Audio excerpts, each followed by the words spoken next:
It was a fairly sunny day in the Blue Dragon Star country, and the guy decided to go outside to get some fresh air and get some wind from work. Suddenly the sun was eclipsed by some incredible shadow which absorbed the city more and more every second. People who were also walking could not understand why it suddenly got so dark. The guy didn't pay attention to this until he heard the girl next to him start screaming and pointing at something. He noticed that she was not the only one who paid attention to something in the sky, and yet he also decided to turn around and look at what they were all staring at. The sky suddenly became covered with clouds, and people immediately began to panic incredibly because they noticed that behind these clouds there was actually something hiding, and they all decided that these were aliens who were attacking the blue star.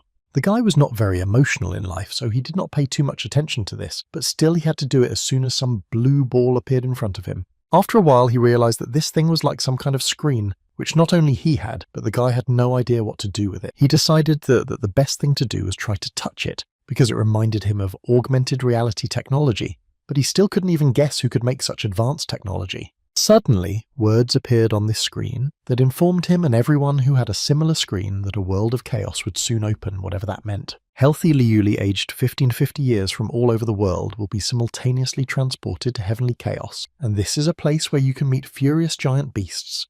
There will be demons everywhere and where different races will coexist. It's full of murders and disasters, but also filled with treasures and opportunities, but the main problem was that here you can die at any second but also gain eternal life. A lot of people got caught up in this process who couldn't even imagine what was happening at all, so they gradually began to panic. The guy was also human, but he tried to remain calm until the last moment, especially since he was too weak to believe that his city could be attacked by aliens. When suddenly his thoughts were interrupted by a voice, and the fact that he was falling from a great height, and an unknown voice told him that he was in the village of newcomers number 911. The initial population of each village would be about 1,000 people. The guy landed in some small house, and it was not a very comfortable and pleasant landing, so he immediately began to understand that this world is not very friendly. Since he appeared here out of nowhere, then all these strange things said about the deadly world are true. He began to receive notifications in which he heard that he was in a newcomer's house, which no one could enter without his consent, and from that moment on the Tiandao screen would be available to him. In addition to the fact that he now has a screen in which he can know what is happening, he also has access to a screen with personal information, in which it was said that he is a beginner and has only the first level of development, and this guy's name is Qin Feng. To begin with, he decided that he should look into the general chat channel and see what other people were talking about, in which most people asked for help and just wanted to return to their home.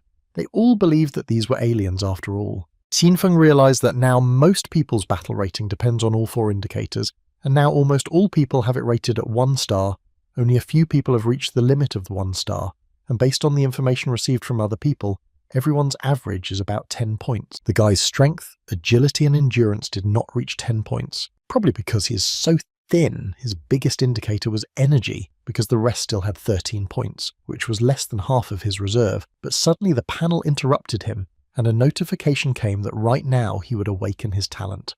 But first he should have read the note in which it was said that talent is calculated on the basis of 4 parameters and divides them into many ranks, the F rank of which is the lowest, and accordingly the S rank is the highest. After the guy read all the notes and notifications about other people, he suddenly received a notification in which he was asked if he was ready to awaken his talent, to which the guy answered yes without thinking. As soon as he agreed with this proposal, he found himself in some other dimension. He couldn't even imagine what was happening to him, where he had ended up and what were all these balls for. Qin Feng began to wonder, and based on his many years of experience reading fantasy novels, these balls of light must have something to do with awakened talent. Little by little, he began to understand that he needed to find a ball with a special colour, because apparently it would contain a special talent that no one could get for themselves. Qin Feng immediately began to look around and tried to find that same ball in order to finally find his talent. But suddenly all his attempts and thoughts as a whole were interrupted by the ball, which itself flew towards him and did little to break the guy because he was flying at quite a high speed. After which he entered the guy's body and seemed to dissolve in it, and it was both painful and pleasant at the same time, but still Qin Feng did not understand what was happening, so the cry itself came out of his mouth. Suddenly, the effect of this ball began to take effect, and the guy heard a voice in his head, which told him that he had just received an SS rank talent, which was called Infinite Extraction. But a warning immediately went off, warning the guy that he could use the extraction on any target, receiving a random effect. At first, the guy was very scared of everything that happened to him, But then he realized that this was a unique innate talent of SS rank. But in any case, he did not understand what a random effect means. This is too unclear an explanation. Apparently he will have to find an opportunity to experiment to find out the result. Qinfeng again transferred his consciousness to the very house in which he woke up, and he received another notification in which he was informed that the awakening of the talents of this village was completed, and 787 people had awakened an F-rank talent, and 194 people had awakened an E-rank talent. The guy began to understand that most of the talents of F and E D ranks were received by less than 2% of the people of this newcomer village, but he had a talent of SS rank, which is extremely rare. But he was not the only one who was able to awaken a talent of this level, and the guy was I'm interested to know who this second person is. But at one point the guy began to realize that if he revealed this exaggerated talent of SSS rank, then he was worried that there would come a time when he would not be welcomed with open arms. After all, there are too many crimes in this bloody world. Qinfeng was confident that such a high-ranking talent was his main support and trump card, and he decided that he did not need to show this trump card to just anyone. After some time, all the newcomers received a notification that from now on they can leave their houses and enter the village of newcomers. In addition, each of them needs to hurry because in 10 seconds the test of newcomers will begin, and those who do not meet the requirements will be eliminated. Before going out to the other participants, Qinfeng noticed that this system screen does not have a physical form, but it can store physical objects. This was so wonderful for him. He really felt like he was in a game. After each of them received a notification that they had a weapon in their inventory, Qinfeng immediately decided to see what he got, and it turned out to be a sword that gave him +2 points to strength, which was already a pretty good start. Swinging this sword a couple of times, he realized that it was not bad at all, because after swinging it a couple of times, it seemed to him that he could easily destroy a bull with the short sword, and this is just the effect of an additional 2 units of attack, and what will happen then when he has, there will be a sword that will bring 30 units. With it, he will become incredibly strong.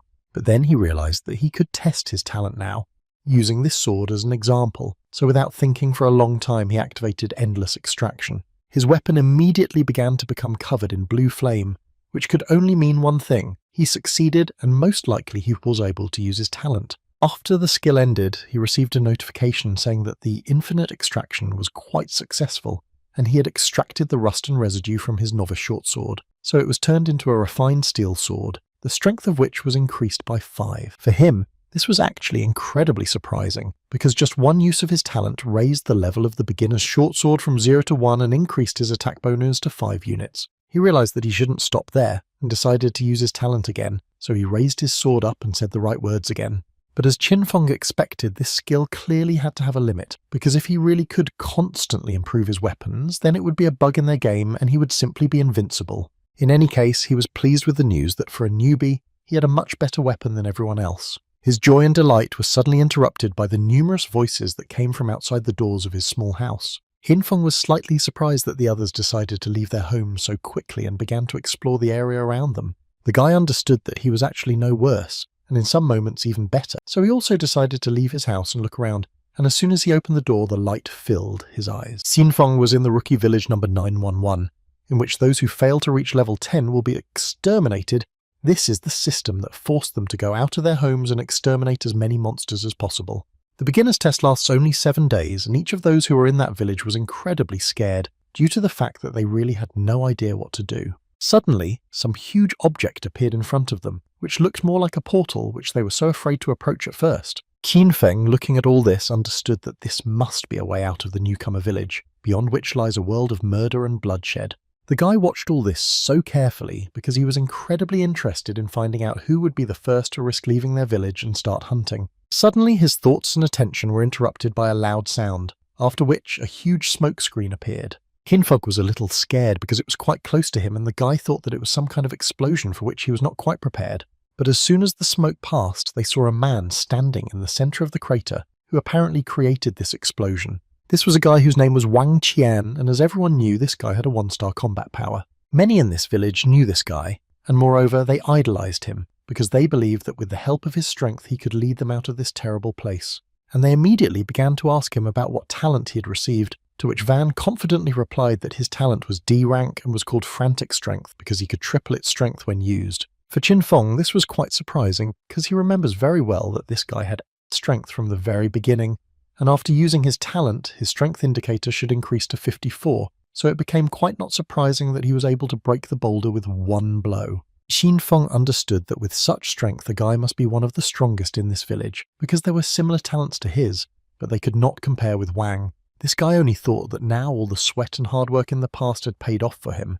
In this deadly world, Wang Qian would have the best time of his life. But his thoughts were interrupted by two guys who were discussing Liu Xuan, who was the second person who was able to awaken C rank, and they were so jealous of those two who were able to awaken such high-rank talents. Van listened to them carefully, but still didn't fully understand what was wrong with these C-rank talents, because he believed that whoever had the most brute strength was the strongest. That's what was important to him in this world. So he decided to immediately inform everyone around him that he was going to leave the village right now and show them all how strong the monsters outside were. They immediately began to admire him and tell him that he was so incredible and strong, and most importantly fearless, and that they would follow him anywhere. Van turned out to be a man of his word and immediately headed into the portal, which was already open, in order to really look around and understand what they were dealing with. Coinfeng at that moment was thinking that he had only muscles and too few brains. Such a person should not lead everyone at such a time. To be honest, the guy did not even see that he had complete confidence that he will be able to survive. Van was transferred to another world with the thoughts that he incredibly hated people who received C rank, because it seemed to him that they did not understand that only a strong hand rules the world, so he wanted to first destroy the beast and thus prove to them who is in charge here. When suddenly his thoughts were interrupted exactly at the moment when someone ran past him, Van immediately began to look around and try to at least see someone, because he definitely saw someone. Was it really a monster? While he was looking in a completely different direction, some huge monster appeared behind him, which looked like a rabbit with a very large body. The shadow that hung over the guy forced him to turn his head and look at who it was coming from. A few seconds later, each player received a notification that newcomer Wang Qian had been destroyed by a level 1 beast, the bloody rabbit. Most people were so shocked by this news, because they had definitely seen how Van was able to break a boulder with one blow. Surely he couldn't handle some kind of rabbit. Ginfeng thought about the fact that Wang Qian was destroyed by a weak first-level beast in less than 5 minutes after leaving the village, so he almost immediately realized that the difficulty of surviving in this world was much higher than he thought. Moreover, thanks to Van, now everyone in the area knew that no one would be able to hide in the village, because the protective barrier would soon fall and each of them would have to enter this portal in any case. Hin realized that if the system gave so many hints, it was unlikely that it would set an impossible task for beginners, so he decided to look for other options to pass this test. When suddenly someone from the crowd shouted that they couldn't just wait here for their demise, he believed that they needed to go and destroy the monsters, so they suggested forming groups, and this way they would be much stronger because they would work together. Another guy intervened in this dialogue and invited everyone to join his group so that they would have a better chance of survival. After a while, several groups were formed, and Qinfeng stood alone until another guy approached him and invited him to unite. But Qinfeng didn't think this was a good idea, so he immediately refused it. Xin didn't think that working together was a very bad idea or anything like that, but it wasn't for him, because he had to hide his talent and not let anyone know about it, at least until he was strong enough. 50 minutes after the first group entered the portal, the guy decided that it was his time to raise several levels, so without thinking for a long time, he finally decided to enter this portal. He walked through this area, and it was a little surprising to him to see what the primitive area looked like. At some point, it even gave him some kind of primal feeling that he had not felt before. It seemed to him as if a huge dinosaur could jump out of the bushes at any moment and he would have little chance of fighting against it. But what bothered him most was the fact that it stank too much there and the smell was too unpleasant. Suddenly Qin saw the body of Wang, who entered this huge forest first and accordingly was the first to die in it. The guy had no other explanation other than to say that he was just stupid and died only because of his recklessness. But still, as soon as the guy saw the body of this big guy, the realization came to him that exactly the same situation could happen to him, so he still had to be much more careful. His thoughts are filled only with the fact that if he wants to survive in this world, then he needs to increase his strength, and this phrase suddenly interrupted all his thoughts. He immediately ran back to Van's body and decided to test the idea that unexpectedly worked in his head. Qin came closer to him and used his innate talent of endless extraction on this guy, although he himself did not understand what made him do it. But still, it was quite justified, because as soon as the process of using his talent was successful, the guy received a new D-rank power, namely the frantic power that Van owned. He understood that this skill would not be as useful as in the case of Van, but in any case it should increase his strength from 8 to 24, which was already quite good. After all, even taking into account such a slight increase, he could become twice as strong as the average person, and even so he had an incredible advantage. What lifted his spirits the most was the thought that he would later be able to obtain 1,000 or even more of these innate talents, which would make him incredibly strong. Over time, with all these talents, he will be able to become the pinnacle of human possibilities, and this feeling becomes much stronger and so captivates the guy. Before leaving, he still added that Van was very strong, but his speed and defense were low. But his recklessness won a cruel joke on him, because he did not assess the situation and thoughtlessly went outside to hunt monsters, which is why he died. This is why for most people, cooperation helps compensate for everyone's weaknesses, and helps them survive in this mortal world, but this did not apply to Chin. After all, a guy with his incredible talent will be able to easily get rid of all his weaknesses and his strength will age to a new level, which will give him the opportunity to get out of this place. Qin continued on his way and walked further through the forest where he saw an incredible picture, a huge rabbit that was literally big, but what surprised him was that it was dead. Judging by the wounds, Qin realized that he was most likely simply surrounded, and then struck several times in the back from which this monster died, but he didn't care because he wanted to use his incredible talent on him. After he successfully used his talent again, he gained as many as 2 units of strength and now he was like an ordinary adult, but the fact that he could increase his characteristics with the help of talent surprised him. In addition, he had the understanding that if he used Furious Power, his stats would increase to 30, so he decided that if he encountered more such monsters, he could easily gain even more power and even surpass Varn with his enormous strength. Keen decided to conduct another experiment in which he wanted to find out how many times he could use this skill, but it turned out that he could only do it once because his level was unfortunately below 20. The situation was exactly the same as with his sword, but he was not upset because he believed that there would be a lot of such bodies along the way and he would be able to use his talent many more times. He immediately decided that the group that dealt with this rabbit could destroy even more similar animals and accordingly leave behind even more bodies that he could use for his own purposes. Sheen chose not a difficult path. He decided that he would simply follow the path where there were the most traces, and that way he could find even more bodies. Suddenly, on the way, he received a notification that one of Group B had died, and now Chin decided to find his body in order to use his talent. He began to understand that when he used his talent on Van, he received his talent, and when he did it on the rabbit, he received only 2 units of strength. It was obvious to him that people and animals are completely different, because animals rely only on brute strength and they don't have any talents. In this case, he understood that he needed to find the corpse of another participant, and he could gain another skill, which would clearly be much more useful than just increasing characteristic. But the problem was that he didn't quite understand where their group could go. He tried to think logically and understand it. Qian began to think that accidents usually happened in a direction with fewer people, so he thought that Li's group had gone in that direction, so he decided that it would be best to test this theory. A few minutes later, another notification arrived informing him that another participant had been destroyed and by the same monster, and this slightly frightened Qin. The guy began to understand that it seemed they were in a situation much worse than he expected, and apparently the situation was too difficult, since both of them could not cope with it. He already began to think about whether he really needed to go there. Was it worth it?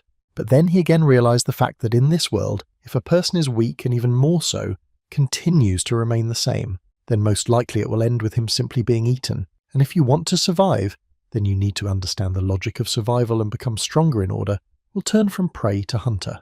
He continued his long journey with the thought that now he must not make mistakes, otherwise he would be immediately eaten without a chance of salvation.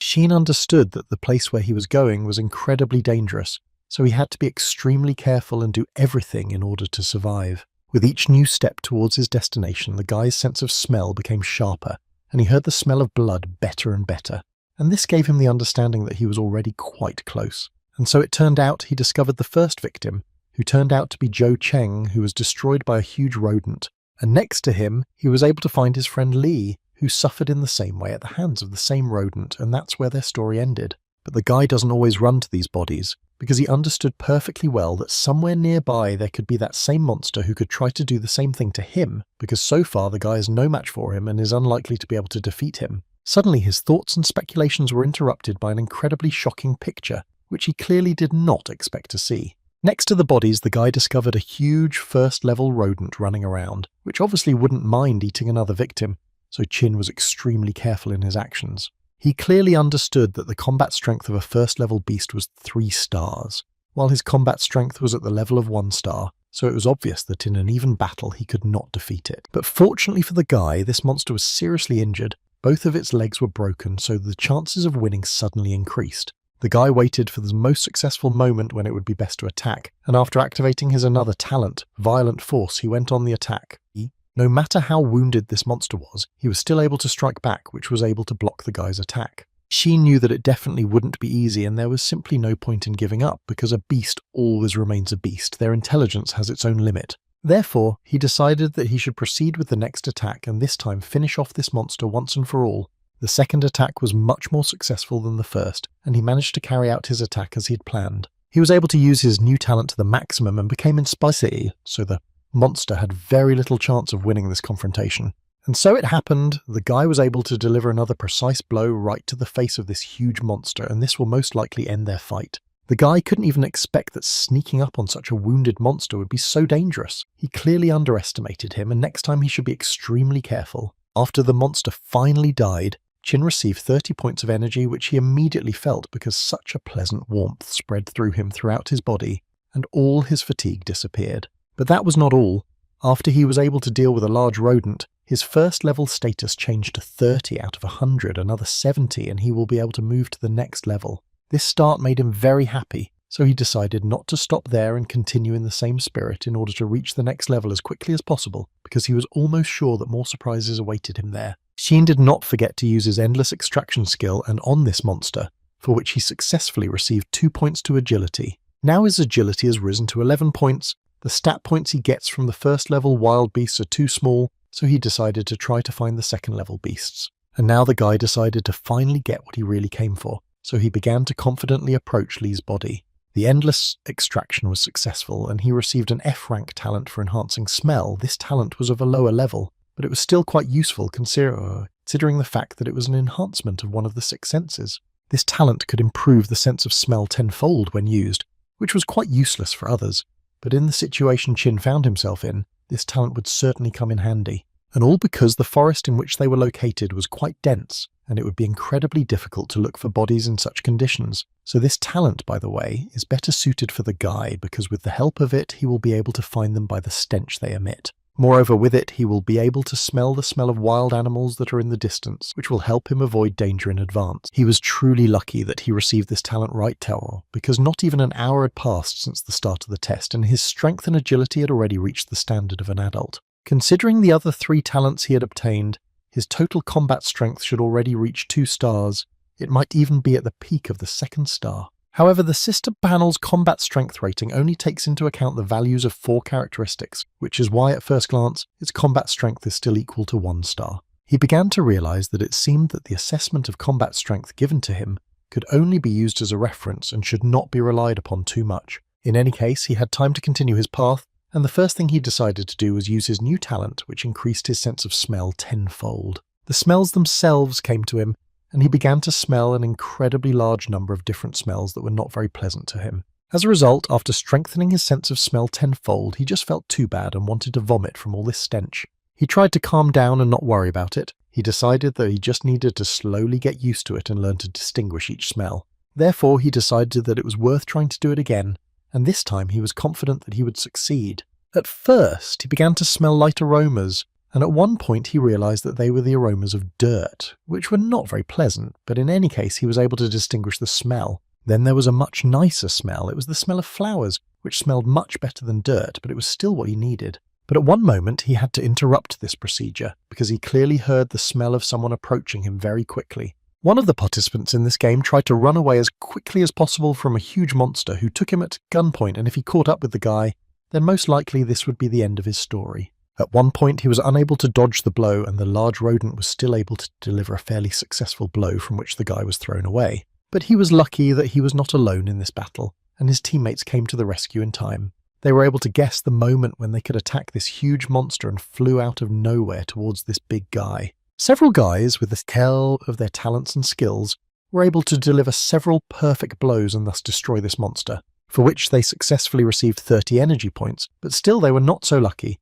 because they encountered 2 giant rodents at once, which is why they were taken by surprise, and not only were more than half of the squad injured, but we lost 2 people from our group. If it weren't for the quick thinking of the leader of this group, who told them to attack after retreating, luring him out and surrounding him here, then most likely they too could have died. But in any case, they decided that enough chatting had already happened. It was better to go and finish off the giant rat. All this was carefully observed by Chin, who understood that the 2 who died they were talking about were most likely the girl in the black top and the fat boss on whom the guy had already used his talent. So he decided that since he had already destroyed that giant rodent, it would be better for him to quickly get out of here before he got into any trouble with these guys. Therefore, he immediately used the innate talent of increased speed, which he managed to take from one of the people. While he was running, he only thought that in this world you need to do everything in order to survive, and such characteristics as pity and humanity will not give the result that he so needs. For the next 3 hours, while the others worked hard to kill the beasts, the guy wandered around to understand the situation on this beginner's plane.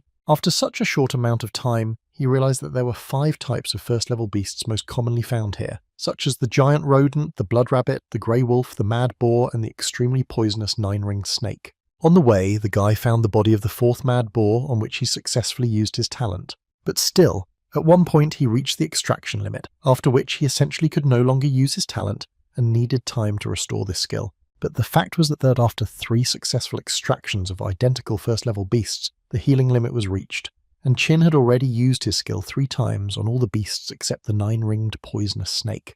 And the understanding came to him that he needed to focus again on finding this particular type of animal, otherwise he would not be able to continue to develop. In the last hour, Tian Diao announced 7 deaths, but the guy only managed to find this 1 corpse, and compared to the stat points obtained from wild beasts, human talents are much more difficult to obtain. After a short amount of time, the guy was still able to achieve combat strength at the level of 2 stars, and now he was absolutely confident that he could defeat a level 1 wild beast single-handedly. Suddenly his thoughts were interrupted by a very strong smell that came from a direction that was understandable to him, and it was not just a smell, but the smell of that very snake on which he had not yet used his talent. He did not wait and immediately began to run towards a greater concentration of this smell using his acceleration talent. But at one moment he smelled something else. It seemed to him like flowers or fruits. But in any case, it could be anything, and he could be wrong. When he arrived at the place where he felt the greatest concentration of the smell, he saw a huge sport snake that wound its body around a tree.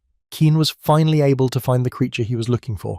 Now he can again develop his characteristics, not just his skills. But there was also a scent that he had already smelled before. It seemed like it was a poisonous snake of 9 rings that was protecting him. And with such a scent and a fierce beast protecting him, this fruit seemed to be here for a reason. Keen knew that this snake was the strongest level 1 beast in the novice plane, which gave as much as 40 energy points. Therefore, he decided that he urgently needed to make his own prey from this snake, which would give him a new improvement. But it's not for nothing that the snake is called the most powerful beast of the first level, because it is quite a strong opponent even for one who was able to reach the 2nd level. Sheen suddenly realized that he had been discovered, and he urgently needed to do something, otherwise he might die. As soon as the snake was convinced that its next victim was looking at it, it immediately went on the attack. Keen was able to evade its attack with incredible ease, and at one moment noticed that this snake was too slow and he did not understand what happened to it. He began to wonder if she was really so lethargic because she had just eaten her prey and was now digesting it. In any case, he shouldn't care what happened to her. He just wanted to finish her off as quickly as possible, so he immediately took out his sword, and now it was his turn to strike. But as soon as he was able to strike, he realized that her skin was too strong and he could not cut it, so he had to come up with something else. This monster did not wait long and launched a counterattack, which the guy did not expect, and with the help of such an attack, she managed to throw the guy back several meters. Cien had not yet recovered from the previous attack when the snake began to attack him again, and this time, it planned to deliver the final blow. The guy was able to come to his senses in time and used his innate talent, frantic strength, with the help of which he was able to stop this snake, and yet they will have to fight a little to determine the strongest. After which, the guy decided that he needed to divide this snake into several parts. At least with the help of several blows, he managed to do this. Then he dealt an equally weak blow, after which the snake fell to the ground, and it seems that the fight can be considered over. He finally received 40 energy points, which he had been unable to find for so long, and he had very little left to move to the next level. Again, he understood that he was again incredibly lucky, because if it weren't for the full stomach of this snake, he would not have been able to deal with it so easily. Suddenly, the idea came to him to cut open the stomach of this monster and see what had slowed it down so much, and as soon as he reached the stomach, it became obvious to him that this was the man whom she had eaten alive. In this world of chaos, anyone can die.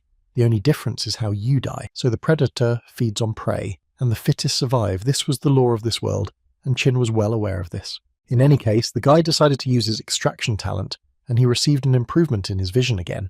Now, when using this talent, his vision will be increased by 20 times, and in addition, night vision has become available to him. He thought that when he finds identical talents, there is a certain chance that the extracted talent will increase its rank. In addition, there is a high chance of awakening the talent's skill. And now he has his first true skill, which is called True Vision. With this skill, he was able to view this flower from a completely different angle. He knew that it was a red snake fruit that had increased stamina and resistance to poison when used. With such a skill, he will be able to obtain information about all unknown things, and in the future this will give him a huge advantage when collecting resources. Now the guy was sure that he would not miss anything useful again if he noticed this, because such a skill would not allow him to do this. Suddenly he felt the voice of the panel and realized that he had received a new notification, in which he was informed that due to the fact that he ate the red snake fruit, he was able to gain 8 more stamina points. The guy was incredibly surprised, because so many characteristics could only be obtained after extraction from 4 wild animals. This fruit was quite a good catch. It was a pity that there was only one of it. But he understood that such plants could have completely different uses, so he decided that if this was the case, then he needed to find out what else could be done with them. Qin used his supervision again, which showed a complete description of this fruit, which said that spiritual plants accumulate the essence of heaven and earth. 1 leaf grows in a year, 7 leaves grow in 7 years, and a red fruit grows in the next 7 years. The guy realized that the spiritual plant was growing by absorbing the essence of nature, so it was impossible to simply stop it here, so he decided to try to apply a cure. The endless extraction was successful again, and he received the essence of the spiritual plant, and using it would give him 2 stamina points. The guy knew that the plant on which red snake fruits grow cannot be useless. It gives the same number of stat points as the corpse of a wild beast. Now the guy's power level has been raised to the limit of 2 stars, and all this is thanks to his rare talent. Sheen didn't expect that his combat strength would reach the peak of 2 stars so quickly. If only the 4 talents obtained after extraction were taken into account, then he could even try to fight 3 or 4 level 1 beasts alone. Suddenly, he was able to come up with a solution and realized that he could apply the extraction to another poisonous snake and then leave the newcomer's village. After which, he planned to go to a larger land to find other wild beasts and increase his power. Then he would become much stronger and survive in this world. Suddenly, his thoughts were interrupted by stones that began to roll down on him, so he had to dodge all this. He decided to jump onto the first tree he saw so as not to run away from each one separately. But it seems that this was not a matter of any collapses, because as soon as Qin jumped onto the tree, he saw a huge snake, and it was quite surprising for him that he did not notice it. The smell of blood from the previous snake mixed with the smell of this one, and it appeared in fact very timely, because he was just about to go look for her. The snake was there for a reason, because it was just fighting with one of the participants in this game, who decided that he could defeat such a monster and went on the attack first. The man fought with this snake not just to get extra points to his characteristics, but also to avenge his brother, whom she had recently eaten, so this fight was incredibly important for him. While Qin was watching all this madness, he didn't even imagine that he could meet guys here who, on top of everything, would fight with a snake. The guy remembered one of them, whose name was Lei Yu, and he said that he had an innate talent of D rank, with which he could control light, and he invited everyone who wanted to join his group. He knew that there were only Steen D rank talents awakened in the rookie village. After Wang's death, Lei Liu became one of the remaining 16, and as far as he remembers, this guy left the rookie village, gathering a group of 8 people, but now there are only 6 of them left. Lei Liu could not finish off this monster alone, so he immediately decided to ask his guys from the squad to help him. What they did, they immediately went into battle, because each of them incredibly respected Lei Yu as a leader. Qin understood that Lei Yu was attacking head-on, the rest were supporting from different sides, and during the battle the snake would be exhausted, and it was only a matter of time before it died, and he had not yet tried to use the Eye of True Vision on living wild animals, so he decided to try that it will give him. As soon as he used this ability, in the characteristics he found a concept that he had not seen before. It was a chance of prey. The guy understood that it was possible that if you destroy this snake, something might fall from it, but the chance was 1 in 1,000. This is a very low percentage. Suddenly, all his thoughts were interrupted by a too strong flash of light, which literally forced him to take out his swords and prepare for battle. This light was due to the fact that the guys were still able to destroy this huge snake, for which each of them received a certain number of energy points. Lee was even a little angry that he only received 1 unit, although he believed that his contribution was not as small as he received awards. Although he realized that complaining is not an option, because these points are distributed based on their contribution in battle, everything is definitely fair here, especially since it's no one's fault that he is so weak. He understood that the distribution system was quite well thought out,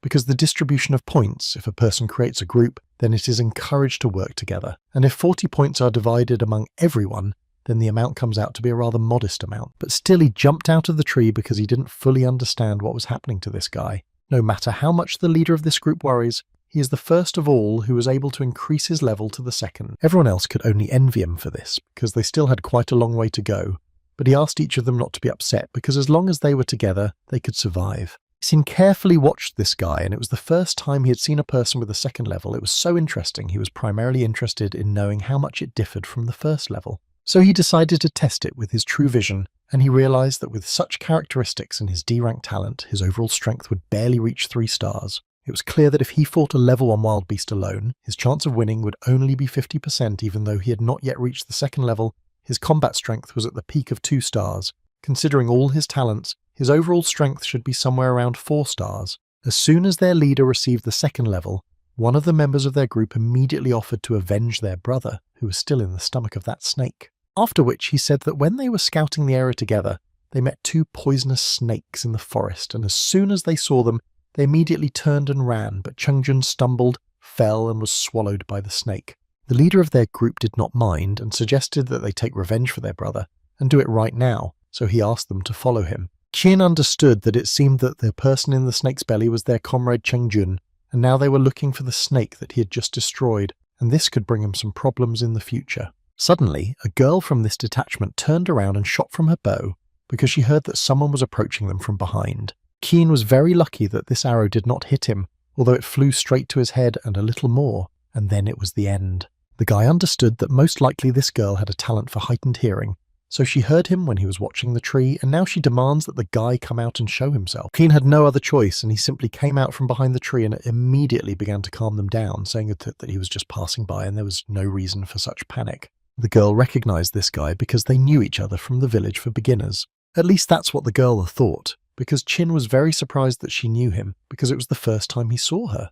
Their group leader asked if the girl knew him, although suddenly she began to deny and say that they didn't know each other. As it turned out, she just saw him in the chat. The guy knew that there were more than 1,000 people in the chat. If she was telling the truth, then she had an incredible memory for faces, but it seemed incredibly strange to him. She wanted to find out what he was doing here alone, and the guy at that moment was thinking about how he would use his talent on the snake that they had just destroyed. But for this, he needed to wait until they left. Suddenly, the girl proposed an idea to the leader, in which she wanted Qin Fi-Ying to join them, because in this place you can only survive together. Besides, they have already lost 1 member and they need to fill this place, so the chances of survival will increase significantly. The leader looked at this guy and thought that the difference in the fighting strength of people and wild animals is too great. Being at the same level, man is no match for the beast, so it is necessary to work together. In the future there will be different groups on this earth, and to occupy a stable position, there needs to be more people in his group. Therefore, he decided to ask Qin Feng to show his characteristics and talent, and if they were not that bad, then he would consider accepting him. The girl immediately asked him to show his characteristics as soon as possible, and let the leader Lei look at them, because the leader himself has a talent of D rank and the second level, so if he gets into their group, he will be very lucky. Qin told them that he didn't need to join any groups because he liked to work alone, so he didn't need anyone's help. The girl was shocked by this decision, but her leader forbade her to catch up and persuade him because they do not force anyone to join their group. The girl was incredibly upset about this because she so wanted the guy to join their group, although she was sure that he did not remember her, but mentally asked him to do everything to survive. They continued on their way, and while they were walking they were discussing how stupid Qin was for not joining them, but suddenly they were stopped by the leader Leiyu, who seemed to have seen another snake. But it was not just a snake, but the same one that Qin brutally dealt with because he divided it into several parts. One of the guys could just tell by the dryness of the blood when a monster or a person was destroyed, and in this case he concluded that the snake was killed about 15 minutes ago. Moreover, he believed that they did it with 1 blow and most likely only 1 person was fighting here, but this raised even more questions, because even the big man's sword could not pierce the scales of this snake. The leader understood that the person who did this must be a professional and most likely he's a loner, after which the girl immediately thought of Qin, whom they had recently met. Leiyu agreed with her, because physically only he could be in this place, and besides, he refused to join their team, so he decided to test the level of this guy. The panel indicated that out of 100 people, Qin Feng was in 47th place and had only the first level, after which they realized that they were mistaken and most likely it was not he who dealt with the snake, because his level is too low for that. Qin was also surprised when he saw this ranking, because with his strength he's only in 47th place, although on the other hand, no one would think that he has strength. 4 hours had already passed and 8 people had already reached the second level. Lu Xuan reached the 3rd level the fastest, so Qin believed that he also needed to speed up, so he realized that it was time to go hunting. Suddenly, he was interrupted by another notification from the system, which said that the first one to reach the 10th level will receive a golden chest, the second one to reach the 10th level will receive a silver chest, and finally the third will take a bronze chest. He understood that the first 100 people who reach the 10th level will receive a chest as a reward, and to open it, they do not need to wait until the end of the test, and this is quite convenient. And it seems that the higher the rank of the chest, the higher, the better its contents, and now there is good motivation to increase the level as soon as possible. Qin was confident that he could take the first place, which was so important for his development. After a short amount of time, Qin was able to find another enemy who would give him additional points to increase the Liutor and to increase his level. But this opponent was quite difficult. It was a silver wolf, who had special cruelty and cunning even if he had the first level. But still, Qin correctly used his abilities, which in combination gave good results, thanks to which he was able to deliver several good and accurate blows. As expected, this would not be enough to defeat such an opponent, because the skin of this creature was too strong and at one moment it seemed to the guy that he was cutting metal rather than some kind of wolf. After all, even after using his talents, he could not hurt him, although the blows were not bad, so now it was quite difficult for the guy to understand how he could destroy this wolf. The main feature of this wolf is that he can think, and at that moment he was thinking about how much he wants to tear this little man into pieces. But it was worth noting that today his opponent is much stronger than most people with the third level, although he only has the first. While the wolf launched another attack, Qin realized that most likely this wolf's weak point was its stomach, which has the thinnest layer of skin. Therefore, at this moment he decided that he had an excellent opportunity to strike a blow that would put an end to their battle. In the end, this happened. He was able to catch the wolf making a mistake and dealt him an incredibly accurate blow right in the belly, which the wolf could not block. After such a difficult battle, the guy still noted that the wolf had been his strongest opponent so far, but still he was so sorry that he was much stronger than him. Next he struck the wolf and finished it off, for which he received 100 experience and immediately moved to the second level, for which he received a reward in the form of an increase in all characteristics by 10 points. In fact, it was such a pleasant feeling for the guy, because when he increased the level there was a surge of strength throughout his body, his wounds healed and his state of mind was restored. But his luck did not end there, because for destroying the wolf, he received a chest made of dark steel, although it was of low rank but still at least something. He immediately began to ask that in this chest he find a weapon or equipment of the second rank because he really needs it now. The guy's prayers were heard and today he's very lucky, because in the chest he was able to find a battle sword of a bloody wolf which not only gives a certain strength but also has a chance of wounding the enemy. The guy really liked this sword. Now he didn't have to be afraid of meeting other unique wild animals. Still, he needed to be a little more careful with his words, because as soon as he said this, then the friends of that same silver wolf who managed to call them before he died came. But still, the guy did not fear these mongrels, and he was even interested in finding out what his new bloody wolf sword was capable of. And he was quite pleasantly surprised, because the sword was quite light but very powerful, and this was immediately felt as soon as he dealt with 2 wolves at the same time. But there were too many wolves there, and he realized that one of the wolves had gotten too close to him, and it seemed that he had caused irreparable damage to the guy. It seemed so only at first glance, because the guy managed to turn around in time and thrust his new sword directly into the body of this huge wolf, after which he asked each of them to better run away, because it was obvious that they were no match for him, and he would deal with them too easily. And so it happened. Hansen, Qin was able to deal with a bunch of wolves at the same time, and the process was quite simple. He thought about the fact that after increasing his level, his speed, strength and endurance increased significantly, and this time it took him less than a minute to kill 5 silver wolves. At the first level he was unlikely to be able to do something like that. But he was slightly furious, because he still had not had the opportunity to learn the secrets of this place. But time after time the cruel reality of this world showed him that this was not a dream, but the real world. Qin decided that he would continue to gain strength and eventually become invincible, and then he would be able to find a way out of this nightmare. Another person who reached the second level was Leader Lei, who, as expected, had enormous strength, and his participants believed that only thanks to him they were not injured or died at the hands of the bloody rabbit. Suddenly, they were interrupted by a notification that newcomer Qin was able to destroy a mutated wild beast, for which he received 1 prestige point, which caused an unexpected reaction from everyone because they could not believe that the guy could do it alone, and considered him incredibly lucky. Then several unpleasant notifications came in, which it was said that several participants had died at the hands of the beast. But as it turned out, it was not just a beast, it was mutated, and the leader was slightly surprised that he did this to 4 people at once, especially when one of them was of the second level.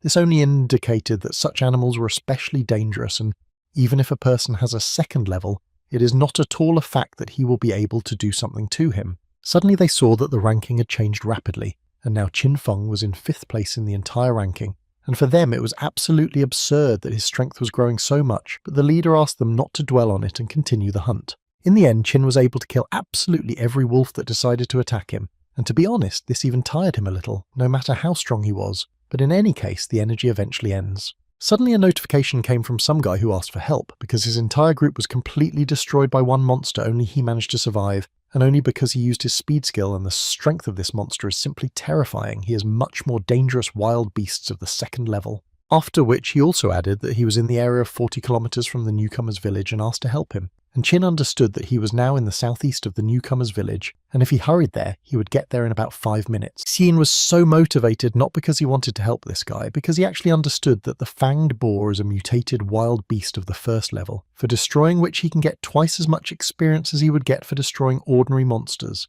In addition, a chest may fall out for him, in which there may be good equipment that will be useful to him in the future.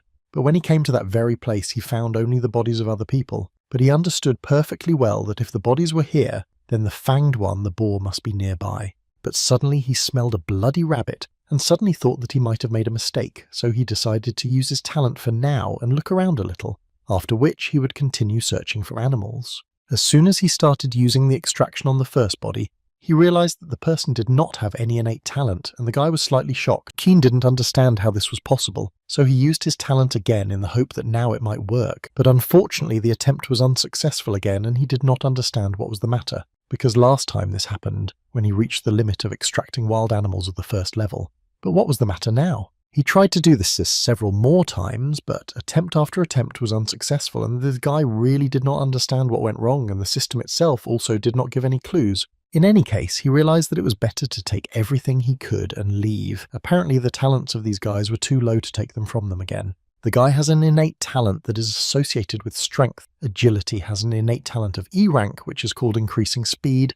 Improving vision of E rank is associated with energy. And now he was also able to get an E rank talent, which was called increasing endurance. In fact, the guy had innate talents for each of the 4 characteristics, but suddenly his thoughts were interrupted as soon as he saw a trail that looked like one that could mean that someone was clearly being dragged here. It was quite strange, because the guy didn't understand why the fanged boar needed to drag Liu Yu-chan's body. Suddenly, the guy realized that the monster was just going to so he dragged him into his den. Qing, on the one hand, didn't care about the guy, he was more interested in his D-rank talent, which he was able to awaken. So he decided that he needed to find the guy's body before the monster eats him. He followed the smell and came out near some cave, which looked just like the lair of this boar, at least that's the smell that came from there. An incredible sense of danger emanated from this cave, although the guy was already beginning to think that he had simply screwed himself up because the fanged boar was just a unique wild beast of the 1st level, and with its current strength he should easily cope with it. But suddenly all his thoughts were interrupted by a huge snake, which came out of nowhere and almost ate the guy. Keen was able to dodge her blow in time, and along the way he noticed that this was a rather unusual snake, which he had already killed a bunch of. It was much stronger than any of those whom he had already defeated. It became clear that this was a mutated wild beast with a 5-star fighting power, but the guy didn't quite understand how this was even possible, since she could also release poison. He had never found himself in such a situation. In any case, he understood that he needed to continue to fight, but it would be extremely difficult to do, especially after this snake released poisonous gas, from which the guy simply stopped seeing anything and began waving his sword anywhere. Sun began to shout that although he could not see anything now, he promised himself that he would never die here, after which, in addition to the snake, he was also attacked by a boar and the same rabbit that he had smelled. The guy was able to strike back, which allowed him to repel the attack of a huge monster, but will this be enough to survive? After some time, the guy was able to cope with all the monsters that attacked him, but the situation remained very difficult because there was another monster that he never discovered.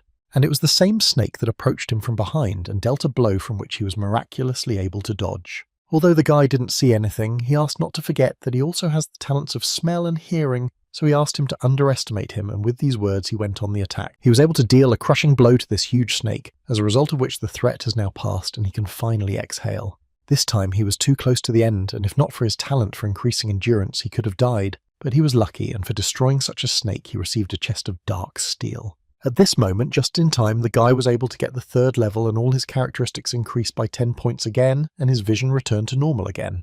The guy was incredibly glad that he could see again, because it was so funny to him that he could forget that when the level increases, his whole body returns to its best condition, and even if he lost an arm or a leg, he would still be cured. In addition, now he noticed that he received a chest after destroying a poisonous snake, and perhaps he could find something quite useful in it. As soon as he opened this chest, he could not even suspect that he could get such a useful thing. Now he realized that this whole rather risky battle was worth it. He found himself standing right in front of a spatial gate through which 3 wild beasts were able to escape and attack him. Without hesitation, he entered this portal with confidence in his current strength. Now he no longer needs to fear the sudden attacks of these wild beasts. But as soon as he crossed this portal, he saw a bunch of different plants which had exactly the same level, and this place was too strange to even somehow describe it. Qin didn't know where he got this knowledge from, but only 2 words sounded in his head. These were spiritual plants, which apparently have the first level. But then his gaze was transferred to a more terrible picture, in the center of which sat some kind of spirit or wizard, and all the animals were carrying their victims to him. Suddenly he received a notification that he had entered the space of another world. The rating table was unavailable, and he could continue to use personal information, and he used his true vision, and saw that this was a person with the 4th level who was waiting for flesh to be reborn. Qin also drew his attention to the fact that he has a combat strength of 6 stars, and if his skills and talents are unknown, then his combat strength could be equal to 7 or more stars. Moreover, there were 3 more wild animals on his side, and he understood that if a battle began, he would be at a very disadvantage, and this scythe made him feel even more uneasy. It was too ominous. Qin realized that now it would be best to just leave here, and then when he becomes much stronger, come back and deal with him. But suddenly his consciousness seemed to have moved to another dimension in which he found himself not of his own free will. That same dead man suddenly began pointing his finger at him and saying that he needed that 3rd level insect from the small world. Therefore, since he had already arrived, then he politely asked him to stay, and then he could use his flesh for rebirth. After these words, the guy was immediately attacked by a bunch of monsters from which he was just trying to hide. The only thing that confused Qin about all this was the 2 chains, which he thought were the skill of this dead man, and he would really not like to fall into them. The situation was clearly getting out of control because now he not only needs to escape from chains, but also from attacks from wild animals. But exactly what he was so afraid of happened to the guy. He was grabbed by the very chains that held his body too tightly. At one point, he realized that he could no longer move and most likely would not be able to do anything. As soon as the dead man grabbed the guy, he immediately added that stupid wild animals could only drag a couple of corpses, but not a living person. All this long time, he could only rely on the blood of corpses to barely support his body. But today a miracle happened. A living body broke into his territory. It was like God's blessing, so he was about to use his body to be reborn. Qin perfectly understood the seriousness of the situation, and he needed to free himself from these chains as soon as possible, otherwise he would definitely remain here until the end of his days. Therefore, at some point he was still able to break these chains with the help of his inner strength, and now he had a chance to escape. After which he struck several blows at the wild monsters who were trying to prevent him from getting out of this place. The dead man couldn't believe his eyes. The mind of 3rd level people from the small world should be around 30. How could he resist and break out of his mind control? But still, this madman could pull the guy to himself with the help of his strength and tell him that the guy's only problem is that he simply underestimates him. He also added that no person is able to resist his penetration into the mind, but noted that the guy has a beautiful body and it would be an honor for him to take it from him. It seemed that Qin was in a stalemate and nothing could save him, but all that was on the guy's face was a smile that just kept coming out of him. After which he raised his head and asked the dead man to close his mouth and add all the characteristics in his head and think about his words again. The dead man undoubtedly felt his resistance and struggle. He liked the guy incredibly much, so he decided that he would tear his soul into pieces, after which he threw it into the flames of hell and turned it to ashes. Qin distributed his characteristics and was able to add 10 more units to his mind, but he urgently needed to do something because a huge wild boar was actually running towards him. The dead man, of course, was confident in his victory, but at one moment he noticed this guy's mind had become much stronger and he did not fully understand how he did it. Qin was again incredibly lucky that after killing the poisonous snake, he dropped a first-rank item called a low-level storage ring. Even if he dropped the Bloodwolf battle sword, he would still be able to get any weapon. Therefore, he decided that he would first destroy these 2 mutated wild beasts and then deal with the dead man. But he continued to consider the guy weak, even considering that he was able to temporarily escape from his control. The guy began to realize that his situation was not as controllable as he thought, because he actually needed at least 2 seconds to escape the control of this dead man's mind. The dead man at this moment already began to understand that he had finally managed to control this guy, and now he could destroy him. But suddenly he changed his mind because the guy was able to destroy absolutely all the monsters. Xin was so glad that he finally had some effect. After destroying the poisonous snake, he picked up its poisonous gland, which was now very useful to him. After which, the guy added that he had already found out that the dead man could not move, and now that all 3 wild mutated beasts had been destroyed, the guy wanted to see how the dead man would defend himself. The dead man immediately began to scream in a way that was not his own, because he was incredibly angry because he believed that this was simply impossible and began to accuse the guy of specifically using some secret tricks. Sheen was incredibly disgusted to listen to this old man, so he immediately struck him several times and thus destroyed him, for which he received 200 units of experience, and he also received the title of Judge, who can destroy evil beings and those who violated the rules of the gods. This is a rather rare title. But the guy could not even imagine that after this battle he could become so strong. Now he began to understand why the Eye of True Sight showed him extremely evil. He understood that he needed to continue to destroy evil creatures in order to receive justice points, but they never explained to him how to use these points. However, it would definitely be something useful. Besides, he almost died, but the reward was worth it. Even this was not the end, because the guy, in addition to everything else, received a skill of the 3rd rank, the essence of which was the ability to tame a ring. And when he learns this skill, he will be able to order a group of wild animals to hunt. This will be such an easy way to gain experience. But as soon as he decided to use this skill, the system generated an error, because it turned out that the activation conditions were not met. The guy understood that the conditions for learning this skill were too difficult to fulfill.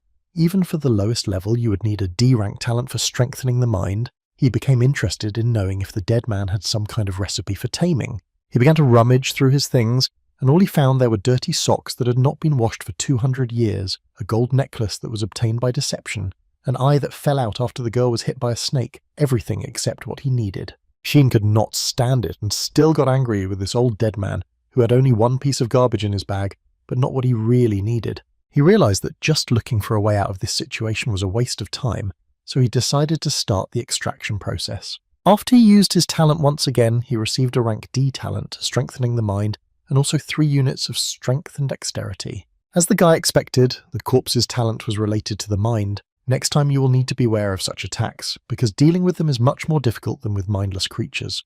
He was also able to use the talent of strengthening the mind, and as a result created the skill of the Divine Seal. The creation was quite successful, but he still needed to obtain the talent associated with the 6 senses, or find a way to create a beast-taming pill to activate it, both of which were very difficult to achieve. The guy was glad that the experiment was quite successful, and with the strengthening of his mind, he can directly control the storage ring in order to collect everything into it at once, and this will be much more convenient for him. Perhaps in future battles he could summon a sword and win with a surprise attack, but what a pity, if he received the beast-taming pill, he would be able to directly control wild beasts, rather than items like spiritual grass and fruits. He continued to use his talent and finally received a really strong talent, namely fire control. When he becomes stronger, he may not even have to engage in close combat, because he'll be able to control fire and attack from afar. He decided to take a little rest after such a long and protracted battle and read the general chat, which was so lively and everyone was discussing leveling up, and it seems that under the pressure of God, a competition to increase the level began in the village of beginners. One of the guys, who occupied the first line for a long time, returned to the top again, but now he is still in 9th place. Hin understood that he had not died. He was just in the space of another world, and today he had overcome many obstacles, so he decided that first he would restore some strength in this safe place and then continue his hunt. The first thing he did was eat dinner, and the eel meat was incredibly juicy, but quite difficult to chew. But the good news was that even for such a process as cooking meat, he was able to gain several points of stamina. After which his strength began to recover so quickly, and due to the fact that he was the first to find a small trick in eating meat which restores strength, he was awarded 1 reputation point. All the other guys were quite surprised that ordinary meat could restore strength, but they were more surprised that Chin was still alive, because he had long since disappeared from the rankings. As soon as they all suddenly decided to restore their strength in this way, they all received a reminder that only by eating cooked food and warm water can they restore their strength. There will be no effect from cold food and water. After this reminder, some immediately had problems with the fact that they did not have a fire and could not cook food. Some were glad that at this moment trade had also opened up, through which they could exchange different things. Cine immediately decided to try to use this trading platform and decided to sell the finished meat first. Everyone received a notification that Chin Fong had put a new product into the trade channel. For every 3 kilograms of cooked meat that he exchanged 1 wild animal for the corpse, and one of the newcomers considered that he was very lucky, because he just had the corpse of an animal that he would have gladly exchanged it for ready-made meat. As a result of the first transaction in this area, Lu Xuan and Qin Feng each received 1 prestige point, and this guy was pleasantly surprised that they were still able to exchange. And this guy was not the only one who decided to make an exchange with the other guy and take the finished meat from him, because many had the body of the destroyed monster. Qin immediately used his talent on these bodies and received a total of 5 points of endurance, and this made him incredibly happy because he essentially would not need to use wild animals, because everyone would work only for him. The next person who decided to turn to Qin Feng was Li Yuan, who informed him that they were both 3rd level, but in the ranking he was still higher than Qin, so he asked him for 6 kilograms of meat for which he would owe him. Qin didn't like this attitude, and the guy understood who this Li Yuan even thought he was. In addition, this guy understood that the amount of meat was quite limited, and the rule would apply: whoever had time ate it. After this message, even more activity began in the chat because everyone was shocked by Mr. Qin Feng's modesty, and now it seemed to the guy that he was now more like a merchant with a black heart. Suddenly another meat seller entered this trade and decided to sell 50 kilograms of meat for 1st-rank equipment. Qin is quite surprised because he could not even think that there would be someone who would be even greedier than him. In any case, he decided not to wait long and sell his other things, which fortunately he has quite a lot. People were not against exchanging for his 1st-rank weapons, and offered the guy quite a lot of interesting lots in return. And as a result he gained plus 7 units of strength, which was pretty good for him because his strength was lower than all his characteristics, and all these exchanges could make up for its deficiency. Now that he already has a rank 1 strength bracelet, a rank 1 storage ring, and a rank 2 Bloodwolf battle sword, no one in the entire rookie village can compare with him. Suddenly, all these trades were interrupted by an emergency message which said that newcomer village number 137 had made a bet aimed at newcomer village number 911, and now the resources of the losing side would decrease. The first one to reach level 5 would win and would receive an additional 50 points and a chest. Qin, of course, was incredibly interested in the reward that would be available in this battle, but in any case, it was very unclear to him why Village 127 was taking such a step, because the price for defeat was too high. A few minutes later, a general chat was created between the 2 villages, from which the newcomer Baron spoke first and said that he, as a representative of noble blood, was already at the 4th level and promised to lead his village to victory. All his citizens were shocked by such a statement and were very happy about it, and the man was so confident only because he is much stronger at night, and right now he will start hunting for monsters of the 4th level, for which leveling up will go much faster. Qin couldn't believe his eyes. Could there really be other races besides them, such as the vampire race? And this is actually a big problem for him and for the entire village in general. If you think so, then everyone in his village is newcomers from the country of the Blue Star Dragon, which means the creator deliberately gathered residents of one country in one village, but he did not understand why they were doing this. What was the true purpose of the system? Suddenly, the guy's thoughts were interrupted by a notification that said that the time of the battle had begun, and now monsters from the 1st to the 10th level are available on the map, but Qin is more worried about the fact that this battle of newcomers could lead to a conflict between countries or even continents. But for now, this did not matter much. He believed that now the bet on resources between their villages was much more important. He understood that Edward could destroy a monster alone, and of the 4th level, and it was clear that he needed to destroy monsters of a much higher level in order to have a chance to get closer to the 5th level. So he immediately got down to business. He is actually incredibly lucky that he has improved his vision so much, because he can see well even at night, which makes hunting much easier for him. Strengthening his sense of smell also allows him to eliminate the beasts that hide in the dark. He also had access to a map that showed them the beasts with the highest level of beasts. This allowed him to move much faster and more accurately in the area with active monsters. Qin decided not to waste his time and immediately went to destroy the monsters in the active zone for level 4 monsters and made several successful strikes. As soon as the guy thought that he was not yet able to cope with all the enemies, then suddenly another monster jumped out in front of him, which was many times stronger than all the others. In any case, Qin was able to dodge his blow and deliver a counterattack, which the monster did not expect, as a result of which he lost this fight. But the guy was more shocked by how this monster suddenly appeared. Even his heightened sense of smell did not work, which gave the monster the opportunity to attack him. The guy was lucky that it was only a level 5 monster. For the first time he meets a monster that looks so much like a human, he began to think that all the monsters above level 5 will become more than just beasts. In any case, it was time for him to continue his journey, and after a few steps he heard a rather familiar smell, which reminded him of fruits or flowers. He understood that if he went further he would reach the zone of animals of the 6th level. Although their level would be higher, this also applies to fruits and flowers. He was very interested to know if he could meet more animals that would be similar to people, but would problems if he meets a group of such monsters? In any case, he decides to stop thinking about it, because he just needed to find spiritual fruits, near which there are always animals that he decided to destroy, and only then take the prey from them. As soon as he thought about this, he noticed that same fruit nearby with him, a huge monster that could bring him obvious problems. It was a 6th level monster, moreover. It was the King of the Bears, which has 12 stars of combat power, and Chin understood that it would obviously be very difficult to fight him. In any case, he'll have to fight with him, so the guy did not waste his time anymore and went on the attack because he believed that he had some advantage in that the monster had not yet seen him. But he couldn't even expect that this big guy would be so fast, because as soon as the guy flew up to him, the monster immediately launched a counterattack on him, as a result of which he was separated by several meters.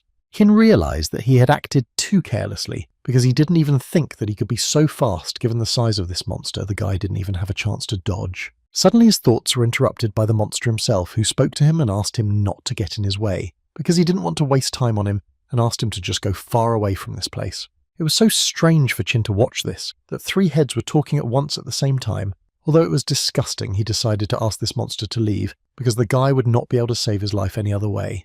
It was incredibly funny for the monster to listen to this, because he was facing only a 4th level person whom he could tear into pieces. Now the Bear King was more aggressive and decided not to spare this little man with a sword and struck a blow, which the guy was able to successfully block. The fight was many times more difficult than with any other monster the guy fought, but in any case, using his skills correctly, he was still able to deliver a fairly strong blow to one of the heads of this bear. After which, one of the heads added that their 3rd brother had just died, but the eldest brother of the 3 asked him to close his mouth and continue to fight, because he could not believe that such a small man could be so strong. Chin understood that the battle had just begun, and it would be very difficult to fight with this monster, because his neck was at least much stronger than he thought, because even if he used all his strength, it would be quite difficult to cut off his head in one go. Suddenly, all his thoughts were interrupted by the monster himself, who moved into a new state, which was called a state of rage, in which his strength increases several times, and this effect lasts up to 10 minutes, which was more than enough to destroy the guy.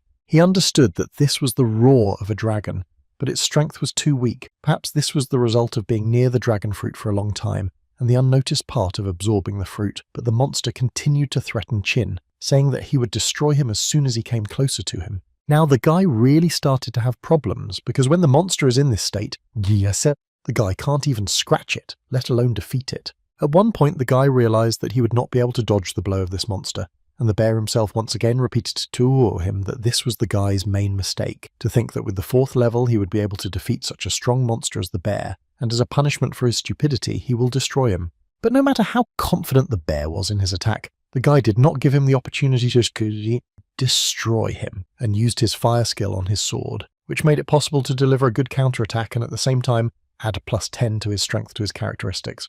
The monster realized that he could no longer do anything against such a blow, and most likely he would have to come to terms with the fact that he had lost this fight. Keen was able to defeat this brute and win this rather difficult battle. He was quite lucky that strengthening the Bloodwolf's battle sword with the power of flame was a fairly timely phenomenon. In any case, it was worth admitting that fighting a 6th level Beast King was much more difficult than fighting an ordinary mutated monster, and at one point he even almost died, but the talent he received recently was able to save his life.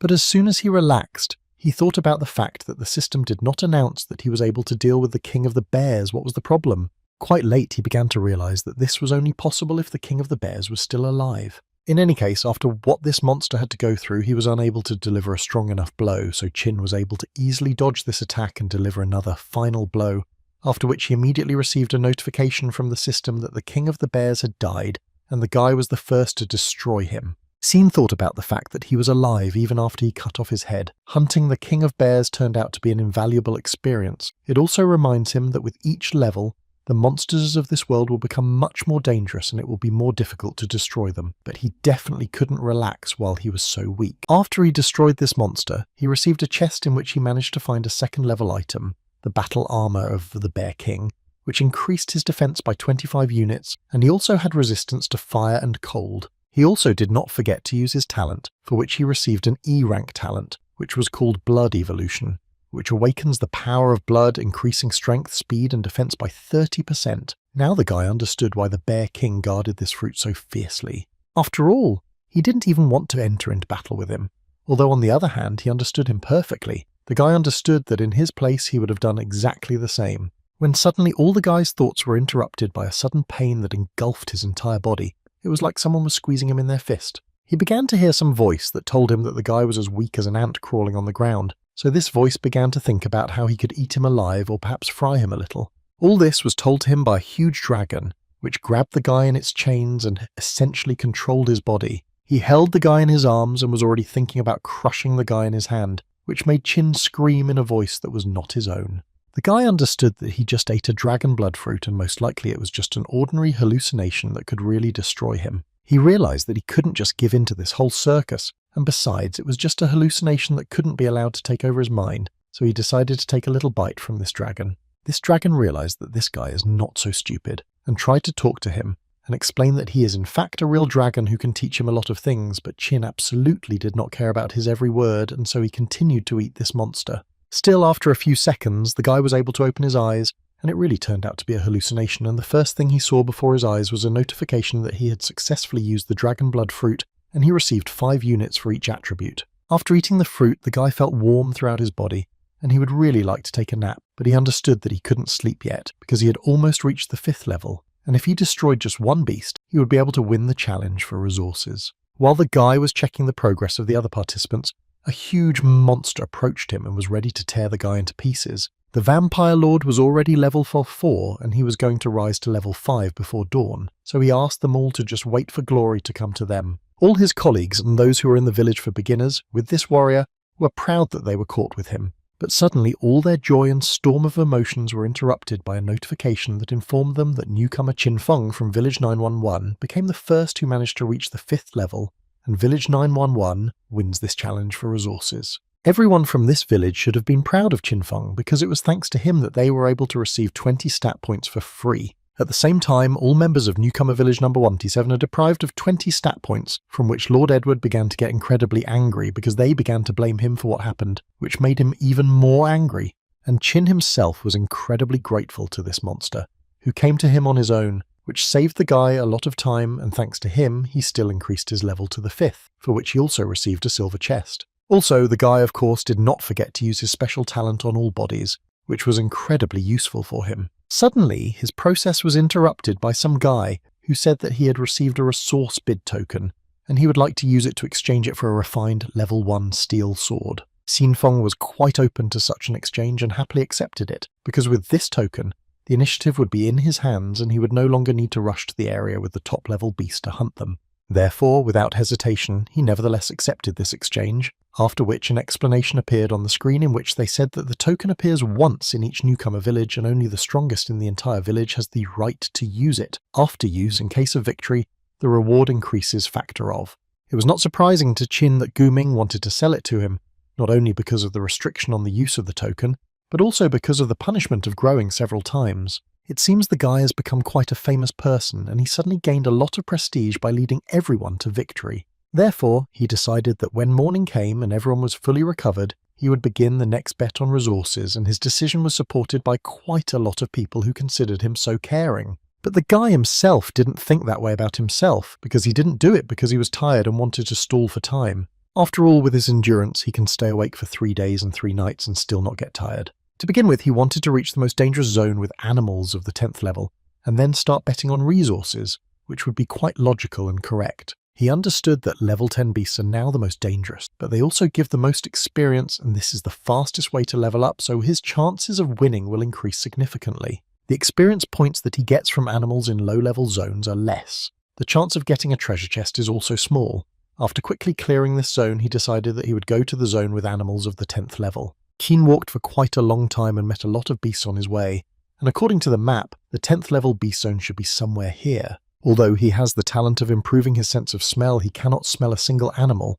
Is the system simply broken, and how can he solve this now? When suddenly a huge abyss appeared out of nowhere, into which the guy began to fall uncontrollably, he did not feel anything unusual as if it had appeared out of nowhere. He couldn't even grab onto anything, so he realized that he needed to figure out how to stop the fall as quickly as possible, otherwise if he continued to fall, he would fall to his death. In the end, he was able to find a way out of this situation and used his fire control skill to do this, which helped stop his freefall. After he was able to control his freefall, he suddenly realized that he felt the presence of the beast quite strongly. He had never experienced this here before. He realized that this was definitely the area of the 10th level beasts, because in addition to the absence of beasts, there was also the smell of corpses here that made you want to gag. It was so strong that he could not determine the location of the 10th level beasts at all. But as soon as he decided to touch something, he realized that everything around him was an illusion, and the place where he ended up was quite strange. Outside, the guy noticed that it all looked a lot like the rookie village number 911, so he decided to assume that the abandoned rookie village, and if he was right, then if he failed, his village would look exactly the same. The guy knew that heaven is fair but cruel because they give every person the opportunity to increase their level and gain strength, but if anyone lags behind, they will be mercilessly driven into the abyss. Suddenly, strange creatures stood in front of the guy, who began to explain that the soldiers who guard this place, and it doesn't matter whether he's a man or an animal, they warned him that if he comes here, then only one fate awaits him and this is his end. With the help of his vision, Chin was able to recognize that these were hellish soldiers whose level was above 15, so given their level, the guy understood that they were too strong. He had no idea how to escape from that strange place, so he decided that all he could do was fight them, and another 10% chance of the chest falling out beckoned him to go into battle. Chin could only hope for the 4th level weapon obtained from the silver chest, which would lend him strength and help him cope with these monsters. One of these creatures with the head of a jackal clearly understood that the guy would not just back down, so he decided to go first into battle and was already flying at the guy with his blow. Shin understood that they only sent one warrior to fight only because they looked down on the guy and thought that he could not do anything. But as soon as they entered into battle, the guy immediately used all the talents he had to somehow even out the chances and perhaps even win. Keen most of all wanted to show them what happens to those who underestimate him. As soon as they collided in battle, the other warriors began to think that their elder brother needed their help, because looking at this man, they began to understand that he was far from simple as they thought, but one of them continued to calm him down and talk about that elder brother had already destroyed more than 10,000 people like him. It was absolutely clear to one of them that the older brothers was just playing with this man, and soon this fight would be over, and they already all knew the result. He believed that his brother was deliberately missing the mark, giving the man a chance so that he could do at least something. In this way, he can also assess the shortcomings of this guy and then simply put pressure on them, simultaneously destroying him from this world forever. The thought that he is a guy who can win makes him weaker, and this is what the warrior will take advantage of later. And in some ways, this soldier was right because Chin struck again and at some point realized that his enemy had simply disappeared, although it seemed that he was right in front of him. But after a second, everything became clear, because the guy was already lying on the floor from the fact that the warrior with the face of a jackal was able to quickly calm him down, adding that the guy still has some abilities, but still this is too little, and besides there is no time to play with it anymore. Therefore, the soldier decided that they would end this battle right here and now, after which he prepared to deliver an incredibly strong blow. But his attack and plans were suddenly interrupted by Chin, who had no plans to die today. After an unexpected counterattack, the guy received a notification that he had successfully destroyed the hellish soldier, for which he received 10 points of justice, but most of all the other soldiers were surprised. Xin understood that in order to survive in this world, he could not waste a minute, not even a second of his time, especially after receiving the mind enhancement talent with which you can control the dead. Keen trained around the clock in order to learn to control the weapon, and he finally managed to achieve this. After hundreds of thousands of times, he was still able to achieve his goal and learn the technique of hidden murder. The other warriors did not tolerate this and immediately decided that they would tear him to pieces for such impudence and for what he did to their brother. But at some point they just stopped and the guy began to realize that something was wrong because their comrade had died, and they acted as if nothing had happened. He already began to think that he still failed to destroy the jackal. At the same moment, he realized that this was impossible because the system informed him that this monster had already died and he even received some experience for it, so this option had to disappear. But all his thoughts and guesses were suddenly interrupted by the terrifying voice of that very monster who stood behind him and was accumulating energy to strike. Kin understood that the situation was too bad for him and he urgently needed to come up with something, otherwise his story would end there. At the last moment, he managed to dodge this fiery blow with the help of one of his talents, which he used at the right time. But in any case, this was too little to defeat this monster, because it was not even clear how he survived. In addition, other warriors began to approach him who were slightly upset that his older brother could not deal with such a boy faster. After which, this monster added a question to the guy in which he really wanted to know whether the guy really saw the notice of his death because he was still alive, because the Eye of True Sight should have shown him his name. Shin couldn't believe his ears that this monster knew about the Eye of True Sight. The monster saw that the guy was slightly shocked by what he was seeing, after which he told him that they were warriors who came from hell, which only means that no matter how hard he tried, It was impossible to destroy them. But Chin was not afraid, moreover. He believed that they were just a bunch of watchdogs who had found an incredible amount of self-confidence somewhere. After which the guy went into battle again with the thought that if he was already able to destroy one of them once, he could do it again. The same soldier who fought him the first time immediately responded with a blow, and their fight continued from the moment where it ended. But fortunately for the guy, or for the warriors themselves, the time had come for these warriors to go back, so the elder brother said goodbye to him and finally told him that he was quite interesting, and if fate decreed it, they would meet again. Sheen still had to admit at that moment that he had underestimated these disgusting jackal heads, and at that moment he received a reminder that the Lost Village connects hundreds of thousands of newcomer villages. It appears in the darkness of the night and disappears at dawn. It became clear to him that this also meant that as long as he had the Dark Seal, then everyone had a chance to enter here, so he decided that as soon as he became stronger, he would definitely return and fight this monster again. Suddenly his senses of smell informed him that someone was rapidly approaching him, but the guy did not see in front or to the sides, and he didn't have to wait long because a huge monster crawled out behind him, which all this time had been getting as close to him as possible underground. It was a huge sand centipede, which had level 12 and 15 stars of combat strength, but Chin was very happy to see such an animal in front of him. While Chin was fighting with this monster, a notification came saying that there were now 2 people in the village who had reached the 5th level.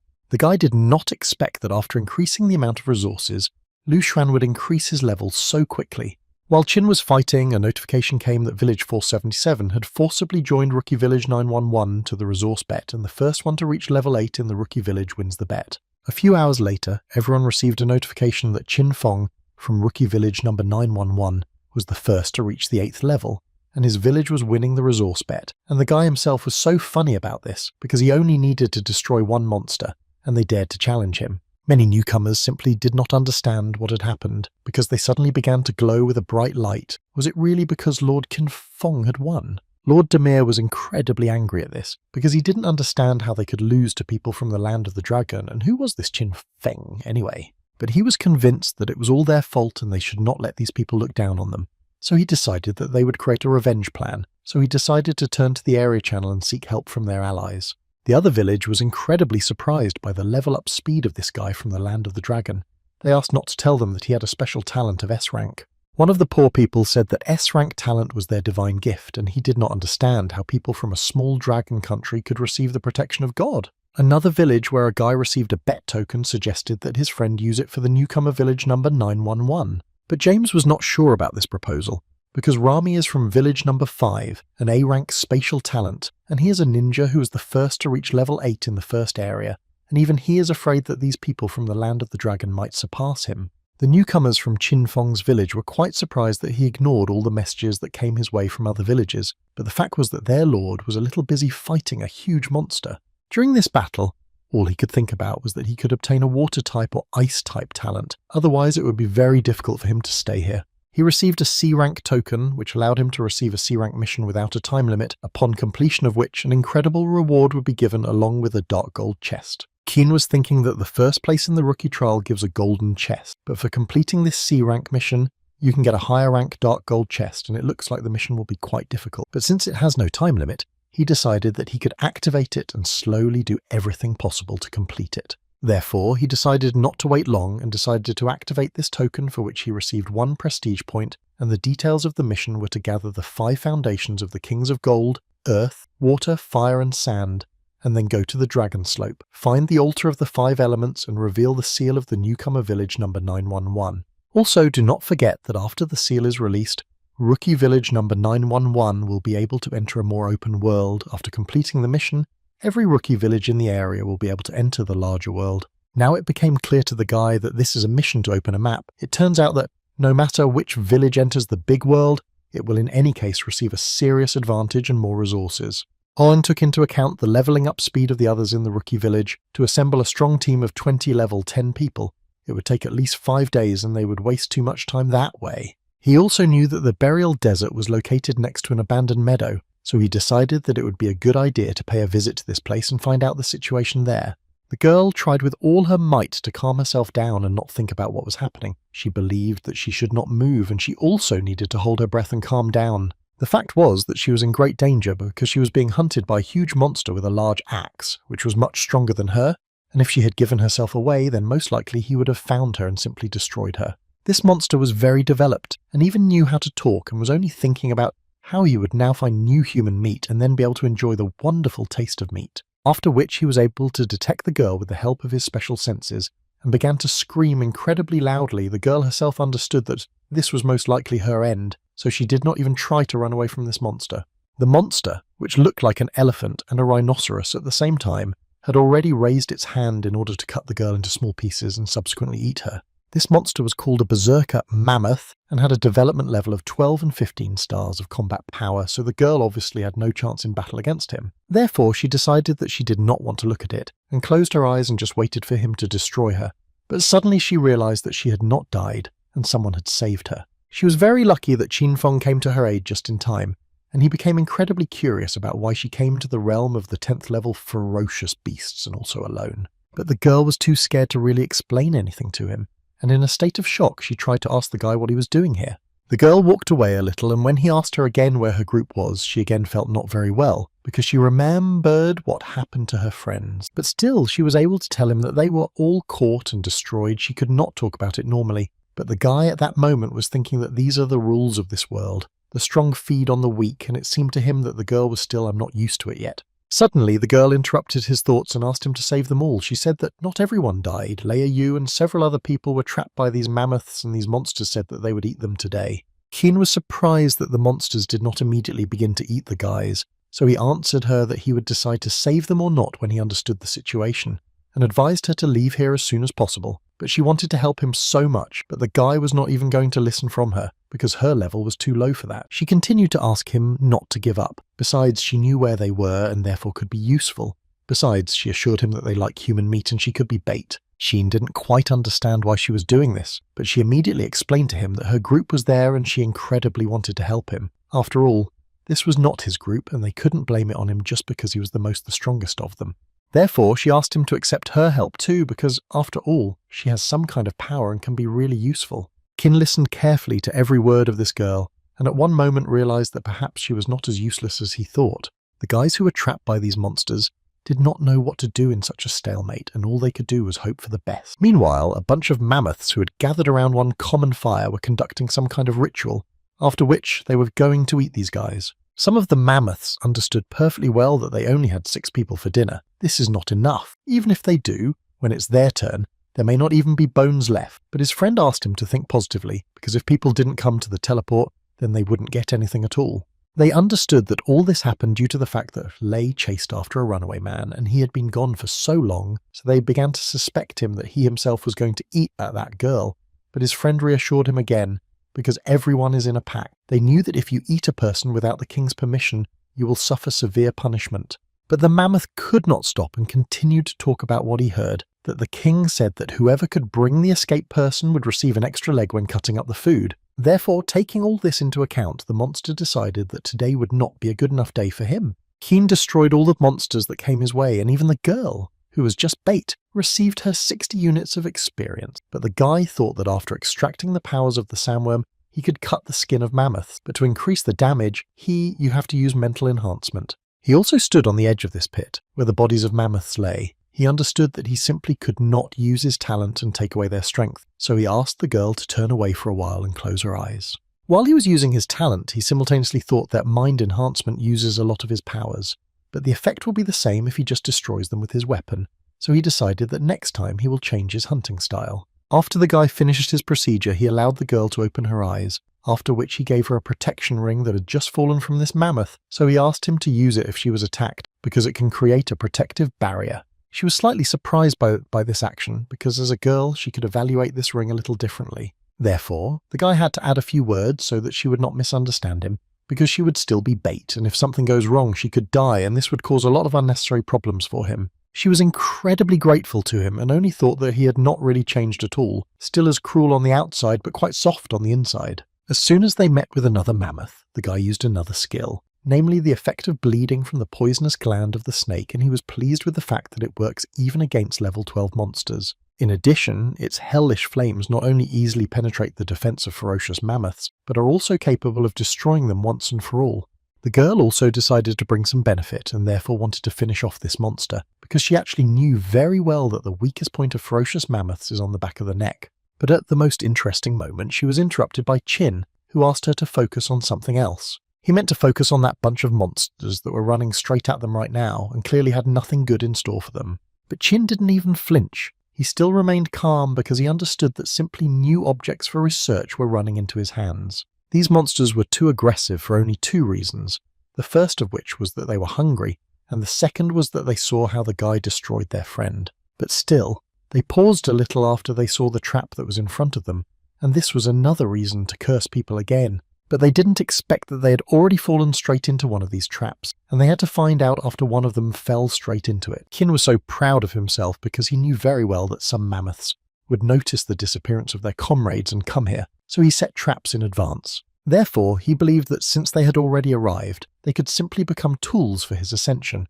And he was quite right, because he began to actively receive 100 units of experience for each of the mammoths. But still, one of the many mammoths was still able to cut the thorns of the sand centipede, which are comparable to a second-level weapon, and therefore this mammoth was most interesting.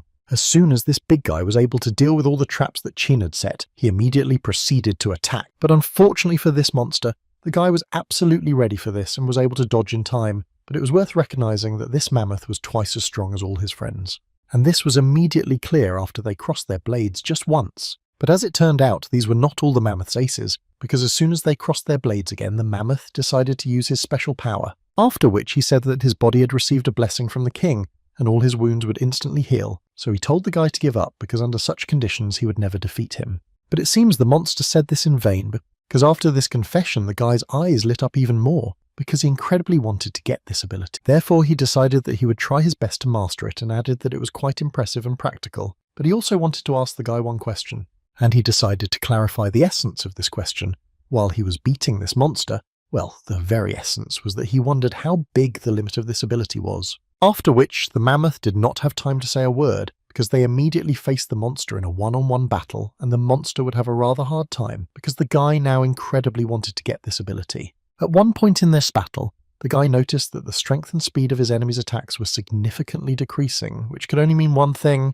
The guy hit him 75 times, 8 of them he hit him, 5 hits were lethal, 15 caused a serious wound and 30 a normal one, and the regeneration rate is really fast, but for larger wounds it takes him a lot longer. After some time in their long and protracted battle, the guy noticed that the regeneration speed had already increased to 15 seconds, which was only good for him. Shin believed that this was a pretty good time to start mocking this monster and asking him if his strength had really reached its limit. He couldn't stop there and also added that it seemed to him that his king's blessing had disappeared, but he decided not to be a buffoon and used his hellish flame on the blade, which gave him plus 100 points to the attack, and with that he went to continue the fight, or, well, end it. All it took was one precise blow to his body, which he did not have time to regenerate, and the guy received the treasured notification that he was able to cope with the Mammoth Guard, for which he received more than 2,000 experience, and he was also the first who was able to destroy such a strong Mammoth Guard.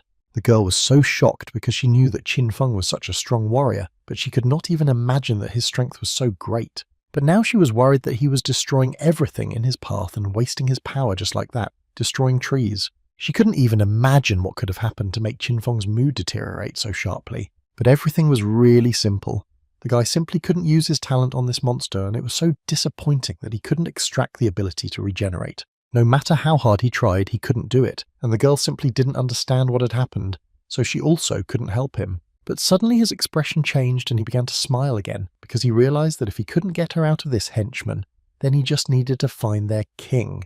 The girl very carefully looked out from behind the stone and tried to understand there were so many monsters there. She counted about 30 elephant heads, so she began to worry incredibly much about him, because even with his strength she could get hurt. Therefore, she invited him to quickly save her friends, and after which they could return to the village through the portal, especially since the monsters could not follow them. Qin Feng thought completely differently, so he asked her to look first in one direction, where the monsters had lit a fire. Then he asked her to turn her head in the other direction where her friends were sitting, who were guarded by 2 monsters. It seemed to him that the situation was very beneficial for them, because they could essentially just suddenly attack 2 elephant heads from the forest, and then silently save her friends. But still he asked her if she didn't think it was just an ordinary trap. He began to tell her that the herd noticed that 8 of their comrades were missing, so they sent that group of mammoths after them, and if this group did not return, then their king would definitely suspect something. They left Lei with the others where there was little security, pretending to be busy with their own business, but in reality it was intended to lure them into a trap. But the girl couldn't believe the fact that animals are capable of this. Can they really think so deeply? The guy told her that the higher the level of the animals, the smarter they are, so it's common to come up with a trap for them, and if you underestimate them, sooner or later you can lose your life. After such long conversations, the guy finally decided to go and finally do at least something, but the girl did not understand why he was doing this when he himself said that there was a trap there. But he told her that it was rather rude not to come to the performance that they had prepared especially for him. The girl didn't really want him to go there, because it was actually incredibly dangerous. But the guy didn't care at all. He decided to go to the very center, where there were the most monsters. The mammoths noticed him almost immediately, because in fact they had been waiting for him for an incredibly long time. And then dinner came on its own. How wonderful! Unexpectedly for the guy, they lined up in a small corridor that led straight to their king, who seemed to be waiting, and now he was calling Qinfeng to him. The monsters stood quietly because they were forbidden to touch this kid. But everyone had in their heads the thought of how this guy could destroy the guard Loi, because he really looks like such a weakling. Looking into his eyes, they began to understand that he was able to destroy their comrade only in some vile way. It was so funny for the guy to watch several huge mammoths discussing him behind his back. Finally, the guy approached the very boss of these monsters, who was waiting for Qinfeng in the company of 2 mermaids. Qinfeng was surprised to see such a famous mammoth king, so he told him that he was indeed very cruel and stunning, but mentally thinking that his combat strength was only 6 stars higher than him, Qin expected much more. The king found it incredibly funny to hear this from the guy, so he also responded with a compliment, because people always knew how to choose their words. But then he suddenly changed his face and added that this does not change the fact that the guy was able to destroy 14 of his subordinates, including a loyal guard, and thus their clan was humiliated, so the king did not even know what to do with him. Qinfeng told him that he understood perfectly well that all this was done to lure him out, so he believed that he would not want to simply destroy him. The king noted that the guy was absolutely right, because the big guy believed that he could be of much more use if he lived than if they simply killed him, after which he added that he really respects the guy and would like him to join them in the pack. Qinfeng was not even slightly shocked. He simply could not expect such a scenario, probably like everyone else who was there. But the king did not stop there and added that if he joins them, he will forget about his crime and give him the title of guard, and with it he will give him everything he wants and he will become the happiest of people.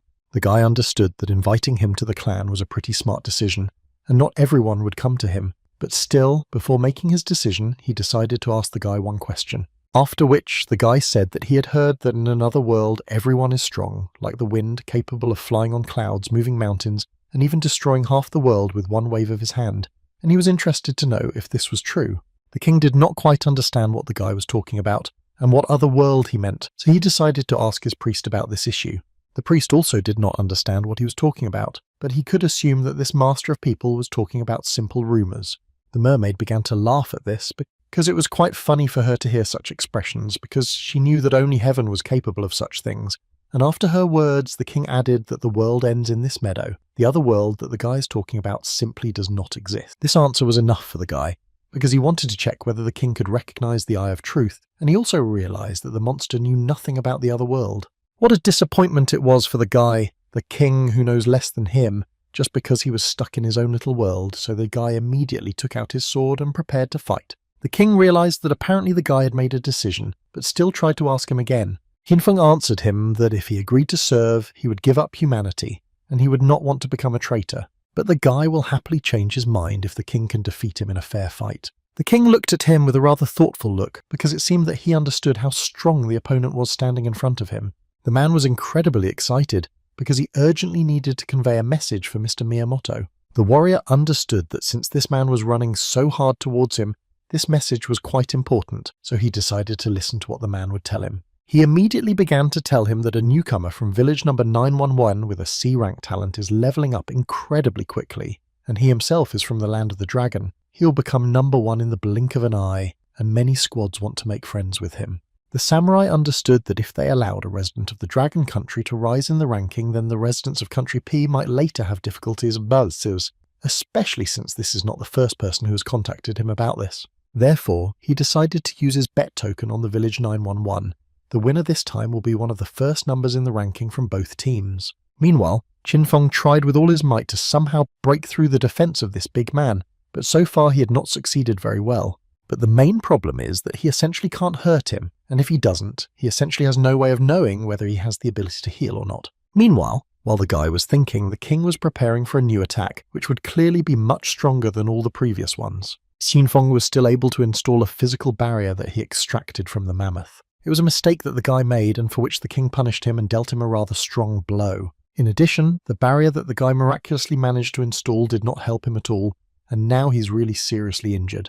After this blow, the king added that the guy has quite high potential. His skills are well suited to the Mammoth clan, and he decided to give him one last chance to change his mind. Xinfeng had not felt this bad for a long time, but he felt so good when he realized that he actually had another backup plan. After which, he stood up and added that if the king wanted the guy to join him, then he invited him to leave, and the guy would accordingly be the king of the mammoths. Obviously, such words could only infuriate the Mammoth King, but it seemed that this was all the guy really wanted. He decided to use his maximum strength to punish this ungrateful kid. The king decided not to spare the guy, and immediately used one of his most powerful skills, namely quicksand, in which Qin immediately got stuck and would have to try to get out of them. The guy understood that this was a rather strong talent of the king, and it irritated him incredibly, but so far he could not do anything with it. Xinfeng decided to use the solidification technique in order not to completely sink into these sands. He was lucky, because this technique worked at the last moment and he still managed to stop his descent underground. He noticed that his techniques began to work much slower, and because of this he almost got stuck in the ground. While he was thinking about how difficult it was to get out of this technique, the mammoth decided to deliver another blow, which Qin managed to dodge. But in any case, he won't be able to run forever, so the guy immediately used his new skill and shot spikes right from under his cloak. This dealt dozens of blows per second to the king's body, but it seemed that he didn't even feel it. How was this even possible? The mammoth was hit by spikes engulfed in hellish flames, but even this did not help inflict any injury on him. Again, he thought too much about why he couldn't hurt this monster, and for this he received an unexpected blow which, unfortunately, he could not block. The king has already begun to tell the guy that he needs to try a little more, because even after so many blows, the king does not see a single scratch on himself. These words hurt this guy incredibly strongly, so he decided that he would not just scratch the mammoth, but destroy it once and for all. Once he was able to accumulate enough energy, he was able to release hellfire right at the mammoth. The king stood with full confidence that his defense would be able to withstand all the attacks of this guy, and would not even be able to scratch him. But at one point he realized that his defense was not so flawless, and it was also failing. Qin was too angry, but finally he was able to break through his defenses, and he noticed that the king's regeneration was much less than that of that guard. Although on the other hand, he understood that this could be the effect of hellfire. But in any case, you shouldn't relax, because the Mammoth King has become even angrier, and is about to launch another attack right now. And so it happened, he created a huge fist on earth which flew straight at the guy. Xinfeng couldn't think of anything better than to simply catch this huge stone with his own hands and then apply the hardening of the sand again. But to his regret, he has too few stamina points left, and using the talent is simply impossible at the moment, which left this guy in shock. The king, looking at this guy, admired him, but then still added that it seemed that because of the kindness of the mammoth, he understood something wrong. Xinfeng was at his limit because the hellfire that he used against the king had spent almost all his stamina points, and now it would be incredibly difficult for him to continue this fight. Also, the king was not going to stop there and dealt the guy several dozen blows at once, which could have destroyed the guy, given how poor his condition was. The girl could no longer just look at it, because she understood that her friend could simply be beaten, but she couldn't really do anything about it. An incredibly strong panic immediately began in her head, which at one moment gripped her, and if she had not remembered Xinfeng's voice, which once calmed her down, then most likely she would have simply burst into tears. And suddenly she remembered how the guy told her that if during a battle her characteristics decrease, then her options will be limited. Usually it's enough to eat to recover, but if the situation is emergency, then you can also use spiritual plants or fruits, and this way you can instantly recover. But the problem was that they had to be used immediately after being picked, otherwise the effect would be greatly reduced. But she understood that this was the only chance to help Feng, so she decided that she would do everything in her power. Therefore, she decided to try to ask for help from others and wrote in the general chat that she was now with Feng, while he was fighting in a challenge with a stake on resources, and the situation was extremely difficult because he urgently needed spiritual plants and fruits, so she asked for help everyone who can. Xinfeng thought that this was most likely the end of his story, when suddenly he began to hear a notification coming to him that he had been given a large number of fruits and plants. He clearly understood what they could be used for, so he immediately grabbed the first flower he came across, and he began to eat it, which caused incredible anger in the Mammoth King, because he did not fully understand what this man could be up to. The guy did not answer him and simply continued to eat as much fruit as possible, which significantly helped him restore his stamina level. He was able to restore his energy to such an extent that the flames simply came out of his body on their own, and that only meant one thing, that he was ready to continue the fight with this Mammoth King, and this time he was sure that everything would be completely different. After which he immediately launched a new attack, which the Mammoth King did not expect. After all, he thought that he was done with the guy and all that remained was to finish him off, but now his face was right in front of him and the guy answered him that he was going to destroy the King of the Mammoths right now. This monster simply could not understand how such a pathetic person could do this to him. But in any case, he will never know the answer to this question, because Qin Feng, unlike him, was still able to deliver the final blow which pierced the king through. The guy finally admitted to him that initially he really wanted to cut off his head with one blow, but apparently he'll have to play with him a little more. Everyone who watched this battle could not believe what was happening, because they had never seen anyone stronger than their king. After the guy finally finished off the King of the Mammoths, he received the core of the King of the Earth element. All the mammoths who remained alive in this camp immediately decided to avenge their king, and gathered to take revenge on this guy for their king. The guy immediately warned them not to even count on winning just because there were so many of them. Qin Feng realized that he immediately needed to distribute his stats equally in order to continue the fight, and as soon as he did this, he felt that he had become much stronger. He successfully destroyed all the mammoths that were there, and it didn't matter to him how many there were, because he could destroy each of them with just one blow. The king's advisor gave them advice on how best to fight with this type of opponent. He suggested that they hide behind their brothers, and as soon as the guy destroys one of them, the second one immediately flies out and unexpectedly delivers another blow. He was also sure that the guy would never, ever be able to cope with such a huge number of warriors alone, because this is simply impossible in reality. Qin Feng thought a little differently, and instead of 1,000 words, he responded by again using his hellfire, which burned the mammoths one by one. After which he realized that this entire herd was now commanded by this particular shaman, which greatly disturbed him. Therefore, the guy decided that first he would need to finish off this particular shaman who was interfering with him too much. The shaman realized that he was under attack and he could not have expected such a turn of events. As soon as Qin Feng swung his hand to destroy the shaman, a mammoth jumped out in front of him at the last moment. The guy understood that the other mammoth blocked the blow with his body for a reason. He began to think that the mammoth shaman also had the ability to control animals. The shaman simply did not understand how the guy was able to demolish and destroy such a large mammoth that jumped out in front of him with one blow. In any case, he ordered everyone who was left to attack this guy and not let him get close to him, after which he decided that it was too dangerous for him to stay here, and before running away, he added that he would definitely return with an entire army of mammoths to destroy the guy. Qin Feng simply couldn't believe that this guy just ran away. In any case, he decided that he wouldn't just let him escape, so he took his sword and pointed it straight at this shaman's head. The guy was surprised by this decision because the shaman was able to distract him in order to escape himself, and it seems that this mammoth is smart enough to use such tricks. But now this is not so important, because he continues to be attacked by those mammoths who are not very smart.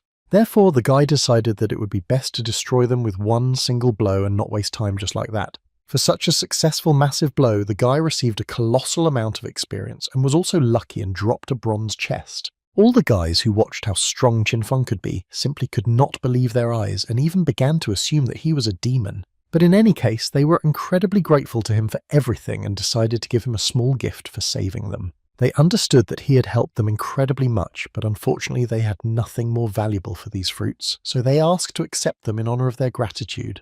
At first, Qin Feng upset them a little, because all these fruits were of too low a level, and they were unlikely to be able to help him with anything. But then he still added that he would accept their gift, and he was quite pleased to do so. Suddenly, a small chicken crawled out of this set of fruits and screamed incredibly loudly. Li immediately began to apologize to Qin Feng for this not entirely pleasant moment, after which he added that this useless item fell out to him by accident and he forgot to throw it away. But for the guy, it was quite interesting because the first time he saw such a useless creature and he thought about how it could be used.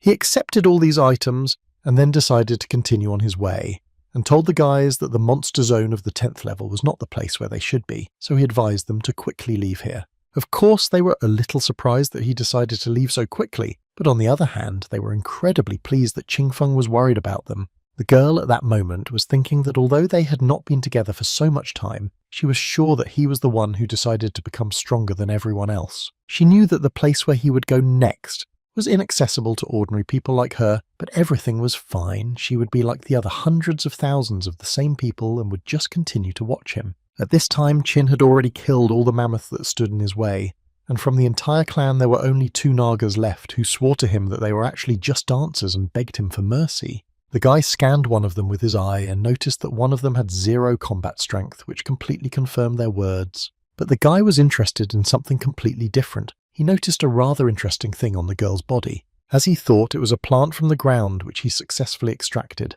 But still, the guy couldn't just let these girls go and ask them to answer his questions and then he would spare them. Subsequently, he still let them go, because he understood that he was unlikely to ever need such strange talents that they had, like a charming dance and a flexible waist. He decided that first he needed to go further to complete the mission of the 5 elements, and along the way he decided that he would look at all the awards that he received in battle. Suddenly, the guy noticed that whoever lost to him in a fair fight on a bet was spreading rumours about him that were not true. But this amused the guy incredibly, because he understood that these creatures would not admit defeat until they themselves got it, and since it came to this, he would personally show them how he carried out mission after mission. The resource bid token can only appear once and can only be activated by the person with the highest level, and one of these tokens was still used by Qin Feng to punish everyone who spread bad rumours about him. It was also worth remembering that each newcomer village has only 1 token. In each zone you can only use 100 tokens, and this was the 79th bet. Qin Feng was a little surprised when he learned that there were actually restrictions on the use of these tokens, because he believed that this could not happen here. But he knew very well that this was done only to push the cowards to action and make them hungry for new levels and battles. Just like Edward and Miyamoto, who dared to take a risk and activated their tokens because they thought they were the strongest, because those who find this token often immediately give it to the strongest in the village. Luckily for the guy, he was able to use this token and activate this bet quite on time.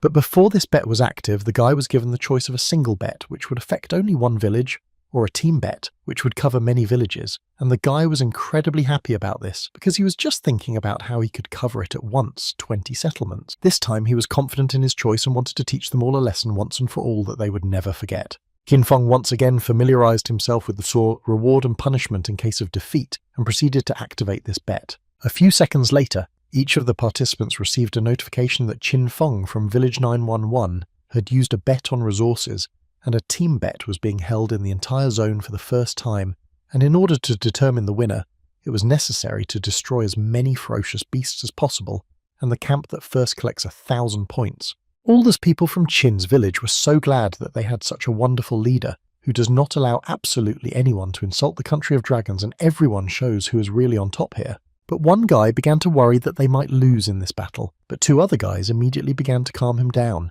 who believed that Feng Qin probably had a plan for victory and everything would be fine.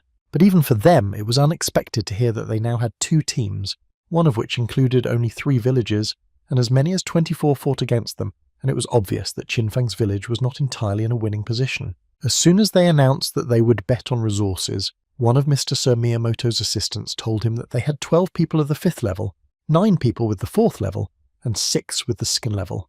But the gentleman didn't even want to listen to him, and asked the guy to close his mouth, because he didn't care how many people they had. He thought that time Qin Feng won only because he cheated, and this time it definitely won't work.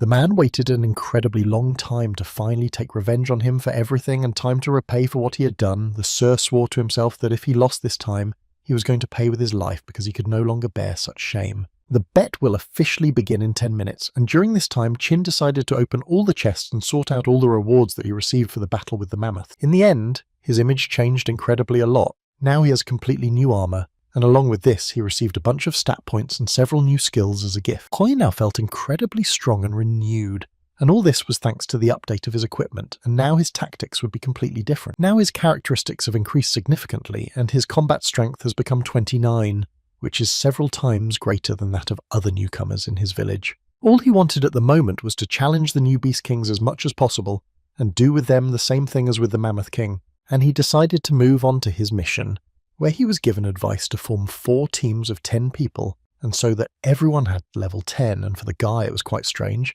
Is this boss really quite strong? Is this boss stronger than a mammoth? He understood that he should not underestimate such animals, because he almost lost to the Mammoth King, so the guy decided to prepare a little for the battle. poison is one of the greatest equalizers in human history, because with its help, a weak girl can kill a strong man. One person can single-handedly destroy an entire group, but some consider poison to be a weapon of the weak. Others think that any weapon with which you can destroy your enemies is useful. Ricin is one of the 10 strongest poisons. It is extracted from castor beans, and they say are several thousand times more toxic than arsenic, and 1 milligram is not enough to kill instantly. The most famous killer with Ricin appeared several decades ago. He was an international spy who used the tip of an umbrella, which was smeared with ricin, to quietly and imperceptibly destroy his victim, and when the guy saw the seeds on the naga, he came up with a plan. He decided to use his talent again and extract the element of poison. Hinfeng looked at the result and realized that this poison would be enough to kill 2 or 3 fierce beasts, so he decided to first mix snake venom and ricin to get something much more interesting.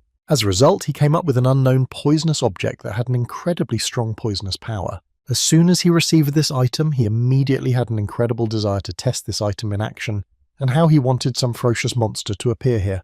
And as if by his order, a huge ferocious beast of the 10th level appeared in front of him, which the guy immediately called to him. 1 drop of this guy's miracle remedy was able to destroy the wild beast instantly, and it even became a little scary what it could do to his other enemies. The guy considered himself simply a genius who was able to invent a new weapon that would change the course of his battles. But first, he decided that he needed to prepare as much of this poison as possible, after which he would not mind going to the ants and killing them all with the help of this poison.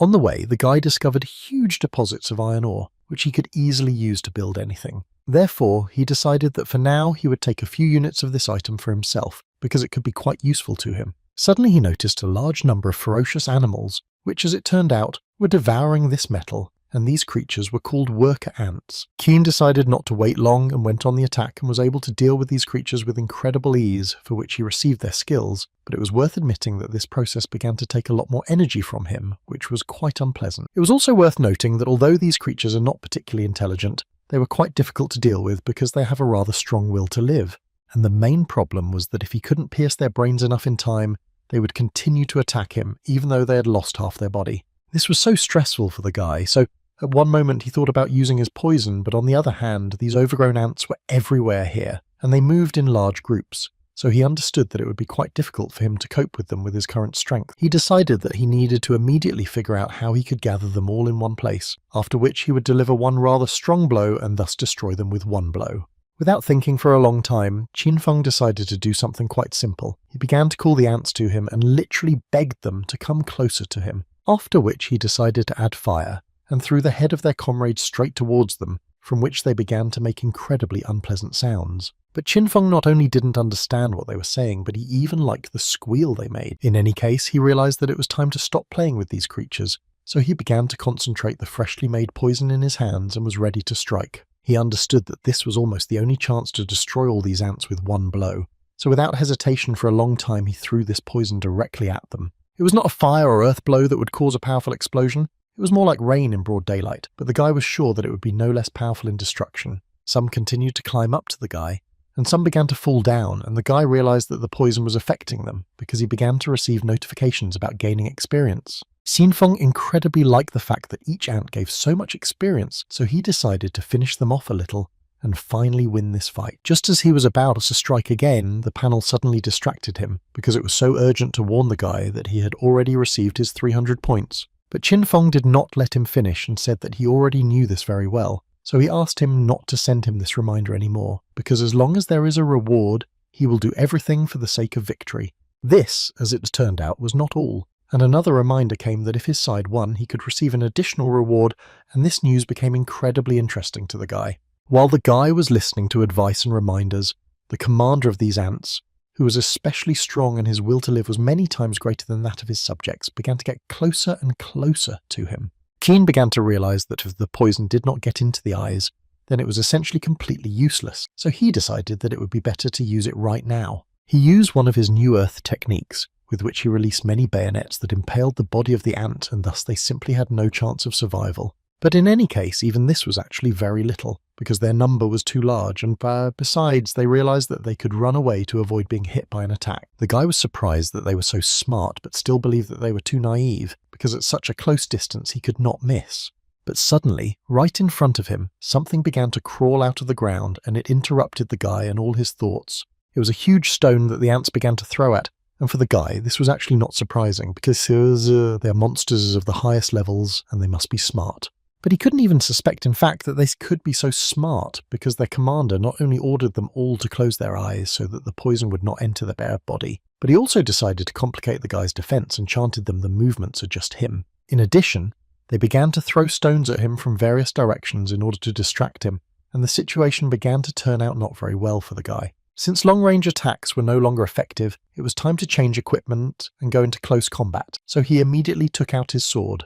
Even the ants that were simply climbing the rock were actually just distracting him, and now he will have to fight a rather difficult battle. Realizing this, Qin Feng understood that the battle was unlikely to be fair, if only because there were 1,000,000 times more of them, and as if the army of these entities would never end. But in any case, no one was going to give up, especially since the guy had a mammoth belt, the armor of the Mammoth King, protection of a magic crystal, and many different skills. So he immediately told them that they definitely wouldn't be able to harm him, but he thought that they would their worst nightmare. Until this moment, he had successfully dealt with every ant that at least somehow tried to get the guy. But in any case, his strength is far from endless, and sooner or later he will begin to get tired. And at one moment he realized that he was beginning to lose to these creatures, because he destroyed one, and 2 more took his place, and it was too difficult to resist them. Qin Feng understood that their number was so huge that even if he managed to defeat them, he would most likely drown in their corpses, and the guy clearly did not like such an end. They flew at him in huge heaps, and at times it was very difficult to fight them off, so the guy decided that it was time to use his hellfire. This skill was too strong because it simply burned these monsters alive, and even their armor did not help them. But Qin Feng decided not to stop there, so he asked them to look very carefully at his final movement, after which they would have to say goodbye. After which he flew up to a low altitude and released an incredibly huge amount of fire that could burn literally everything in its path. Qin Feng released such a strong blow that he didn't even notice how he simultaneously managed to destroy the commander of these ants, for which he gained quite a lot of experience. But in any case, this was only the commander of this detachment, and the main boss of these monsters was the queen, who, for reasons unknown to the guy, still remained in her den. Yellow eyes suddenly glowed in the darkness, inside of which one could see extreme destruction and chaos. But it turned out to be just another ant that hid in its house and decided to attack, but Qin Feng dealt with it too easily. After such a rather difficult battle, the guy calculated that he now has 800 personal points, and the village has a total of 87, and if you add all this together with the points of the allied villages, then they should soon reach the first 1,000. Therefore, this only motivated him more, and he decided to check if there was anyone else left here who could bring him even more points. But it seemed like there was absolutely no one else who could give him points, because even the ants were gone. Therefore, he decided to go inside the cave from where these ants climbed out, and the first thing he felt was very humid air, and the earth was so soft, but the most unusual thing was that it smelled like chocolate. He once read in a book that ants secrete an alarm pheromone from their glands when they are in danger, and he began to assume that it was this that gave the smell, which was incredibly similar to chocolate. As soon as he walked deeper through this tunnel, he saw how these goosebumps were quite well prepared for his arrival, and it was even a little pleasant to realize that. He caught this queen at the moment when she was screaming incredibly loudly, and at first it was not entirely clear what was happening. But then he saw another ant take away the egg from her, which in all likelihood she had just given birth to. It was a bit of a creepy scene and quite difficult to watch, so Qin Feng didn't really want to linger in this place. But it seems that this will not happen, because one of the ants had already attacked him, while at that moment he was thinking that it is not for nothing that this queen ranks 4th among the 5 great kings of beasts, because with her incredible ability to reproduce, even 10 kings mammoths would not dare to face her. As expected, he was easily able to repel the attack of the ant that was hunting him, but in any case, he did not know what to do with the queen. After all, even these small ants attack quite well and almost inflict good blows on him. If not for his reaction, he would hardly have reached this stage at all. Suddenly his thoughts were interrupted by some kind of wave that made him incredibly dizzy, and he didn't quite understand what was happening.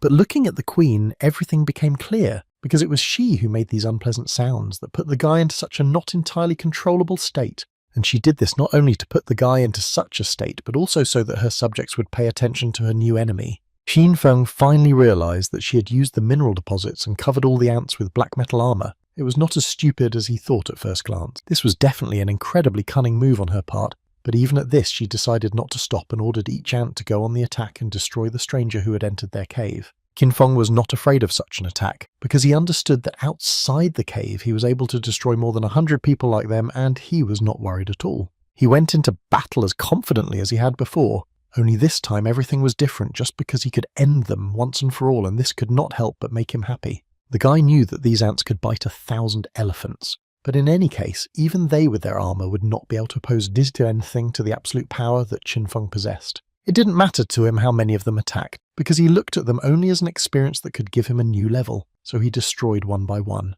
He knew several weak points of these creatures, so destroying them became much easier with each blow. Looking at all this, the queen was already starting to get nervous that she might lose, because the guy unexpectedly dealt with her entire army. And he, looking into her eyes, continued to do this with a smile, because he knew that she would be the next victim. As soon as he demolished another batch of ants, she immediately began screaming that this was simply impossible and how could he even do it? Qinfeng told her that he had only removed the garbage that was preventing him from delivering the fulfillment of destiny for the Ant Queen herself. She understood that this was most likely the end of her, so without thinking for a long time she used another trump card that was in her arsenal, and it was some kind of sticky substance that she released straight from her mouth. Qinfeng understood that there was no way he could dodge in the air, so he would have to take this blow.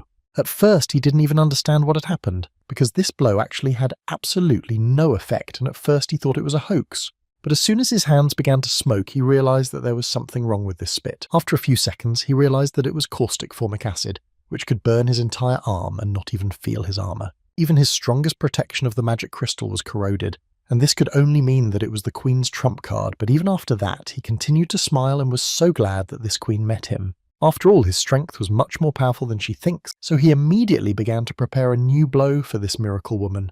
At that moment, she did not listen to his conversations, so she simply decided to spit at him again, in the hope that this time she would get hit with this acid. But it seems she did this incredibly late, because at that very moment Qinfeng was able to strike back at her, which simultaneously blocked her blow and struck back. The woman couldn't say that she was somehow very upset, because she was essentially able to block the guy's blow, which he had been preparing for so long, and this is actually a pretty good result. But no matter how happy she was, as soon as the smoke cleared a little, Qinfeng jumped out of it, who was already ready to chop her into small pieces. What actually happened was that he dealt an incredibly serious blow to her body from which she would most likely never recover. The guy calmly landed after such a serious blow to the ground, and was glad that this boring battle was finally over, because he was already pretty tired. The queen was still trying to do something, but the guy looked at her with disgust. He just decided to add to her that today she was finishing her story along with her ants. A few seconds later, the guy received a notification that he was able to cope with the Queen of the Ants, for which he received as many as 6,000 experience, as well as the king's core, and of course, the treasured silver chest. Qinfeng couldn't help but rejoice at this wonderful news, as he was essentially able to obtain 2 cores from the kings in such a short period of time. After the next battle, his employee ran up to Lord Miyamoto, who told him that they had just collected another 62 points, and according to his calculations, their side only had about 600 points. This could not but please the Lord, because he understood that most likely they had an incredibly large lead over the country of dragons, and this time they still lost. But suddenly his joy was interrupted by a notification in which they reported that the team of the Red Camp had scored the first 1,000 points and thus won, and from that moment on, in every village that lost, points began to be deducted. Most of Sir Miyamoto's servants simply could not move and began to beg him for help, because they were already too weak, and also this game, which took away their last points of strength. The man froze in place because he simply did not understand what was happening and how he could solve this problem, because it just seemed to him that they were winning, but now his village was simply being destroyed. All the people who were there began to ask him for help and begged him to be saved, because they did not want to die so much, but the man continued to stand still and simply did not know what to do to correct this situation. He fell to his knees and looked at the ground and began to realize that they really had lost, although it just didn't fit in his head. While Qin was trying to sort out his affairs, he was a little disturbed by the ants that crawled there even after their queen died, and he tried to warn them that he would destroy them if they continued in the same spirit. He also added that if they wanted to avenge their ant queen, he asked them to first become as strong as possible. Suddenly they seemed to listen to him and began to run away somewhere, which was a rather unusual phenomenon. After which, the guy received a message that his reward would soon be calculated, and he could only wait a little. Sheen suddenly remembered that their camp had won while he was busy killing the ants, so he ignored the message, so he decided that it was time for him to see what they gave him for it. After destroying the ants and their queen, he received 6 silver chests, so he believed that it was not in vain that he spent so much effort on destroying these animals. But the most important thing he noticed was that, while he was busy with his own affairs, he was unexpectedly given the 10th level, which couldn't help but make the guy happy. After which he saw that a button appeared with the level value, which could tell what mission awaited him next. To begin with, the system congratulated him on receiving level 10, and then,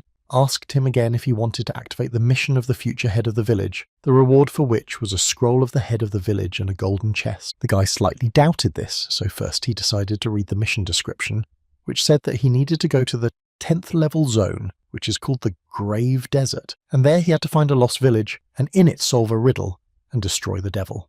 The reward for the mission is a scroll from the head of the village and a golden chest, but to be admitted to this mission you need to get level 10 and the title King of Newcomers, which the guy already owned. Becoming the head of a village is only the beginning of its development. A newcomer village without a leader will be dissolved, and the inhabitants will become refugees who will lose the protection of the newcomer's wooden house, and the newcomer village can develop and grow. The head of the village can lead the villagers to build an entire city or kingdom. The guy, after carefully listening to everything that was in the mission description, only the phrase was spinning in his head that it was a buried zone, a lost village, which can only be reached by chance. It's good that he found the key to the entrance to the lost village. Now he only needs to wait for the night to complete this mission first, and it would be cool to get more such useful things. He was excited because the head of the rookie village number 911, this role would only suit him. Keen decided that he needed to prepare a little before going into the Grave Desert, so he decided to use all the stat points he had received first. He didn't wait long and literally immediately asked the system to do this and add them all. Every time this process began, the guy felt an incredible buzz because he believed that there was simply no better feeling than the feeling of gaining strength. After receiving the touch enhancement from the ant, he only lacks the taste enhancement, and after extracting the D rank frantic power from the ant general, it upgraded to the true C rank power, and now has 5 times more power than before. He also took away the ability to control metal from the ant queen, and now he can create armor on his body from nearby black ordo. But they created the poison of the ants themselves, so he cannot extract it in any way, and this is a very big loss for him. Additionally, after improving his metal control, he can use it along with darkness and telekinesis together to increase the destructive power of piercing. It was impossible not to note that the use of spiritual energy had also decreased by half, and this was an excellent skill that the guy clearly lacked before. He also reminded himself that he had an innate talent for releasing energy, which in fact could also come in handy at one point. After all, this talent is able to channel energy from the body to attack enemies, and it is something like an internal force that he can apply to weapons, which significantly increases the damage. He understood that piercing and releasing energy, these two skills were absolutely enough to deal with ordinary beasts, and using Hellfire wasted too much spiritual energy, so he knew that he needed to use it extremely carefully. This time he received many more rewards, and this could not but please the guy. Therefore, after he finished inspecting all of his new skills and characteristics, he decided that it was time to begin the main presentation. And by these words, he meant that it was time for him to open those very chests that had been lying idle for quite a long time. But his joy was interrupted by Lu Xuan, who asked the guy for a personal conversation. Xinfeng didn't understand what the village's second newcomer needed 911 from him and why even look for him. As soon as they got in touch, Li Xuan immediately began to say that he had an interesting thing and would like to exchange it with Qin Feng, if he doesn't mind, of course. As it turned out, he had a chest combining card and he would like to exchange it for a Bloodwolf battle sword. The feature of this card was that you can use 5 chests of a lower rank in order to create a chest with a higher rank. Qin Feng knew that the chance of getting a 4th level item from a silver chest is only 2%, while for a gold chest this chance is 98%, and the remaining 2% allows you to get an item as much as the 5th level. Therefore, he understood that if you compare, then the golden chest is of course many times more valuable. Even 10 silver chests, and perhaps the rest could not get so many chests. So this card is useless, and in his case he has quite a lot of silver chests, and he decided that the exchange would be quite beneficial for him. A few seconds after the exchange, this card was already in his hands, and he incredibly wanted to start using it. As soon as he was able to open the golden chest, he received the Boots of the Wind God, which gave him plus 100 points to agility and incredible speed. But he did not stop there and opened the second golden chest, in which he found a necklace of shadow illusion, which allows him to create a shadow clone who can even fight. After all the discoveries, Qin Feng realized that he had 8 silver chests left. Eating them would give him gold chests, so he decided that he should try to post a message about the exchange in the general chat. He put up for exchange the battle armor of the Bear King and the boots of the Dark Shadow, and he wanted to exchange all this for 2 cards for combining chests. And while he was waiting for offers, he thought that very soon he would meet the second knight of this world. But without a doubt, he understood that there was no point in relaxing and it was time to continue his hunt again, so as soon as he rested a little, he decided to immediately continue the search for those same jackals. After receiving the Boots of the Wind God, his speed increased significantly. Before the journey took about 3 hours, but now it only took him 1 hour, and when he reached the lost village of the Grave Desert, the entrance should already be open. But first he decided to destroy the monsters to gain experience. Then he decided to try new skills, and for this he received a bunch of characteristics and other quite useful things. Now he already had 21,700 experience out of 23,000, and the beginning had been made for obtaining the next level. His combat strength had reached the limit of 49 stars. At the same time, he was able to reach the limit of extracting ferocious beasts of the 10th level, and he only had to extract beasts of the 8th and 9th levels, which should not have been difficult. After which he realized that he would have to buy a large number of their corpses so as not to waste his time. He approached the very place to which he had been walking for so long, and it seems that the same process had already begun, and the guy was absolutely ready for this. Qinfeng was able to jump from a height without any problems and did not even think about the fact that it could be incredibly dangerous there. But everything worked out, and this time he even managed to land better. After some time, he saw a portal from which it seemed that someone was trying to exit, and the guy was well aware of who could come out of this portal, so his mood became better every second. The jackals couldn't even imagine how the guy could become so strong, because the last time they saw him, he was so weak. Qinfeng answered them that they say that a person can change a lot in just 3 days, but he only came alone and they are no longer his match. In addition, he then remembered that he said that he was immortal, but the guy simply did not know his weakness then, but now he knows it. He found a way out and decided to smash the jackal's head and see how he could survive. But it seems the jackal still failed to do this, because the guy again received a notification that he had successfully destroyed the hellish soldier, and for this, in addition to experience, he received a fragment of the Seal of Darkness. Qinfeng knew that if he collected all 7 dark crystals, he could remove the seal of the demonic altar, and after that he could free the demon and destroy it to cleanse the village. This was the task, and the first 10 people from the Blue Star world who completed this mission would receive 1 golden chest and 200 stat points, as well as doubling the current stat points. Surprisingly, the guy was the 7th to activate this mission, and he thought that when they talk about the world of the Blue Star, they mean their world. But still, the fact that 7 more people received this mission made the guy think that there are many hiding rankers in this world, and if he doesn't hurry up, he may not have time to get into the top 10. While the guy was thinking and reflecting on everything, a huge man with an axe jumped out from behind him, clearly not wanting to say hello. But the guy at that moment only heard a notification from the system, which told him that since Village 911 had won the resource bid many times, the mission had become twice as difficult. The fighting power of the evil creatures had been increased, as had the reward for their destruction. He was lucky that his reaction was at a high level, and he was still able to dodge the blow of the big guy, because a little more and most likely it would have been the end of the story. This man knew very well who he was standing in front of now, because he was already a fairly famous person who was the king of newcomers. But before he could start threatening again, Qinfeng used his speed and simply blew off this big guy's head. The guy was once again convinced that in fact the level does not mean anything if there is no power, so there is no need to throw around words in advance, and the guy himself received level 11 and another dark crystal for this destruction.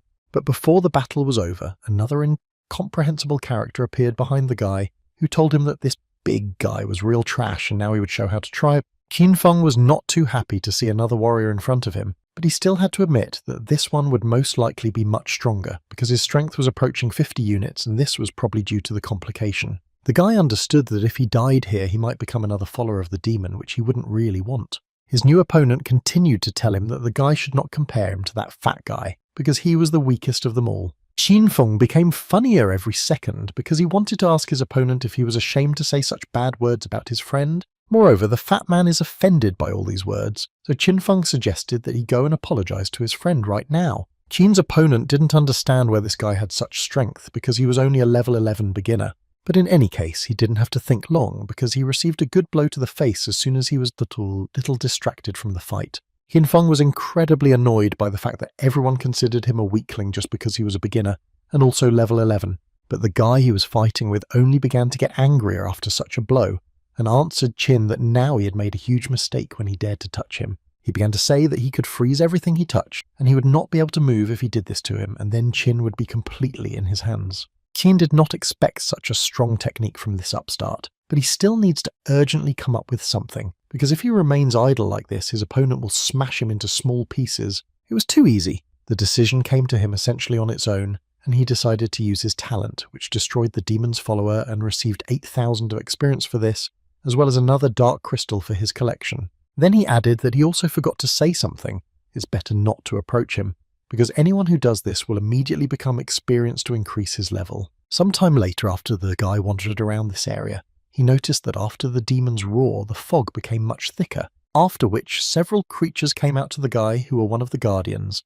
And Qin Feng was glad to see such a meeting because, since he needs to collect 7 dark crystals, then there will be 7 followers. But the only thing is that he did not see the last guardian. But suddenly he turned around and realized that she was behind him, and he didn't even feel her approach him. This guardian looks too strange compared to the others, who with all their appearance showed that they were guardians. Qin Feng realized that something was clearly wrong with him at the moment. His head began to feel incredibly dizzy, and his body seemed to be immobilized and he could not even move his hands. At one moment his body was transferred from one world to another, and he incredibly didn't care what happened to him. This feeling made him relax and forget about all the battles. After which he found himself in some field where a lot of flowers grew, but the guy could not understand what was happening to him. He tried to look around and understand what kind of place it was, when suddenly he again saw the same woman who was constantly smiling. Qin simply couldn't believe that she started dancing in front of him.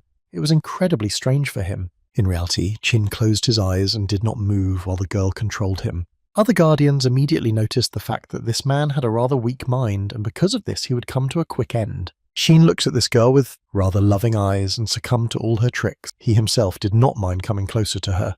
Their hands almost touched each other. The girl reached out to him as strongly as possible and at the same time told him to do the same. The other guardians realized that there would be no better opportunity, so one of them ordered each of them to immediately go into battle. But their only problem was that they underestimated the guy, who was much stronger than they thought, because he could easily cope with an ordinary hallucination. Therefore, he used one of his talents here and thus ended up behind the back of one of the guardians, who was the first to try to kill the guy. But unfortunately for him, this was the end of his story and he became another victim of Qin Feng, and gave him some experience so that the guy continued to improve his level. The guy landed on his feet and added that their comrade was absolutely right. In fact, this was their best attack opportunity when he was really distracted, but now he's back with them and ready to continue having fun. The guardians simply could not believe what was happening, because before no one had managed to get out of the girl's hypnosis and everything ended at this stage. The girl understood that he was much smarter than others and he simply fooled them, so the illusion did not affect him. In any case, none of them was going to give up, so they immediately went on the attack, only now all together. Blow after blow they tried to get the guy, but no matter how hard they tried, it just didn't work out for them. The guy managed to dodge everything. At one point he even managed to deliver a counterattack, which could incredibly damage one of the guardians. This was another kind of distraction so that the girl could get closer to him and she wanted to use her ability again. Qin Feng didn't understand what she was trying to achieve, because did she really think that if he didn't fall for it the first time, then this could happen the second time? But as soon as he swung his sword and struck, flower petals appeared instead of the girl, and the guy could not believe that he had fallen for her tricks again. Qin Feng didn't understand why he still saw this illusion, because he was sure that he felt like he was cutting it in half. In any case, he understood that these were not such simple rivals and he needed to get together immediately, otherwise everything would be sad for him. And at one moment he still realized that this woman was most likely hiding in these petals. As soon as he tried to strike, he immediately received a counterattack, and it became clear that these petals were definitely blocking his view, and he should get out of this trap as soon as possible. He decided that the best way to get out was to jump as high as possible and use his talent for underground spikes. But it's not that it didn't work. The guy was still able to jump out of her trap, but the problem was that she also has earth magic and she certainly took advantage of it. She lifted him higher to talk to him a little, because he seemed to her an incredibly interesting young man, if only because he was able to destroy 2 level 15 spirits. Although he himself is at level 11, this is worthy of praise and respect. Although on the other hand, she believed that he was unlikely to tell her anything, so she decided that she would simply end things with him, so that the Spirit King could read his memories. But first, she decided to mock him a little for daring to deceive her, but she promised that it would be a fairly quick process. She wanted to teach him a lesson that he would remember for the rest of his life and would no longer make such stupid mistakes. Qin Feng understood that this girl was not as weak as everyone else, and would have to tinker with her a lot longer, because she was actually damn strong. He could not move his arms and legs, which meant that the only chance to attack would appear only when the crystal armor was destroyed, and then a gap would appear between his body and what was compressing him. So he ordered the crystal armor to be immediately removed. He still managed to free his hand so that he could deliver a counterattack from which the girl herself would loosen this grip. The guide decided not to stand on ceremony and not look for easy ways. He concentrated the maximum of his energy and released a lot of hellish flames. After this, even this girl could not resist, and her appearance actually spoke for itself. She looked quite shabby, and it was clear that most likely this would be the end of her fight today. But finally she decided to find out where he got so many talents from, because as everyone knew, a person can only have 3 talents, and that's the maximum. Xinfeng continued to listen to her, and what she was saying about how God should have gotten rid of him long ago, but it seems the guy didn't care at all about all her words. The guy simply brought his hellish flame closer to her head, because he incredibly wanted to take another crystal. And so it happened, he would destroy a king-level spirit, for which he received 10,000 experience in the last fragment. He understood that the spirits began to behave actively, and he decided to try to place all 7 dark crystals in special recesses on the altar and see what effect would then be. Chine hoped that with such actions he could remove the seal and release the spirit, and it seems that some kind of process has begun. He carefully watched this process and clearly saw that the power of the seal was weakening, and he understood that now everything should work out. Suddenly there was a big explosion and a notification came from the system saying that Qinfeng was able to release the spirit. But there was still no reason to rejoice, because after he did this, he saw a huge monster, and he had never met such a frightening rank. This monster was called the Demon of Hatred. Its level was 17 and its combat power was approaching hundreds of points. The monster did not wait and immediately went on the attack on the guy, saying that it was all his fault because it was the guy who destroyed everyone with his followers, ruined everything he had worked so hard on for 100 years. Xinfeng didn't listen to what this monster was telling him, because all that was in his head was that he struck him with 1 blow, and he literally can't feel his hand anymore. It's just incredible power. In the guy's eyes one could observe horror and destruction, because in his eyes there was a reflection of this monster from which it was clear that he did not spare anyone or anything in his path. So he kept throwing punch after punch and trying to finish the guy off for what he did. After which he added that he considered the guy a pretty strong opponent since he managed to destroy 7 of his followers, but it turns out that this was not so. What a pity. Xinfeng could not respond to this big guy's jokes because now he was really fighting for his life, and he was lucky that his rods were quite strong and could withstand such force, although it was obvious that they would not be able to do so for long. As soon as the monster put more pressure on his hand and wanted to crush the guy, he managed to get out of this pressure at the last moment and save his life. Mentally, the monster still understood that not only did he not die from his attack, but he was also able to move quite quickly. After all, this boy was quite stronger than he expected, and it seemed that he would have to tinker with him a little longer. As soon as Qinfeng moved away from such a blow, he decided that he also needed to start attacks, because he would not be able to defend himself forever. But no matter how hard he tried, he could not break through the defense of this monster. Even his most powerful weapons simply did not cause any damage. Even when he used the power of rank 3 Hellfire, which is 10 times more powerful, it was still all useless and he still couldn't break through the monster's defense. Therefore, he decided to resort to another option that he had not used for a long time, namely, to try releasing energy. Xinfeng was able to fly above this monster's head and prepare to deliver one of his strongest blows. The demon put his 2 hands and thus was able to parry the guy's blow. It was too easy for him, which cannot be said about Qinfeng. The guy understood that now his affairs were really bad, because he practically had no more ideas on how to break through the defense of this monster. It was too strong for him. The monster was glad that the guy had something in his arsenal, and they didn't just fight with him in battle. He has quite a lot of strange techniques, but what a pity that they are completely useless against him. Xinfeng watched the monster go on the attack and only thought that he had actually already tried all the options, so he was already starting to think that he could simply fail this mission, and this could really be the end of his story. He realized that he needed to collect his thoughts as quickly as possible, because this is just a huge boss and it's impossible that he doesn't have vulnerabilities. He could definitely miss something, and the sooner he understands what exactly, the more chances he has. And suddenly a smile appeared on his face again, which could only signal that he had found something that he had not tried yet, which meant there was still a chance. He immediately dodged the blow of this big man and delivered his blow to the very place that came to his mind. After such a powerful blow, even the monster could not withstand it and fell to the floor. Now the guy began to understand that the movable joints of the bones are quite difficult to protect. They became his weak point, where the guy had just successfully launched an attack. Thus, he caused incredible anger in this monster, who was going to tear the small man into even smaller pieces. But as soon as Qinfeng felt the taste of victory, the monster would have to try to stop the guy, because he was no longer going to lose. At least the guy himself thought so, until he missed a rather unexpected and strong blow from the thug. It was a difficult blow that accidentally hit him. This blow could have broken all the guy's organs. Xinfeng lay practically unconscious, and with the understanding that his strength had increased significantly, and one blow was enough to break all the bones in his body. But fortunately he managed to take away the talent of that woman in a white dress. Her healing skill automatically launched the regeneration process, and the wounds were able to heal in a matter of seconds. With this skill, even if his combat skills are inferior to those of his opponent, he can simply wear him down, but it was rather his backup option. The demon obviously did not expect the guy to be so tenacious, but Chin confidently told him that only he would die today. After which he again went into battle against the monster and tried to strike exactly in the place where he hit the first time. At one point in this fight, the monster thought that he could grab the guy and then crush him like a small insect. Qin Feng acted quite collectedly and used all his talents to the maximum, so he did not forget that he could summon a ghost clone. He knew that a ghost clone could only use half of the owner's power, but to use it, all 6 senses must be awakened. Fortunately, before he removed the seal from the demonic altar, he managed to obtain one wave fruit, thanks to which his taste abilities improved to F rank. Now all 6 senses are involved, which means you can use the taming skill and the ghost clone at the same time. While the guy was trying to cope with this demon, 2 other newcomers were already able to destroy their demons and take the first 2 places on the blue star, so the guy understood that he needed to hurry. The demon was already simply beside himself because he simply could not understand why the guy was so strong and where he even got such strength. The monster did not hide the fact that he had been observing the guy since he entered the village. Strength, speed, physical characteristics and mental strength, all of which seemed to play an important role in awakening his talent. However, he could not call them outstanding.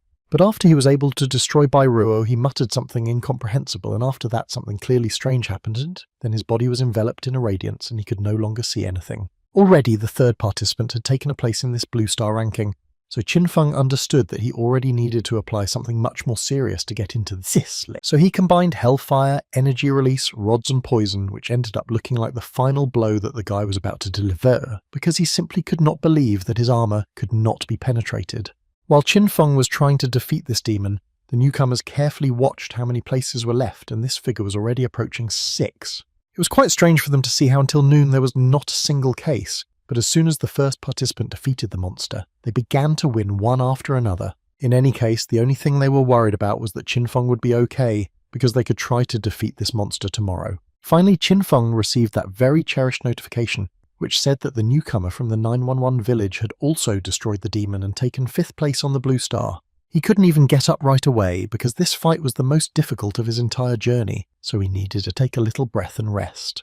The system began to notify that Village 911 was among the top 10, and in addition to the main rewards in the form of improved performance, they can find out the true state of affairs. They happily decided to see how things were going, and learned that the final testing of newcomers was in fact far from the final, because a real nightmare awaited ahead. The protective barrier was destroyed, and heavenly punishment fell on the village. Even the forces of hundreds of people could not cope with this creature, and as the head of the village, the author of this story could not protect its inhabitants, his comrades and loved ones. He was the only one who lost in this battle, and to this day considers himself a non-entity. After this, the guy still lived for several minutes, during which he prayed that one day he would return and take revenge on the one who did this to his village. The devil himself became interested in this hatred, and decided that such all-consuming hatred cannot simply be left behind. Therefore, he did absolutely everything to take this hatred from this person and transfer it to whomever he wanted. Qin Feng listened carefully to this story and was quite interested in listening and finding out how everything really happened. After the death of the head man, he became a hostage of a dark deity and turned into a demon of hatred. This deserted village was the territory that was in his possession. Now the guy understood why heavenly punishment was the last test that the village of newcomers would have to go through.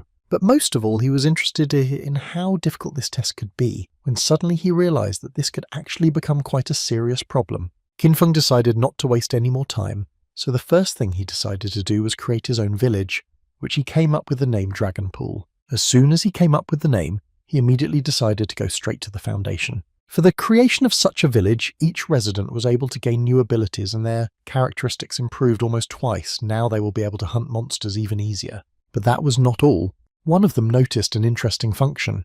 Now you can return to the hut in one click, and the guy decided to check it right away. But the girl did not agree with him, but it was too late. A few seconds later, the guy was actually able to find himself in his hut, and for him, it was quite surprising. And not only for him, because everyone who used this function was incredibly pleased, because it can even save lives in a critical situation. They also noticed that in the hut, the rate of energy recovery is much higher, and with this return function, there will be no need to waste time on the road. Everyone who settled in the new village decided that they needed to immediately gather in the square and celebrate this holiday together. Just as they were wondering whether Qin Feng would be able to join them, he sent everyone a notification that he was now activating the general video broadcast function, in which he asked everyone to listen to him very carefully. At the end of the test of the newcomers, the newly formed villagers must withstand the attack of the Heavenly Punisher. whose combat power is 100 stars. He also told them that his main task is to destroy the newcomers' huts. As soon as this happens, they automatically become homeless and 100 points are deducted from him. But the guy calmed them down and added that if the village can give a worthy rebuff to the Punisher, then everyone will receive a generous reward, and if they are strong enough to defeat him, then the number of rewards will be doubled, and they have 4 days. So he asked everyone as soon as possible reach level 10 so that they are stronger. In addition, as the village improves, they can get the right to build a guardian altar, so they will definitely be able to defeat the Punisher, and in order to move to the first level they need to fulfill 5 conditions. The first is that the population should be more than 500 people, and they have already dealt with this. The second step is, the headman should receive the title of Budding Emperor. The third, the headman's hut should be improved to the second level, and Qin Feng will take care of these 2 points. The fourth condition was that there should be at least 100 huts of the first rank, and the fifth, the number of people who reached level 10 should be more than 10.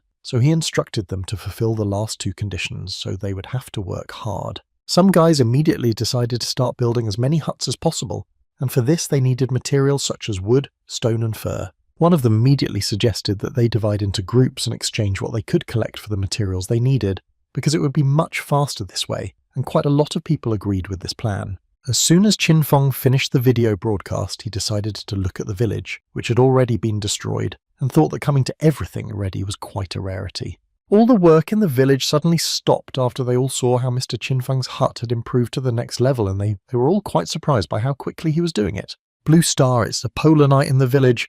The vampire Marquis Brass decided to play a little and bit one of the people. At that moment, the Prince of Vampires, Dracula, decided to approach him, who was incredibly interested in finding out how things were going with them. The vampire answered him that all 900 residents of this village had already become members of their clan, and this was incredibly great news, because at this rate they could very soon become the most powerful village on this planet. Their next goal is to enter the top 3 villages at the next stage, and this time the system is generous with big bonuses, and the villagers who occupy the first 3 sisters will receive 50 points, and the headman will receive as many as 1,000. With these rewards, they would definitely be able to take the leading position on the Blue Star, but in any case, they understood that they needed to reach the 3rd level before the end of the test, before the end of the rookie competition, and they only had 5 days to do this. But Dracula answered his faithful friend that there is no need to worry about this, because there are only a few villages that can give them at least some competition. As for the Dragonpool village, he believed that even if some outstanding person appeared there, it would not change the general state of their affairs and would not affect their development in any way. He believed that there was no need to worry at all, because everything was going according to plan and they were able to take leading places. Qin Feng tried to manage his strength as best as possible in order to distribute the materials, because 1,000 points is quite an impressive amount. Moreover, he knew very well that this competition was limited by a time frame, and after summing up all the awards, the combat power was 89 stars and he already had the title of Novice Emperor, so he believed that if he managed to win this competition, then most likely he would be able to defeat the Punisher. The third condition necessary for the village to move to the first level is to improve the village chief's hut to the 2nd level, and for this he lacks an ice stone. He knew very well that the ice stones were in Lake Kyushui, where horned turtles live, and the thought of going there crept into his head. Moreover, he knew that by going there he would be able to perform 2 tasks at the same time, and this was a pretty good exchange for him. Qin Feng once again donated a bunch of materials to his new village, which seemed to him to be in bad shape, and thought that using the exchange channel, you can donate resources and receive exchange points in return, which can then be used to receive items. After which he decided to use the source of the Heavenly Path, with the help of which it was also possible to obtain the necessary resources such as kitchen utensils and household items. There are also stones of primary energy, by absorbing which you can get 100 units of energy, and energy can be obtained not only by destroying monsters. In this case, residents who do not have combat talents can lead a lifestyle suitable for them. And in the future, in such a village there will appear such professions as a miner and a butcher,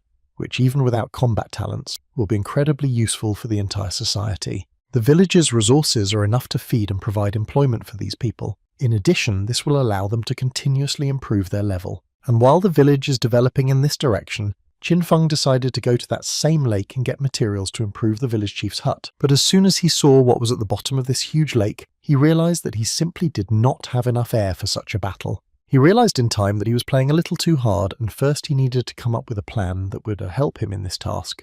But in any case, this was not the main problem that caught up with him, because as soon as he caught his breath a little, a huge underwater monster jumped out after him. This monster, like the others, underestimated the strength of the guy who, with the help of his talents, was able to quickly deal with this monster, for which he received a new talent of C rank, which was called the Spirit of Water. Qinfeng had already spent quite a lot of time underwater, and he became a little suspicious why he had not yet suffocated, until he realized that he had gills with the help of which he breathes. Many different creatures and monsters were planning to attack him again, but his mood almost spoiled because he loved breathing underwater so much. It seemed to him the best feeling he had experienced lately. After some time, the guy realized that instead of defeating these animals, he could tame them and move around with their help. In addition, he had already been in this lake for more than an hour, and still could not find a single crystal that he needed so much. It was quite strange, because this lake is quite large. He decided that the monster he had tamed was deliberately leading him in circles, but the crocodile swore to him that he really didn't know where to find the crystals he needed. The monster only thought that this guy broke into his home, separated him from his wife and forced him to look for some crystals, but he promised his beloved that he would definitely return home. Suddenly Qin saw an incredibly large number of turtles, which interested the guy, because they could be the key to finding the crystals. Therefore, he asked the crocodile to move as far away from him as possible, because the guy did not want to be responsible for his life. But then he added that if he dared to run away, he would definitely find him and make mincemeat from him. The crocodile realized that it was better not to joke with this. Qinfeng decided that first they should get the royal core, and then they would go together to get the ice stone. The king of the horned turtles was quite surprised by this turn of events, because it was quite unexpected for him that a person of level 11 dared to disturb him and generally demand something from him. After which he decided that this man should be punished and began to release an incredibly large amount of energy from himself, which almost carried the guy away from this lake, and Qin understood that the battle would again not be very easy. Suddenly he realized that all the turtles were lining up in one line to launch their attack. Although he had met mammoths and ants who also attacked in groups, but even they did not have a common tactic that allowed them to attack much stronger, these turtles behave together and will attack together. In this case, their combat power was much greater than the guy's, and now he doubted that he could win.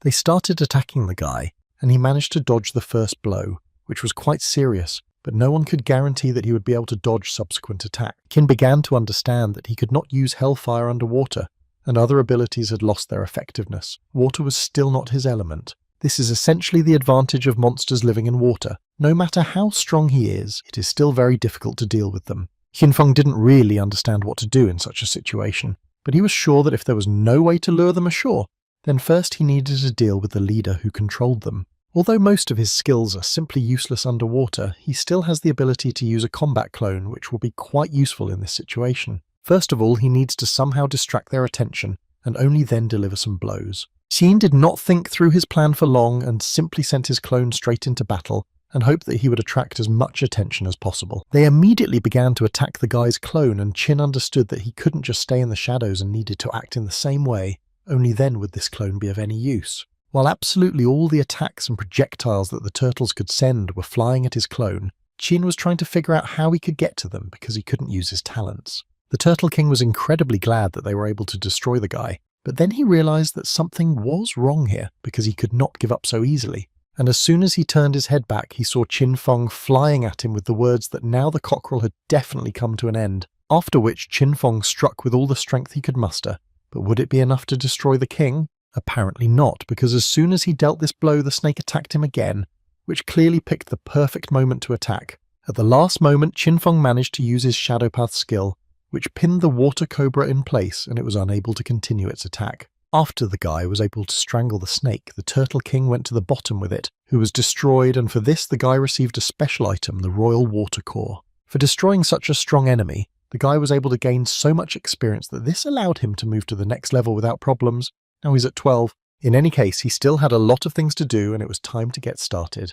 After the guy was able to cope with all the turtles, he was able to discover many new skills, and one of them was the skill of controlling ice or water. And he also succumbed to another new and rather deadly skill called Ice Storm, which gives him the ability to shoot arrows and form a tornado of ice and snow, and now he was glad that he took this risk. His thoughts were interrupted by the crocodile, who reminded the guy that they should continue to look for ice stones, because he actually understood that he needed to adapt to this man, because he destroyed the Turtle King, and the crocodile understood that he was unlikely to be able to compete with him. But if he serves him faithfully, then perhaps Qin will have mercy on him and let him go back to his wife. The girl looked at Qinfeng's photo and thought that this is only the third day, and this man has already managed to obtain the third royal core.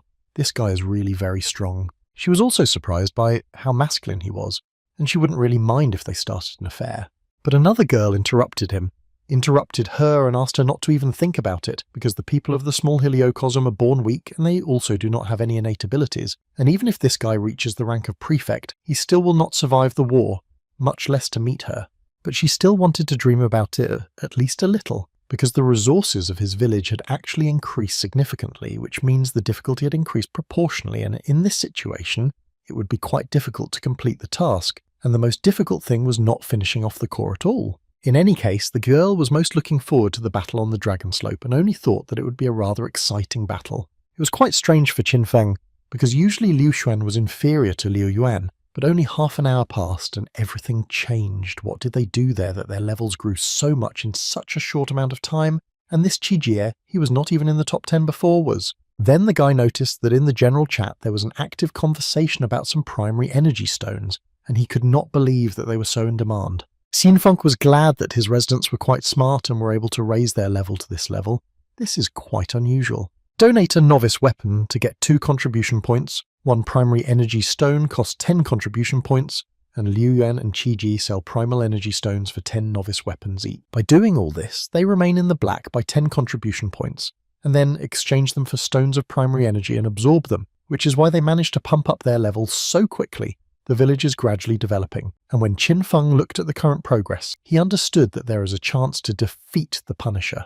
Suddenly, all his thoughts were suddenly distracted by some rather strange sound, which was slightly similar to someone's scream. In the forest, several people mocked the girl, and at one moment they felt incredibly sorry that she had nothing valuable, because in this case they simply could not let her go. She screamed with all her might and asked to leave her alone because Elder Qin would find out about this, to which they answered her that he was nothing to them, because if he really wanted to help them, then he would not have focused on how to increase his level. They believed that he was simply selfish and a hypocrite. Suddenly the girl stopped screaming, and at one moment she felt much better because she saw what she wanted so much. After all, it was Mr. Qin Feng who came to her aid just in time and destroyed these guys because they believed that they were not worthy of life. This kind of thing cannot be avoided, and Qin understood this very well, because in this world everyone is in constant motion, participating in a race that simply has no end. Some people follow the rules and continue to move on despite problems, but there are those who are just waiting for the opportunity to cheat or harm other people. And Qin Feng knew that the only way out in this case would be to become much stronger in order to prevent something like this from happening again in the Dragon Pool.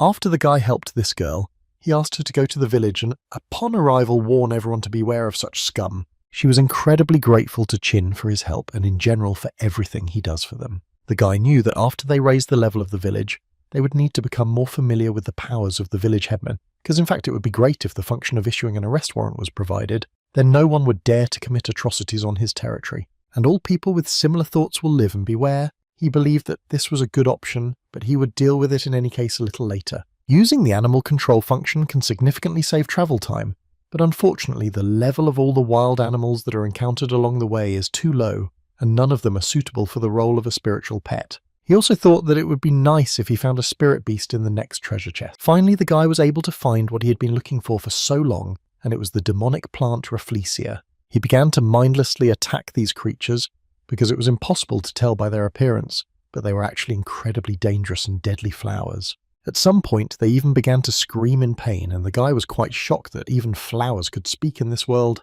But at one point, these voices turned into something big, and the guy began to get motion sickness, and it was quite unpleasant. He began to understand that this was not an ordinary sound, but some kind of hallucination, which was quite difficult for him to get rid of. At one point, these beautiful flowers turned into monsters, each of which was ready to swallow the guy alive. After which, they began to release some kind of sticky substance on him, which literally drove the guy into a trap. Not only could he not move, but in addition, this substance burned through his clothes and even in some places his skin. He tried with all his might to get rid of it, and at one point he realized that it was a kind of poison that could easily end him. The guy collected his thoughts and realized that in this way, they are just restoring their strength. That's why they have the ability to immortality. But on the other hand, this is just a level 15 demonic plant. Therefore, the guy realized that he actually had nothing to be afraid of, and he simply continued his attack, which should have been successful, and it was, because after a few seconds it became clear that this poison did not affect him, and it was better for these plants to run away. Qin Feng easily caught up with each flower, and was quite surprised that they were so smart, although this did not help them, but by destroying several of these animals, he managed to obtain the core that was necessary to upgrade the huts to the 3rd level. But that was not all. because he knew that an ordinary sword is capable of cutting off a flower that can regenerate, but if he uses hellfire, then the regeneration process will not start, and then by destroying them all, he will receive about 100,000 units of energy and more than 20 points. As soon as he dealt with the next flower, he finally noticed that his combat power had reached 18 stars. Such rapid improvement only spurred him on even more. He once again activated his True Eye skill in order to check how many opponents were left, but soon came across another interesting object. It was a huge hive in which there were a lot of bloodthirsty bees, although their combat power was several times less than that of the guy. But in any case, there were a lot of them, and they were quite strong opponents. Qinfeng understood perfectly well that there were too many of them, and if they all attacked, then problems could not be avoided.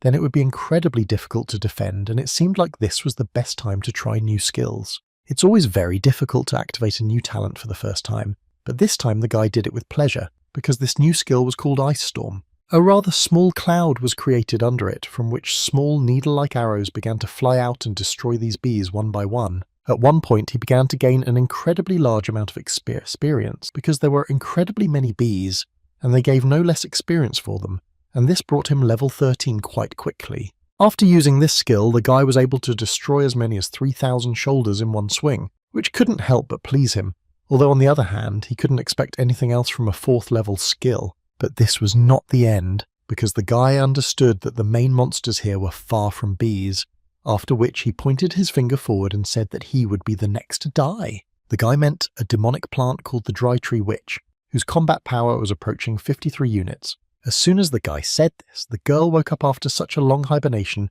and turned into her true appearance, after which she was amazed by such a surprise, because she had not seen people who could recognize her for a long time. After so many years, there was still at least someone who decided to enter the Forbidden Zone, because she so missed the taste of human blood and so wanted to get enough of it as soon as possible. After which she released absolutely every animal that had not yet died, among which was the queen bee. It was quite timely, or so it seemed to the guy, so he asked them all to follow his orders. The queen bee did not listen to his orders and was not affected by his skill or the talent that he received, but in any case the guy didn't really need it because he was talking to smaller bees that had already begun to gnaw on her. As a result, she was no longer able to fly to him because her own bees were eating her up, and for this Qinfeng was able to gain experience and special royal jelly. After which he added that the bunch of bloodthirsty poisonous bees he killed would never have been able to resist the queen bees, so he cheated a little. He decided that the best solution would be to use the beast control skill to activate the hellfire placed in their bodies and force them to fight on his side. The queen couldn't believe what he was saying. Had he really mastered the 2 polar skills of fire and ice? How was this even possible? He decided to explain to her that as soon as the poisonous bee reaches the target, he immediately activates the hellfire and it explodes. This is a pretty smart move, as it seemed to him. Although this method is quite controversial, it risks injuring oneself more than the enemy, but she can see the effect for herself. It is simply impressive. After these words, he disappeared, and literally a second later managed to appear in front of this queen, who could not believe her eyes that he now appeared right in front of her. Qinfeng gathered a fairly large amount of energy into his sword and again launched an attack that literally cut this girl into pieces. She screamed at the same time from fear and from the fact that she simply could not believe what was happening, because she considered the guy to be an ordinary wanderer who had gotten lost and therefore he had to become her next victim. But unfortunately she will have to use something much stronger, otherwise the guy will deal with her during the next attack. Qinfeng went on the attack again, and no matter how she tried, her skills were limited, and she didn't fully understand how this guy could do this. What kind of skill did he have? She understood that if this continued, then she would most likely end up, and she understood that in order to survive, even if it would cost her a lot, she would still have to use a forbidden technique. What she decided to do literally a second later, and it began to look quite dangerous, because the concentration of dark energy around her suddenly increased several times. It would seem that Qinfeng was seeing such a technique for the first time, but his smile remained with him. He was curious to know how it would end. Suddenly, all his thoughts were interrupted by a change of scenery. The place where he had just been changed and everything became completely different. Was this really another illusion again? A few seconds later, his body again moved to another place and there was a complete chaos in his head. He could not fully understand what was happening. After a few more seconds, he realized that his body had aged several decades and this aging effect continued to gain speed. Finally, he realized that she simply decided to suck out all his life energy and make him die of old age. This is a rather cunning decision. He was definitely surprised by this decision and he liked her fighting style so much, but in any case it seemed to him that this was still too little to defeat him. Qinfeng decided to use his regeneration skill to the fullest, but due to the fact that these purple fumes were still circulating in his body, his regeneration skill simply could not remove them completely. He began to realize that wood element monsters were susceptible to flames, so he decided that trying to burn it all down with hellfire was a good enough idea. But his body was at the same time very weak, and on the other hand, very strong, and his abilities were torn apart right inside him. In his smallest vessels, there was a war between his flames, which he sent throughout his body in order to destroy this virus. The guy's body was torn from pain, and he could only hope for the best, or that his idea would work and he could still survive. Every second he felt worse and worse, so at one point he began to spit blood, which was an incredibly bad sign. But it seemed so only at first glance, because the fight between his hellfire and the woman's virus was over, and it was the guy who could emerge victorious, so he was easily able to get out and dispel this technique. She looked at this guy from whom fire literally came out, and she only thought that he was incredibly strong. King Feng stood for a while and started attacking again, but he admitted that this was a pretty good skill and he almost fell for her trick, but still, everything has its time. But at some point he was able to stop his attack and stopped himself, because what he saw surprised him quite a bit. The queen suddenly fell to her knees and began to say that she was incredibly ignorant and dared to offend him, so she began to ask him for forgiveness, because she is just an unfortunate tree. She spent all her 180 years alone and did not offend anyone, so begged to forgive her. She also added that everyone who came to her before wanted to get the kingdom core, but she didn't give it to anyone, but she was ready to give it to him without any problems. The guy at that moment didn't quite understand what was happening. Are all the demons of trees and flowers really like that? She understood that he used 3 techniques and he should not have so much energy left. This is her best moment to launch a sneak attack, so she added that he could easily come up and take the core. The queen hoped that she could lull his vigilance in order to gain time and resurrect her children in order to continue the attack. After which she decided to extend her hand to him and tell him that she also had a rank 5 fire phoenix egg and would like to give it to him as an apology gift. She told him that this is a descendant of the legendary sacred Regressed beast, the patron spirit of the south. He has incredible strength, and as soon as he grows up he will immediately become an indispensable assistant.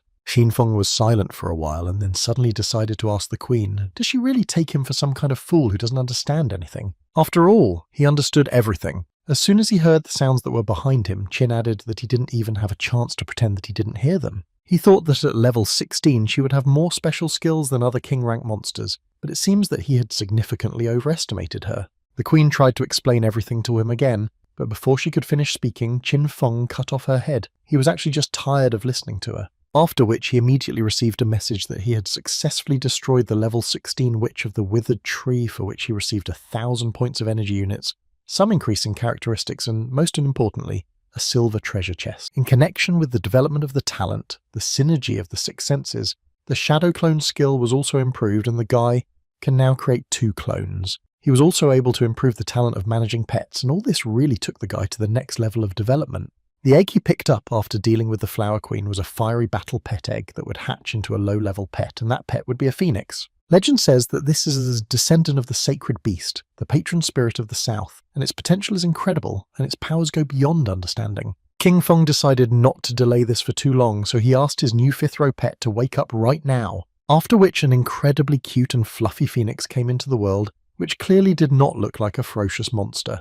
Qin Feng was incredibly happy that he now had such a baby who would cheer him up and then be able to help him. But the guy knew that in such a state the kid would hardly be able to destroy anyone, except maybe shut him up, so he decided to evolve him a little and pressed his finger on his forehead. And as soon as he did this, a huge phoenix was born from a small crumb, which was clearly stronger than most of the animals that the guy had the chance to meet. Qin Feng was happy to watch his new pet, who so far only had the 1st level and only 50 stars of combat power, but this is only the beginning, because with such loyalty the guy will be able to teach this little one a lot. He knew that if he used the spiritualism skill, his combat power would increase by 60%, which is all 80 stars, and then he would be an excellent help in the battle with the Punisher. But still, this baby had one more feature. He was incredibly cute, and taking all this into account, he decided to name him Luan, and from now on Luan is his battle pet, generated by his spirit and blood. First of all, the guy decided that they should establish family ties with him, and then everything would be fine. Most of all, the guy was certainly pleased with the devotion of Luan,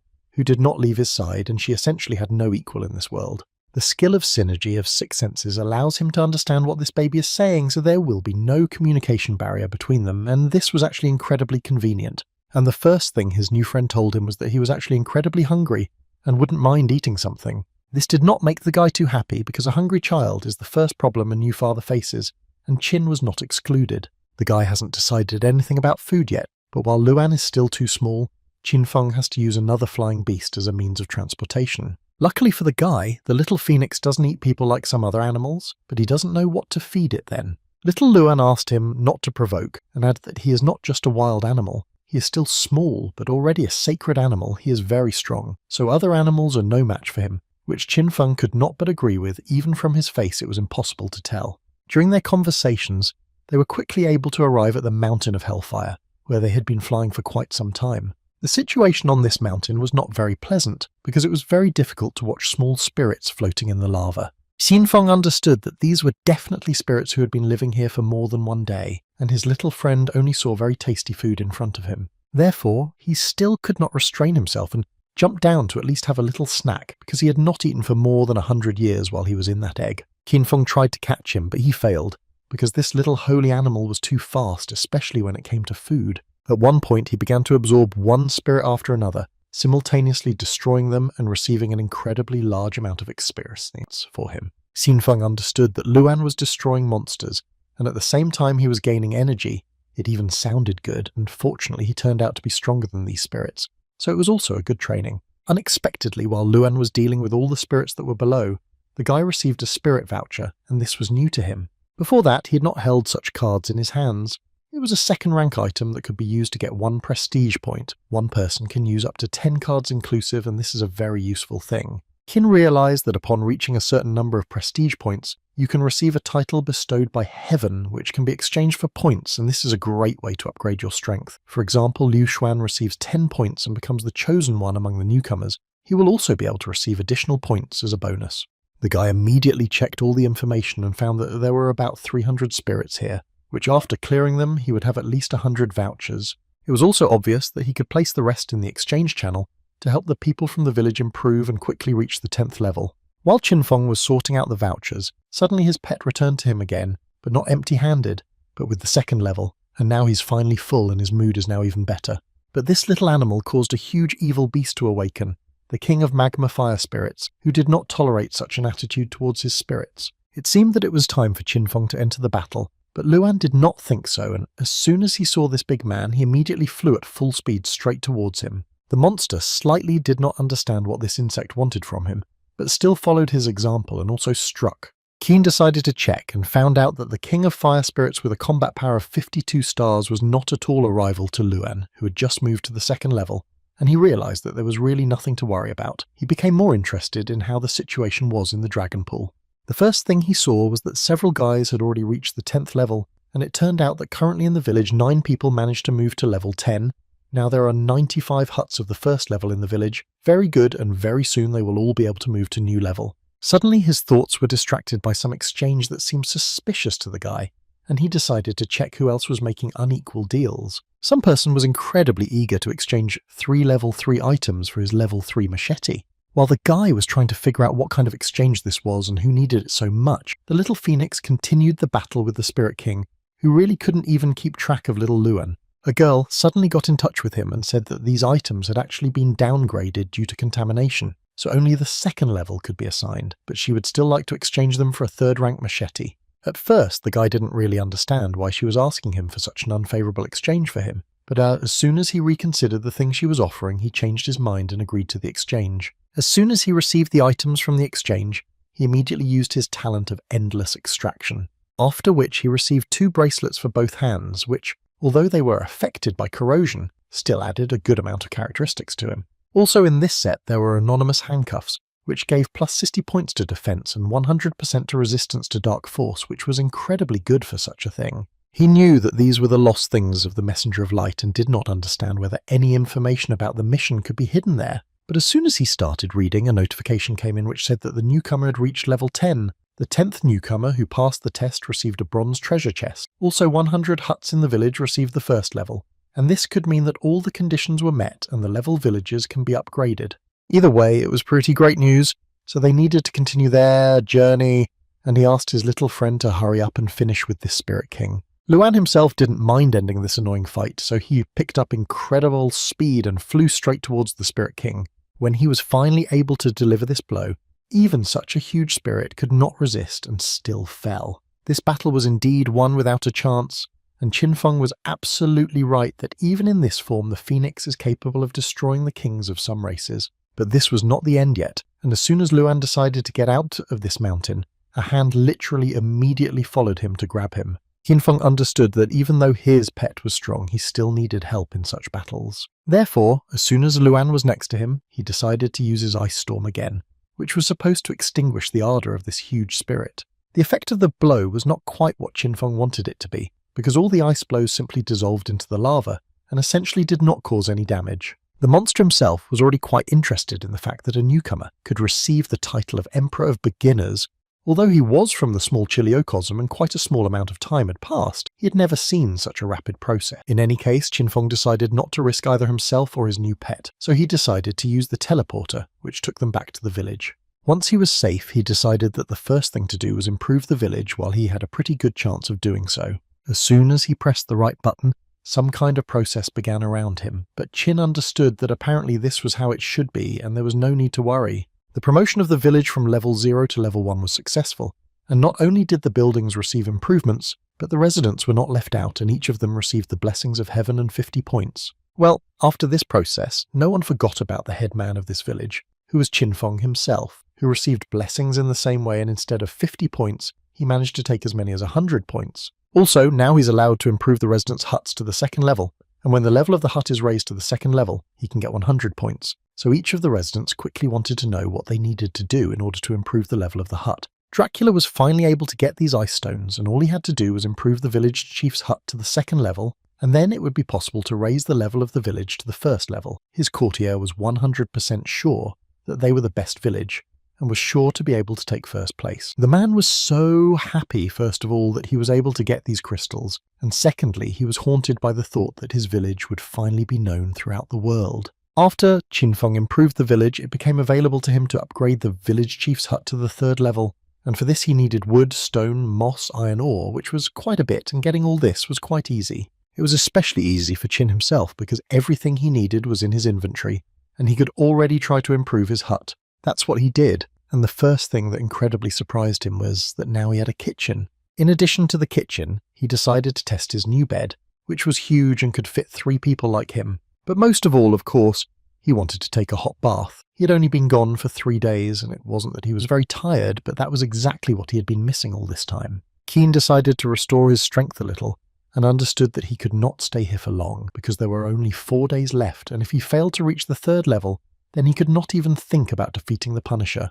As soon as the guy mentioned that it would actually be nice to have even more ways to get points, suddenly a small animal appeared in front of him, introduced himself as a support service, and told him that you can actually double your rewards. Qin Feng did not expect this, so he was incredibly curious to know how he could do this. The support service began to tell me that everything is quite simple, because you just need to double the difficulty of the test and then you can get a double reward for victory, because in this case the headman will receive as many as 2,000 points, and the villagers will receive 1,000. After which this little creature turned on the timer and said that he had 10 minutes to make a decision. The guy was in no hurry and tried to think everything through carefully, because at this stage it was very important for him to make the right decision. He understood that he had no information about what materials he needed to build the Guardian's altar, and if it took a day or two then there wouldn't be much time left to improve the village to the third level. But at the same moment there was a realization that such an opportunity was not lying on the road, and if they managed it, then there was no need to worry about any punishment. He decided to clarify this with his residents, who all relied on their headman,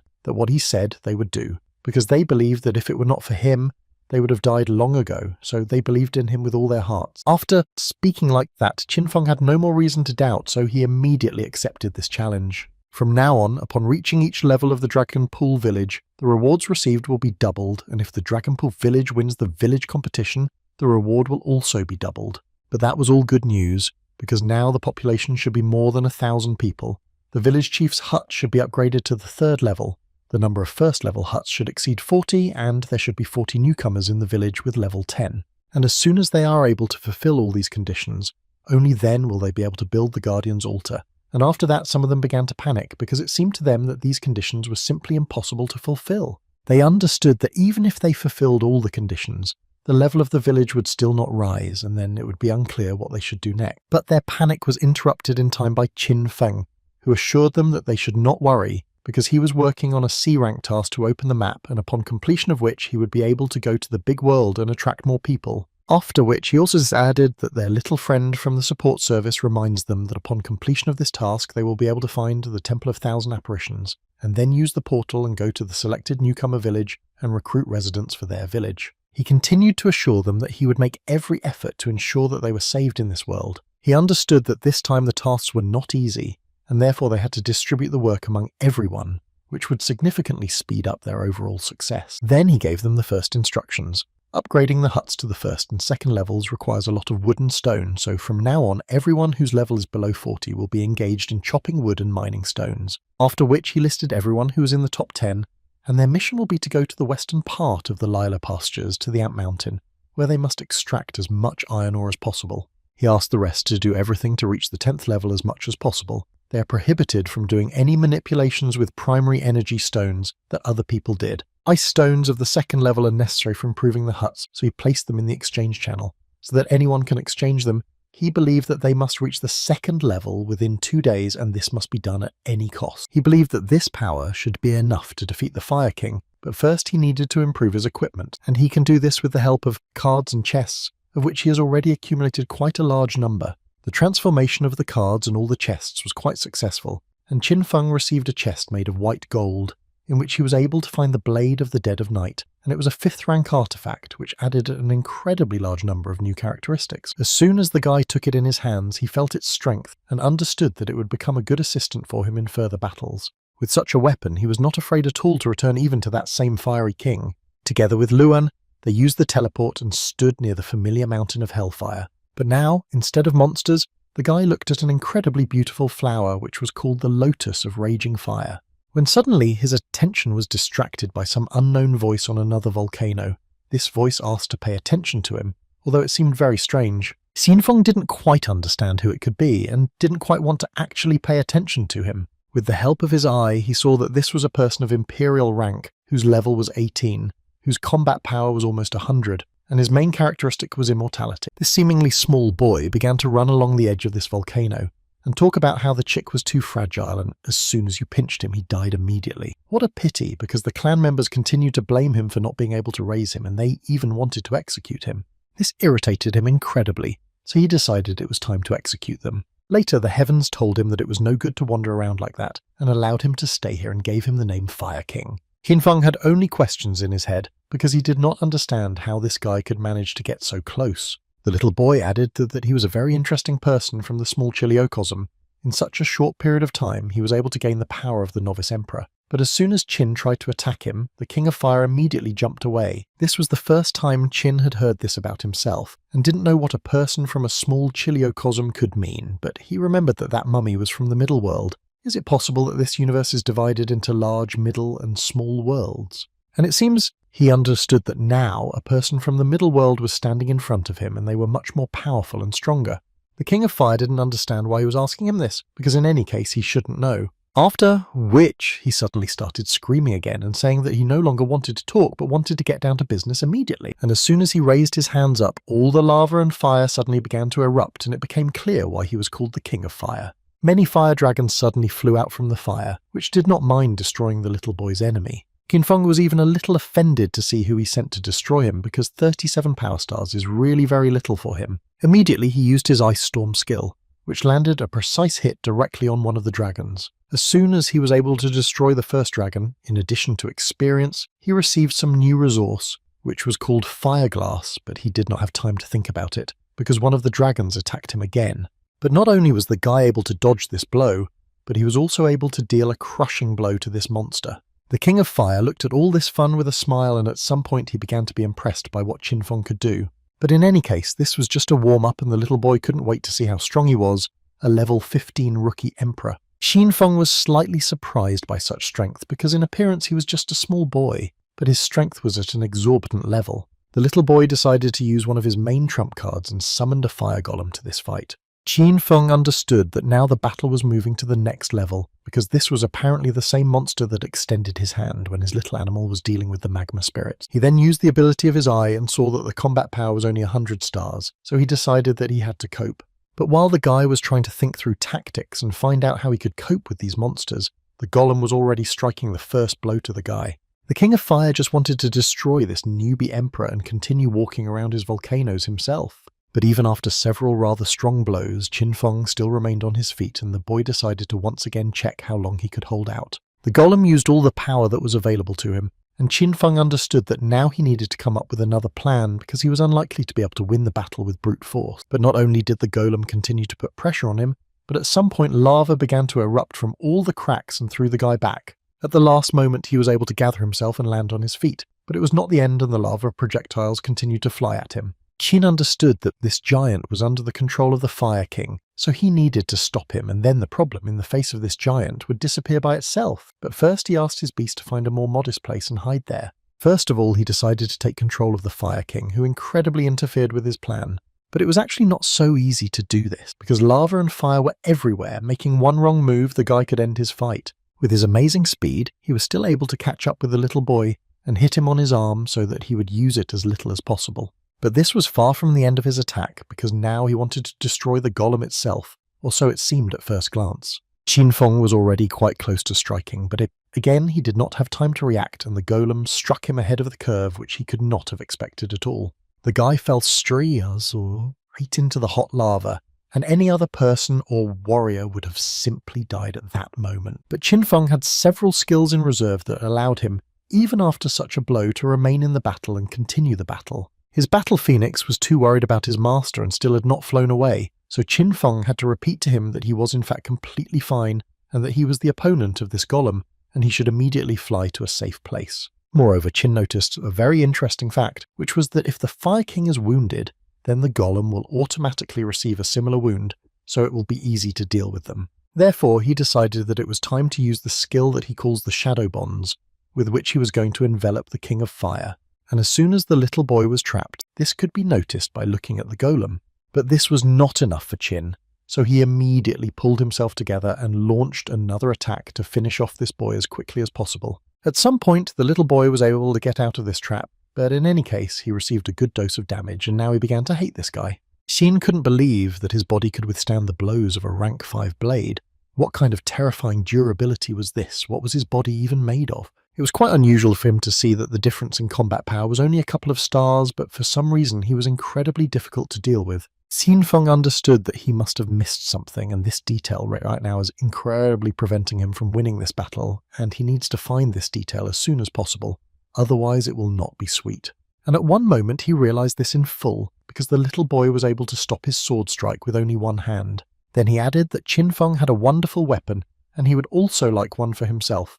The guy didn't like this attitude too much, and they bumped their heads against each other. Qin could not stand still after such a blow, and began to get very angry that this little guy was constantly talking about some kind of nonsense. The King of Fire was not going to listen to him and continue to talk, but in the end he said that he had already played enough, and asked the guy to end it there. At one point the clouds began to thicken, and the guy's weapon fell straight from the sky, and now apparently he was going to fight to the fullest. He was a rather well-mannered young man, and happily welcomed Qin Feng to hell. Then he rushed at this guy and struck him with his weapon, which Qin clearly did not expect. No matter how he tried to block these blows and deliver his own, the boy seemed to get a second wind and blocked absolutely all the blows. Therefore, at one fine moment, the guy got so incredibly tired of this, and he decided to release a huge amount of energy and thereby deal an incredibly strong blow to the King of Fire. Even such a blow was not a hindrance for the little King of Fire, who immediately stood up and ran into battle again. Qin Feng began to feel the weakness of this guy and continued to attack, backing it all up with words that the combat power of 100 stars was too much for this kid. The King of Fire could only look at him with a smile, and nothing else could be said. He only thought about the need to continue to attack. The boys began to attack again, and at the same time talk about how 100 stars are only earthly power. If the combat power has reached 100 stars but the tested martial arts have not been passed, then this can only be considered as the peak of human level. Qin Feng had never heard anything like this. He wanted to know more about the earthly path and what is the peak of the human body. The guy understood that apparently the King of Fire misunderstood him, but in any case this was a great chance for him to learn more about the earthly level. And the Fire King was not at all opposed to telling more about how a true Earth-level master could crush him with one hand, even if his combat power was only 100 stars. Qin realized that this means that the boy is not a master of the earthly level, and there is a huge gap between him and the Punisher. The boy answered him that he reads the guy like an open book and asked the guy not to even think about telling him any information. He also added that here, based on the current situation of the Dragonpool village, it was clear that even if he built a guardian altar and became an Earth-level master, he still would not be able to save anyone. He thought so only because they were all just an ordinary bunch of garbage, and in order not to get his hands dirty, the boy was going to destroy the guy right now and put him out of his misery. Keen has never seen such arrogant people. He understands that the difficulty for the task where you need to defeat the Punisher will double, so he needed to figure it out here as soon as possible and move on to the next stage. The boy did not stop and continued to talk about how the Master goes through a serious transformation when moving to the earthly level, but this does not mean that a human-level Master cannot defeat an earthly Master, because when the combat power approaches a 30 stars, a human-level Master can win. And mentally, the boy understood that this guy's combat power had definitely not reached 30 stars yet, but still he had to admit that his attack was comparable to that of a Master of the half-earthly kingdom. In any case, he believed that it was time to stop this performance. He decided that he needed to put all his strength into one blow and destroy the guy. Xinfeng realized that now the boy would want to deliver one of his strongest blows, because he again saw the huge golem that hung over his opponent's deity's head.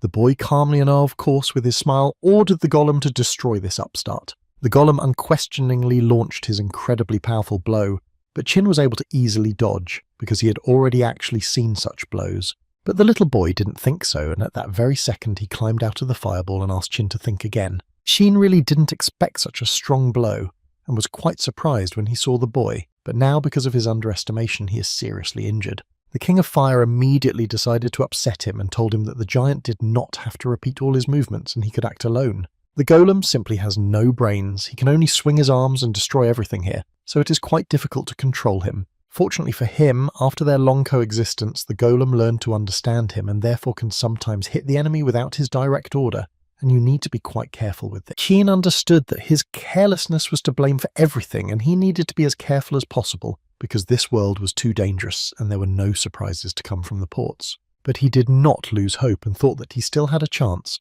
As soon as he pulled out his sword, then he decided that he needed to act. He would also activate the regeneration skill and heal the wound. This has already begun to make the Fire King incredibly angry because the guy essentially doesn't listen to him at all and continues to try to do something. As soon as Qin decided to answer his opponent, his little pet rushed into the battle. The phoenix was flying at great speed and wanted to save its owner. The Fire King was not going to tolerate such behavior from this beast, and so he was going to catch him and punish him. At his command, the golem immediately went to carry out his instructions and tried to catch the little phoenix with his huge hand. Considering its enormous size and low speed, he was still able to catch it, but now the chick was not feeling well. At this time, the guy was lying on the floor unconscious, and in his head there were only thoughts that he could not just die, but the wound was too serious and the regeneration skill could not restore his body so quickly. He understood that he could not, in such a situation, to teleport to the village, because if he cannot defeat the King of Fire, then how is he going to protect the village? Little by little, Qin began to rise only with the thought that he was obliged to protect more than 900 people who were counting on him. He was able to get back to his feet and an incredibly strong energy began to emerge around him, and it became completely clear that he was going to continue the fight. Even the King of Fire was incredibly shocked by such willpower, because the guy was essentially able to get up, given the blow he received and that the energy literally absorbed him from the inside. But the king made a mistake much more serious than he thought, and he made it when he dared to mock the little phoenix in front of his owner. And for this, Qin was going to punish the small and ill-mannered boy who had acted so badly. The boy understood that the guy was using a shadow clone and now it was he who was attacking him. It was so easy for him to figure it out. But suddenly Qin made the guy doubt his thoughts when suddenly he felt that someone put his hand on his shoulder, and it was a clone of the guy. And the guy didn't stop there, because then the boy began to be engulfed by shadow paths that held him so tightly that it was difficult for the guy to move. Qin answered him that this little boy was not listening to him, because he had told him a long time ago that these were his shadow paths, and his shadow clone was standing next to him. But he didn't want to say more, so he decided that the best option would be to punch through this little boy and finally end this fight. As soon as the guy dealt this blow, the system immediately notified him that he was still able to destroy the Fire King of level 19, for which he received 3,000 energy points, some increase in characteristics, as well as the Emperor's Core, which allows him to control fire. Also, after he managed to deal with this opponent, he was able to achieve more than 100 reputation points and 100 combat power points. His characteristics were able to improve several times, and it was incredibly easier for the guy, because they were still able to defeat this guy. Of course, the huge golem was still alive, but the guy understood that without the little boy he was unlikely to pose any danger. Therefore, he decided that it was time to finish with this monster, concentrated a large amount of energy and was going to deal the final blow to the monster. As expected, he managed to destroy this monster with one blow, and now he does not pose any danger, because at least he was destroyed by the guy. Phoenix was incredibly happy that his master was still able to win, but still he noticed that something was wrong with his master. The thing was that a little friend from the support service informed him that since he was able to reach 100 points of combat power, he could now pass a special combat test that would allow him to increase his strength. Qin didn't quite understand what he could get out of this, because the Fire King didn't really want to tell him about it. He was not too sure, but still he decided to ask his little friend how to take part in this test. The robot told him that he needed to go to the Temple of Thousands of Phenomena in the Big World. During the test subject's body would be transformed by the power of the Heavenly Path, and he would be able to receive the title of Earthly Level Master. They would also give grades, and the guy understood that, in other words, he should get the best possible assessments during testing. But in this case, he believed that first it was necessary to improve the village to the second level and get as many points as possible. Just as he was thinking about how he could get even more points, he received a message that the villager Liu Xuan had upgraded his hut to the second level, for which he received 100 points, and the villager's combat power increased to 30 stars. At first, he was happy for the guy, but then Qin realized that he himself was gaining experience for this, and for him it was quite unexpected. He began to understand that when the villagers moved to the next level and received their reward, then Qin also received some part of this reward, and with each improved level, Qin received more and more. Now he quite liked being the village chief. She knew that there were 937 residents in the village, and if everyone's strength increased to 30 stars, then he would receive a total of more than 9,000 points. And suddenly the thought appeared in his head about what he would have had if his village had hundreds or even millions of inhabitants, how much experience and points he would then have received. Then he could become the god who rules this world. But his thoughts and ideas were suddenly interrupted by a little friend from the support service, who asked him not to get his hopes up about what he could do and how much experience would be available to him. Qin could no longer stop the train of his thoughts, and he only thought that he must contribute to the development of his residents if, of course, he wants to get a return as soon as possible. And that's why he donated as many as 500 spirit vouchers, which he managed to get. Using this voucher, you can get prestige points and raise your level. He was also able to donate a huge amount of ice stones, with the help of which residents can now improve their huts. And for this they can also gain experience and prestige points, some of which will also go to Qin Feng. And now he was able to obtain the Fire King core, and can now upgrade the talent to B rank so that the Hellfire becomes a 4th level dazzling flame. Well, that fiery lotus that they found in this fiery kingdom will allow them to eat Luana with the hope that this will make the phoenix much stronger. But now the guy has already begun to doubt that he needed a pet so much, because he thinks so much about it. He understood that now that almost all the animals had been dealt with, even if they announced the collection of mutated animals, it would still not be enough, and endless extraction was his main support. If this could not be done, then he would have problems. Now there was a realization that he needed to open the map as soon as possible in order to extract new animals. The man dealt a strong blow to his opponent, and after this he would have to retreat for quite some time. The guy was sure that they were all worthless people, and he would be able to neutralize them all in one moment. But one of them was against such an attitude towards them, and as soon as he lifted the huge stone up, he let him know that he still had the strength to fight. After he was able to crush his next opponent, he added that no one would ever be able to stop the warriors of the state of the Northern Bear. Qin hurried to one place and simultaneously thought about the fact that Turgenev accepted the task of the elders. The guy knew that he was quite strong, but the spirit of resentment and the demon of hatred was not so easy to cope with, so he thought that for now transactions with energy stones could not be suspended. Suddenly, all his thoughts were interrupted by some sudden attack from which he was able to dodge, but it was quite close. Qinfeng stopped and advised his opponent not to do this again, because at least it was quite rude. The guy understood that in such a fog it would be quite difficult for him to find his enemy, so he immediately activated his Eye of Truth. Among the fog I found the Guardian of the Forbidden Lands, whose level was 20th, combat power was about 50, and most importantly, he was resurrected by the forces of heaven after he died in the last great battle of 10,000 worlds. While Qin was reading information about this guy, he had no intention of stopping and continued to attack. Xinfeng became quite curious about the last great battle of the 10,000 worlds. Is it possible that something similar could break out on the Blue Star?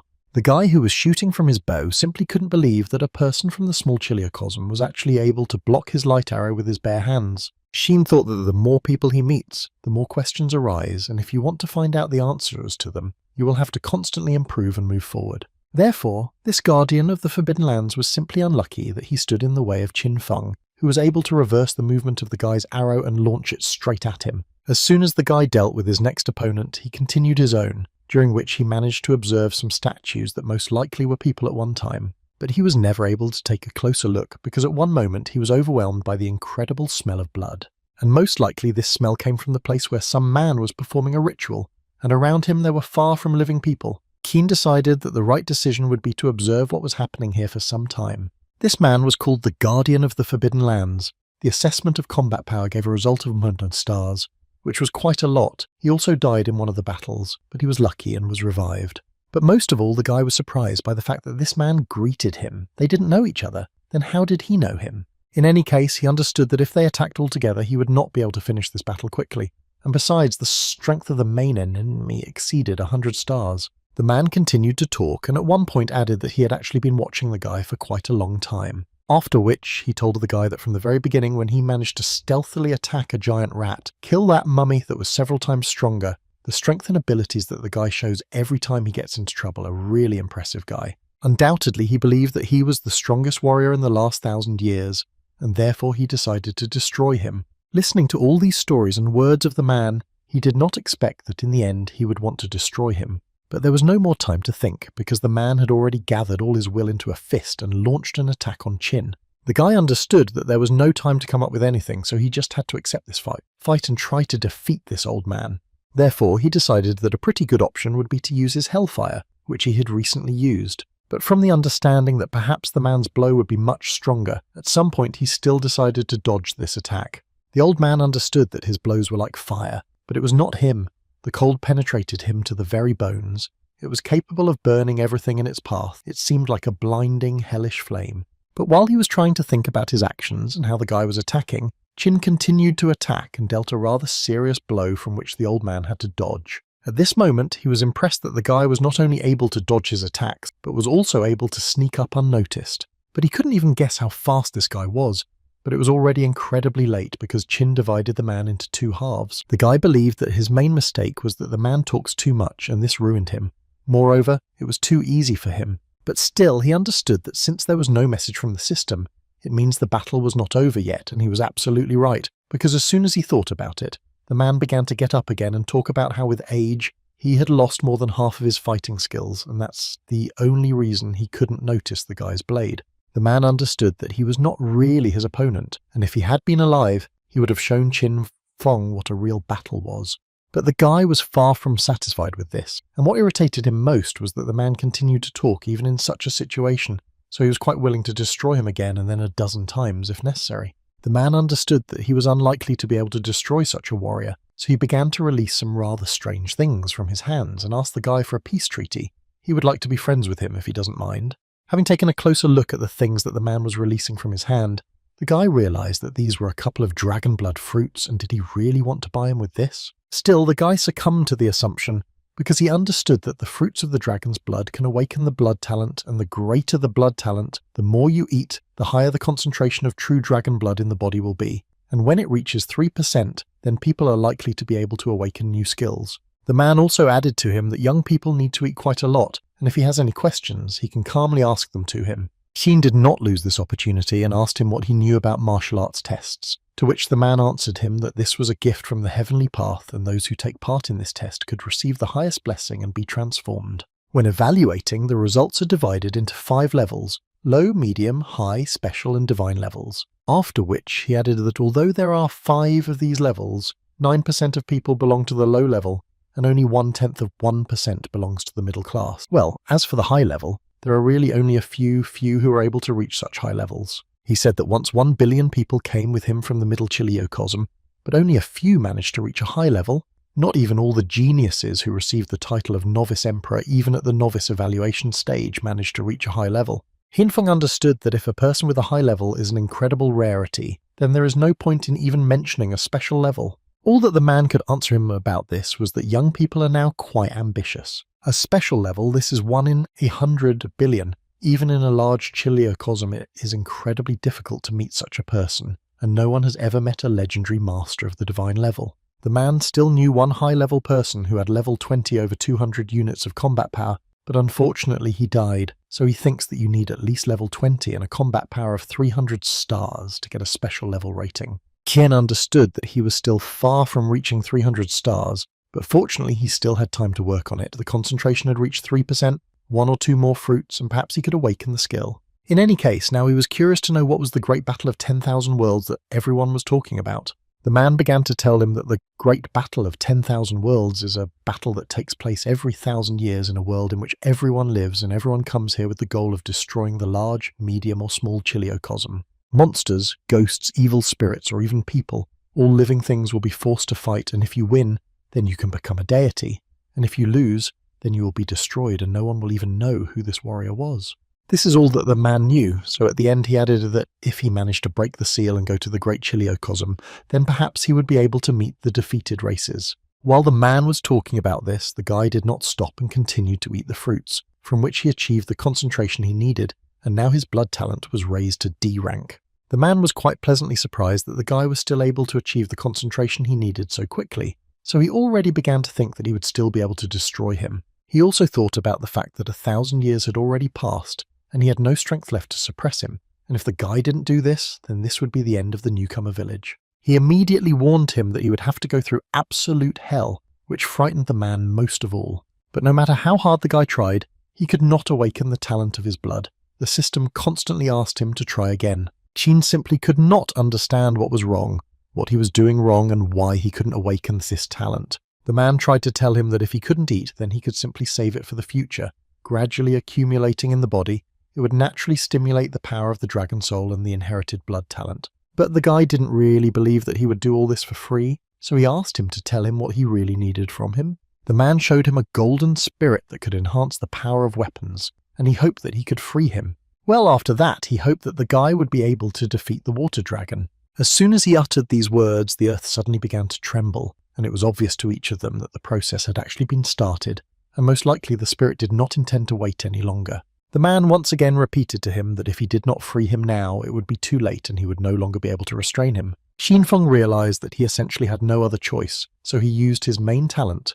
With the help of endless extraction, he planned to free the man, or rather, his talents. For this, he received an incredibly large number of different talents, one of which allowed him to control all 5 elements. Now a phrase sounded in his head, the meaning of which was that earth gives birth to metal, which in turn gives birth to water, and she is a tree from which fire can be made, and that gives birth to earth, and all this is connected by a chain. The integration of the 5 talents is successfully completed, and the guy received the A-rank talent, the hidden sacrament of the 5 elements. Xinfeng was incredibly happy that he was able to obtain an A-rank combat talent, so his strength would continue to grow, and this was finally the result he needed. But suddenly his gaze froze, and his happy face changed to a rather sad one, because he saw what happened to the man. He turned into stone, exactly the same as other people who were nearby, and this made him feel uneasy.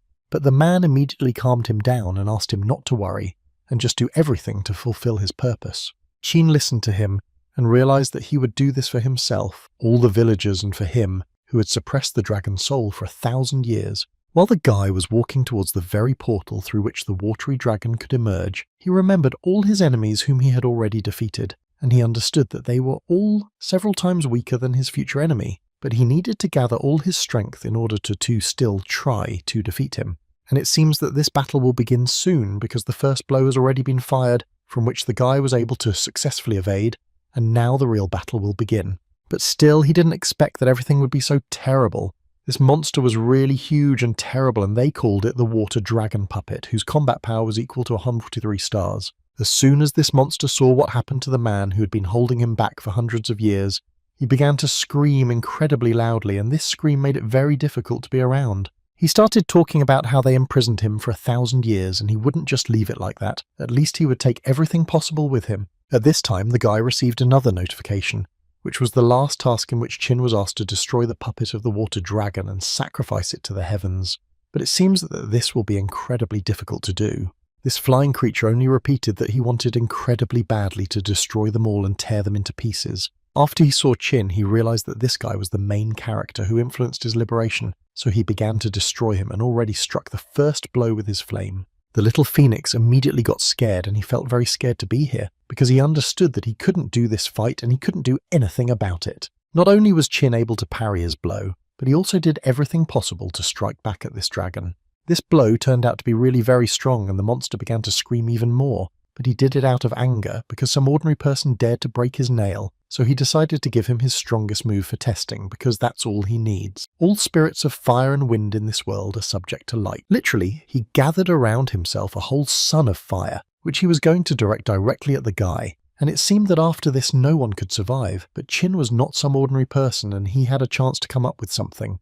But even the guy couldn't believe his eyes, because this dragon doesn't just control fire, he is fire. This opponent will be the most difficult of all he had. Looking at this monster, he understood that all the energy seemed to flow down his body, and from minute to minute he could simply destroy everything in his path, and only a true master could stop him. Suddenly the guy's confidence began to drop sharply, because he noticed some incredible increase in his characteristics. His combat power suddenly began to grow. He had never seen anything like this before. How was this even possible? Now the combat power of this dragon began to approach 200 stars. He began to realize this seemed to be what the Guardian of the Forbidden Zone was talking about. Earth-level masters were able to use the power of the earth and heaven for their own purposes, and his combat power still continued to grow. Now his combat power was at its peak, and now the guy was almost sure that with the help of this power he could destroy the entire world, and he began to understand that he was unlikely to be able to defeat this creature.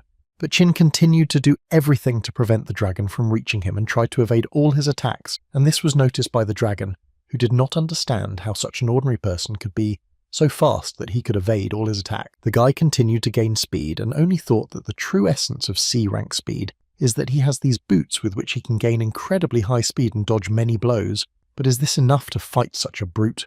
He understood that in the case of other opponents, these boots did everything he ordered them, and in fact was an invincible enemy for all of them. But now this is a completely different level, because the enemy deals 1,000 blows per second and it will soon be impossible to evade such a number.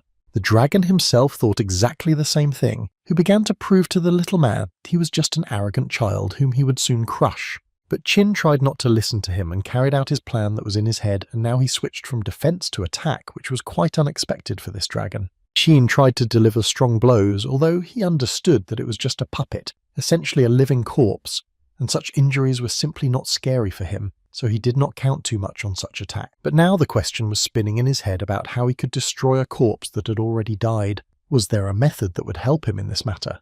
The dragon did not wait for the guy to come up with a plan with which he would destroy the dragon. He simply went on the attack and used his rather well-known technique, which was called devouring the sky. From such a blow, an explosion thundered throughout the entire area, and everyone who heard this explosion understood that the battle there was quite serious. She knew that at such moments he should not experiment, so he decided to let go for a while, so as to at least not get seriously injured, which would later prevent him from continuing the fight. But no matter how hard he tried, the dragon managed to douse him with fire, and he believed that at this stage he was able to essentially bake the guy.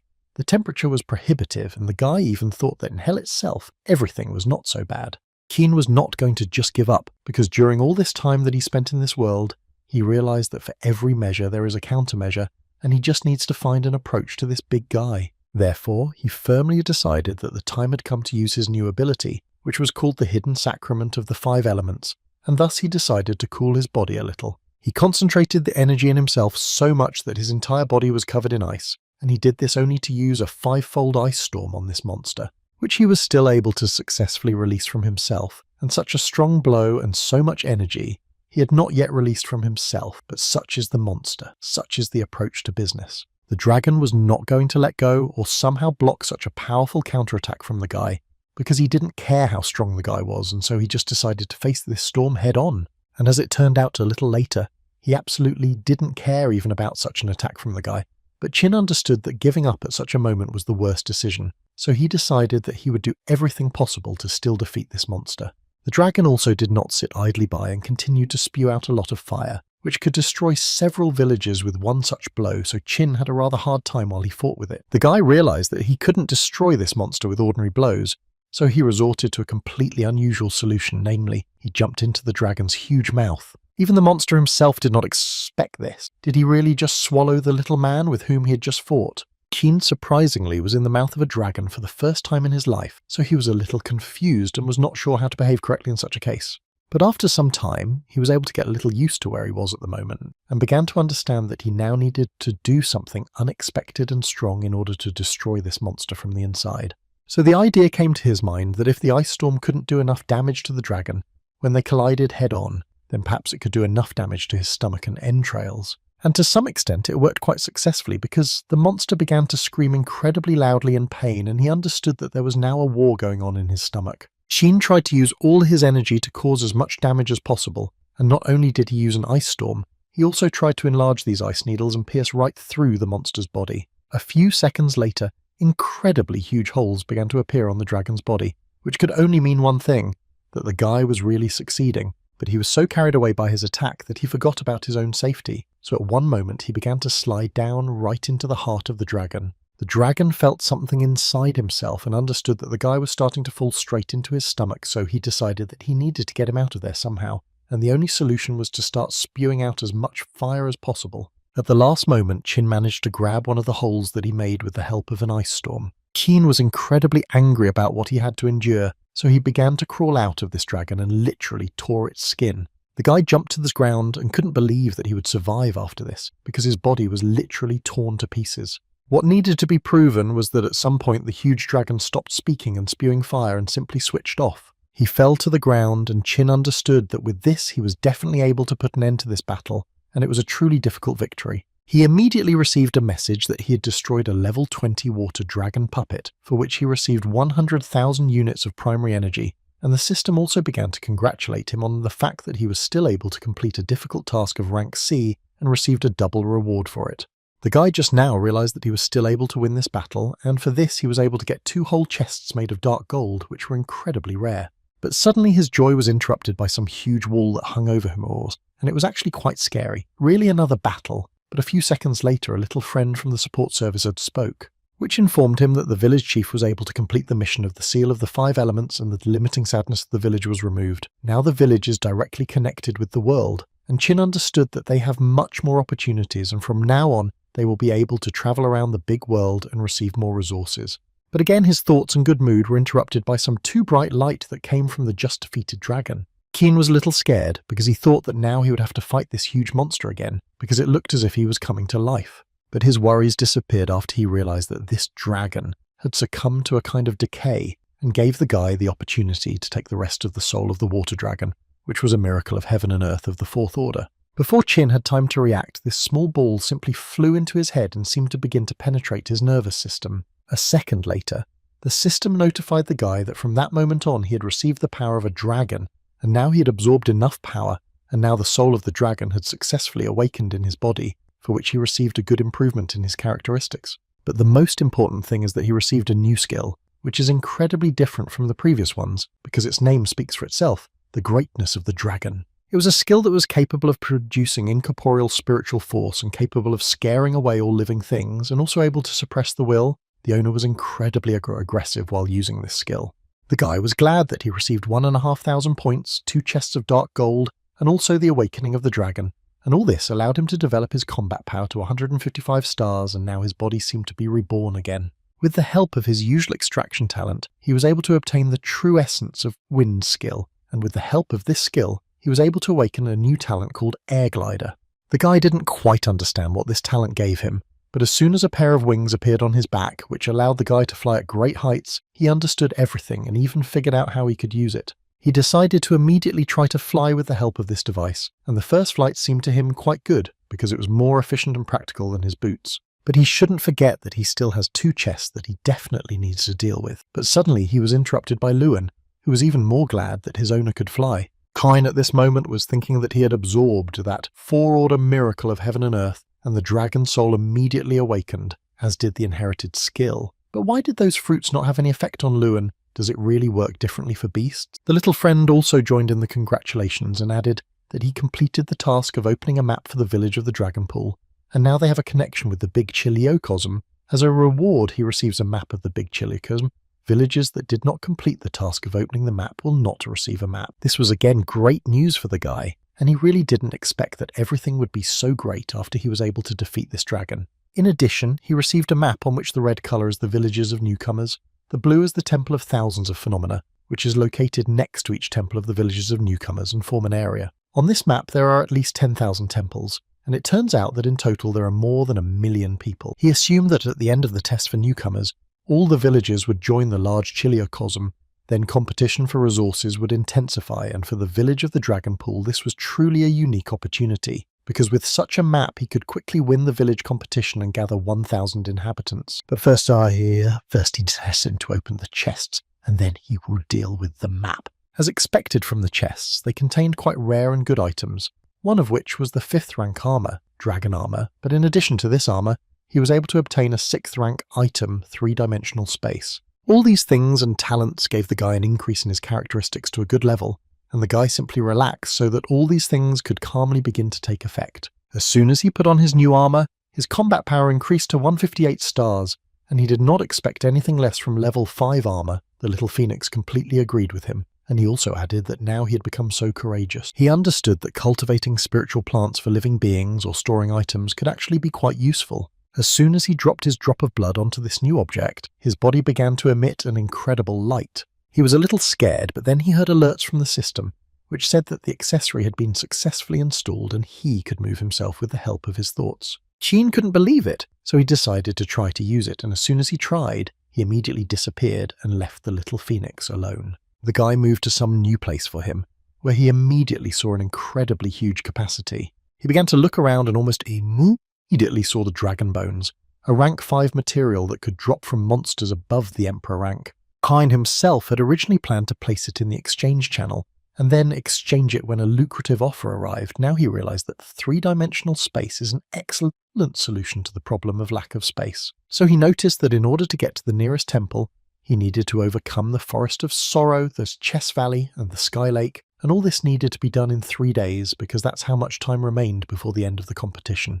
As soon as he disappeared, he appeared again near his pet and immediately began to tell him that this is the point of connection of 3-dimensional space with the real world. But the baby was only worried about where his owner had just disappeared. They are connected, and he must follow always behind him. He was so worried. Qin reassured him and told his little friend that right now they were leaving for the big world, but the phoenix answered him that he had completely stopped feeling his presence at that moment. But Qin was glad that he didn't need to do anything, after which he took him in his arms and they flew with him, and very quickly these new wings very pleased the guy with their effectiveness. They flew to a certain place where there were trees of the 1st rank everywhere, which meant that there was a lot more material in this place than in their area, and first he decided that he needed to check the situation in the Chess Valley and then deal with the residents. After half an hour he met only 6 monsters, which were not so strong, although there are not many monsters, but individuals of level 20 and above can be destroyed twice, for each of which you can get 3 points, and this is an excellent discovery. The guy began to analyse the state of his village and realised that he needed 9 more huts of the 2nd level and 8 newcomers of the 10th level, although its inhabitants already work incredibly quickly in this regard, so he allowed the residents of the 8th level to go to the Chess Valley and mine wood there. But suddenly his thoughts and conversation were interrupted by a strong explosion that happened behind Qin Feng. The guy was a little scared because this explosion was quite strong, and he also began to hear some people screaming. He immediately ran in that direction because he understood that the Dragon Pool is the nearest village, which has a connection with the outside world, and there should not be people from other villages here. He was worried that this could be the race that lost in the great battle of 10,000 worlds, and if this so, he urgently needs to find out everything. The girl froze with fear and had already begun to say goodbye to her life because she understood that she would never be able to cope with such a strong monster. She looked straight into the mouth of this monster and at the same time cried and asked him to come to her aid because she really didn't want to die. The monster didn't care about his snot and whining, he simply attacked her, and at one moment he realised that he had failed to capture his victim. And this was not surprising because at the last moment the girl was saved, and this was done by Qin Feng, who happened to be at this place on time. But now he will have to fight this monster. In any case, it may be additional experience, so it is not that he is against it. But there was one thing: the little phoenix immediately entered the battle, and Qin did not interfere with him, because he understood that Luan could cope with him, and besides he needed to raise his level and gain experience. Luan was able to deal with the electric ferret quite quickly, and received more than 2,000 points and a large amount of experience for this, because this monster was already level 23. Xin had to stop and put the girl on the floor, because a huge cloud of fire appeared in the sky, and it seemed like a phoenix was playing around. But suddenly their dialogue was interrupted by some guy who was not in a very good mood, because he recognised the same master who came to this place 3 days ago. Qin did not quite understand what he was talking about, so he added that 4 days ago the Heavenly Path told him that a contender of thousands of worlds would soon descend who would speak their language, but after that it did not become clearer. But suddenly the same girl spoke up and began to ask him for forgiveness and say that he was the first applicant who had come down to them in the last 1,000 years, so they were a little puzzled. And then she approached her brother and together they bowed before him and asked the great savior to spare them. Qin didn't understand what was happening and why these guys had so little combat power, but in any case he tried to explain to them that he was no savior and he didn't know at all that they were in danger. It was just a coincidence. But the girl did not give up and continued to insist on her own, after which she asked him to pay attention to where she was pointing her finger. She asked him to look at the pile of dead electric ferrets that only his pet managed to cope with, and if he was so strong then they could not even imagine how strong the owner could be. But then the guy remembered the words of the robot from the support service, who said that he had activated a D-rank mission called Saving the Fallen Clan, and the reward for the mission was the absolute loyalty of the Qi clan. Qin realized that he had no other choice and would have to come to terms with this, but now the question arose in his head about what he should do with these carcasses. The king of electric ferrets smelled the human scent and realized that it was people who destroyed his subordinates for whom he would definitely take revenge on them. He began to howl and call for his warriors, because he incredibly wanted people to pay for what they had done with their lives. A bunch of people like him came running to his call. Now they were ready to begin destroying all people within a radius of several kilometers. In the eyes of each of them one could observe only anger and hatred, as well as an incredibly great desire to take revenge on these animals. As soon as the guys returned to their village, one of the residents of their village ran out to meet them. This guy simply couldn't believe that only the two of them returned, because a lot more people went on the mission, so he became incredibly interested in finding out where the rest went. The girl, with tears in her eyes, began to say that on the way they were attacked by the electrical caresses, so except for her and Qi Yun, no one could survive. Qin Feng understood the grief of the people, so he still took all the bodies that they could find. Qi Ye and Qi Yun come from one of the clans of the Middle Chiliocosm, which was defeated in the Great Battle of 10,000 Worlds. Millions of surviving people were scattered throughout the world as punishment, without the opportunity to awaken talents and skills to open treasure chests. The elder of this clan first approached Qin Feng and thanked him for returning the bodies of their family members to them. The sudden death of loved ones always takes them by surprise, so he asked him for forgiveness for their emotions. Qi Yo intervened in their dialogue, who told the clan elder that Qin was the new contender of 1,000 worlds. The guy believed that he was their savior, whom they had finally waited for, so he asked his grandfather to ask Qin Feng to do this for them. The old man sighed heavily, and asked Qin Feng to go with him to another place where they could talk in a calm environment. They moved a little further from the village, and the old man began with the fact that their clan could be saved after the appearance of a new contender. This is all a blatant lie. This startled Qin Feng slightly. He did not quite understand what the old man meant. The old man continued to talk about how the newly appointed elder, upon taking office, receives a special scripture which says that not every applicant is capable of this, because the savior must become the village elder, who has the status of the emperor of newcomers. The man understood that it was simply impossible to fulfill these two conditions in just 7 days, so he wanted to apologize for disturbing the guy, but Qin interrupted him and told him that he fits these criteria quite well. As soon as the man heard this, he realized that their clan had waited for that billion-dollar chance, and now he changed his face and began to beg him to help them. Their conversation was interrupted by human cries that electric foxes were approaching, and they asked for help. The sister and brother stood until the last. They were not going to run away, because they had already done this once, and as a result lost all their loved ones, so today they were going to fight to the end. But this time the army of these wolves was too huge. Their number was gradually approaching 100, which even sounded quite scary. The headman of this clan immediately decided to take control of the situation and began shouting that they should not panic, but that it would be best to take weapons and line up for protection. But he was again interrupted by Qin Feng, who was pleased that he saw a small army of wolves in front of him. He just wanted to warm up a little. As soon as he flew high enough, he saw on the horizon a huge electric wolf, which he thought was a king. Qin understood that with his combat power, all of them, even taken together, are not his rivals, but as training for his pet it will be suitable, so he asked Luan to prepare for battle. The guy decided that he needed to finish this as soon as possible, because he really didn't have much time, so the first thing he decided to do was use his ice storm to remove excess debris from the road. A second later, the wolves had already suffered their first victims, and it became clearly clear to them that the battle would definitely not be easy for them. Luan, on top of everything else, decided not to waste time and not hide behind his master's back, but he himself went into battle and was already ready to deal with several dogs. The guy also incredibly wanted to quickly test how his new skills worked, so he began to use them on these wolves. But that same main electric wolf decided that the guy could not expect an easy fight, so gathering all his energy, he concentrated and struck at him. Qin Feng was too strong for this guy, so he was not only able to block the blow, but he was also able to pass through it. With the help of his hand, he grabbed the horn of this wolf and was ready to finish him off at this stage. And so it happened. He took it by the horn and, using brute force, lifted it above him and threw it on the floor. After which he took out his sword, with which he was going to deliver the final blow which would put an end to this attack. He was able to strike this monster and once again received a message that he had destroyed the King of Electric Weasels, for which he received 24,000 experience. After he dealt with this king, he thought about what he could extract from only 3 individuals whose level exceeded 20, and he had already done everything he could, and therefore these corpses had no use for him. When suddenly all his thoughts were interrupted by the same elder of this clan, who presented the guy with some kind of scroll. But as soon as he raised his head, he realized that behind the headman stood the entire people of this clan, and they were all extremely grateful to Qin Feng, because they could not wait for him for so long, but finally this day came.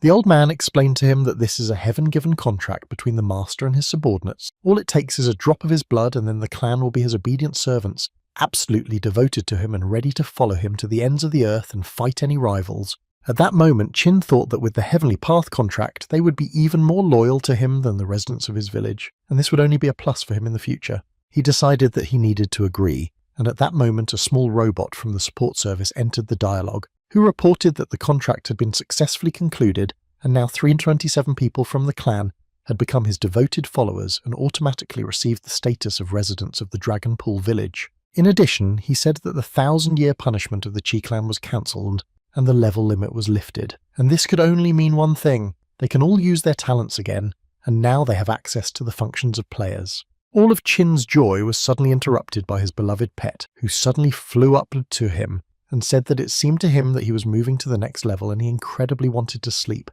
The guy didn't fully know what to do with this baby, so he started shaking him in the hope that he would wake up.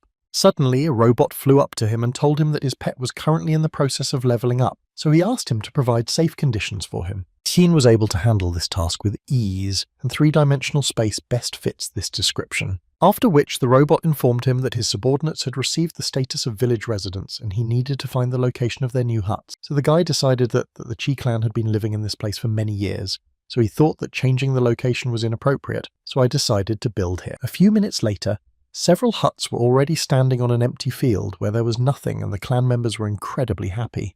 The robot did not stop notifying the guy that he was completing task after task, and this time Qin managed to complete the task of saving the fallen clan, for which he received 300 points and the right to build a teleportation array. He also added that the village of the Dragon Pool had fulfilled all the requirements for the village to move to the 2nd level, and the possibility of building a guardian altar had also been unlocked, and the guy began to understand that the dragon bones of the 5th level, obtained earlier could be useful. As soon as this construction became available to him, he immediately installed a teleportation array, but even then he did not stop and installed a guardian altar in addition. The robot again came to the guy's aid and informed him that the guardian's altar had been successfully built and now all the conditions had been met and the village could move to the 2nd level with just one click. This little friend of their support team couldn't stop and continued to tell everything he could, and at one point Qin got angry and took this iron thing in his hands and asked him to stop. But he was not going to stop and continued to say that in total the guy was able to get as many as 4,000 points. No matter how hard the guy tried, he couldn't even run away. The robot just endlessly chased him and talked about how many useful characteristics he was able to earn. Xin decided to first see what had changed after the village moved to the 2nd level. In addition to the teleport, now permission had been received to master the profession of a blacksmith, pharmacist and tailor, and Qin thought that he could control all 5 elements, which means he could master all 3 professions. He realized that he actually had a lot to do now, so he decided to call the head of the clan and tell him that he would be moving forward. But at one point I realized that no one really heard him. Everyone was busy with their own business and no one was paying attention to him. And it wasn't that the guy didn't like it. He understood that now he needed to familiarize himself with the system and understand how it really works. And so he flew off to do his other things, and all this time the little robot from the support service was telling him that his level was still rising, and it was incredible. The guy was very tired.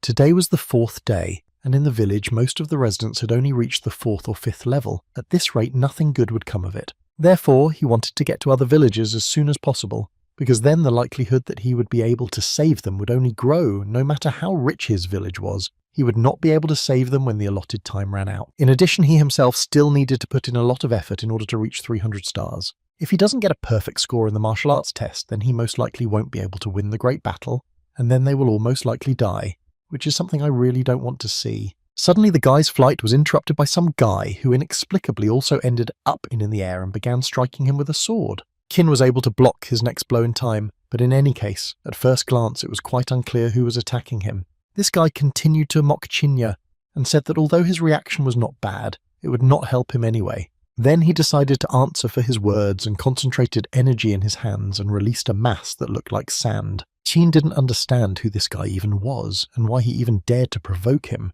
so he decided that he needed to be taught a lesson. He was easily able to cut through the huge block that his opponent threw at him and was ready to continue the fight. But this guy did not give up, and he believed that he was just lucky.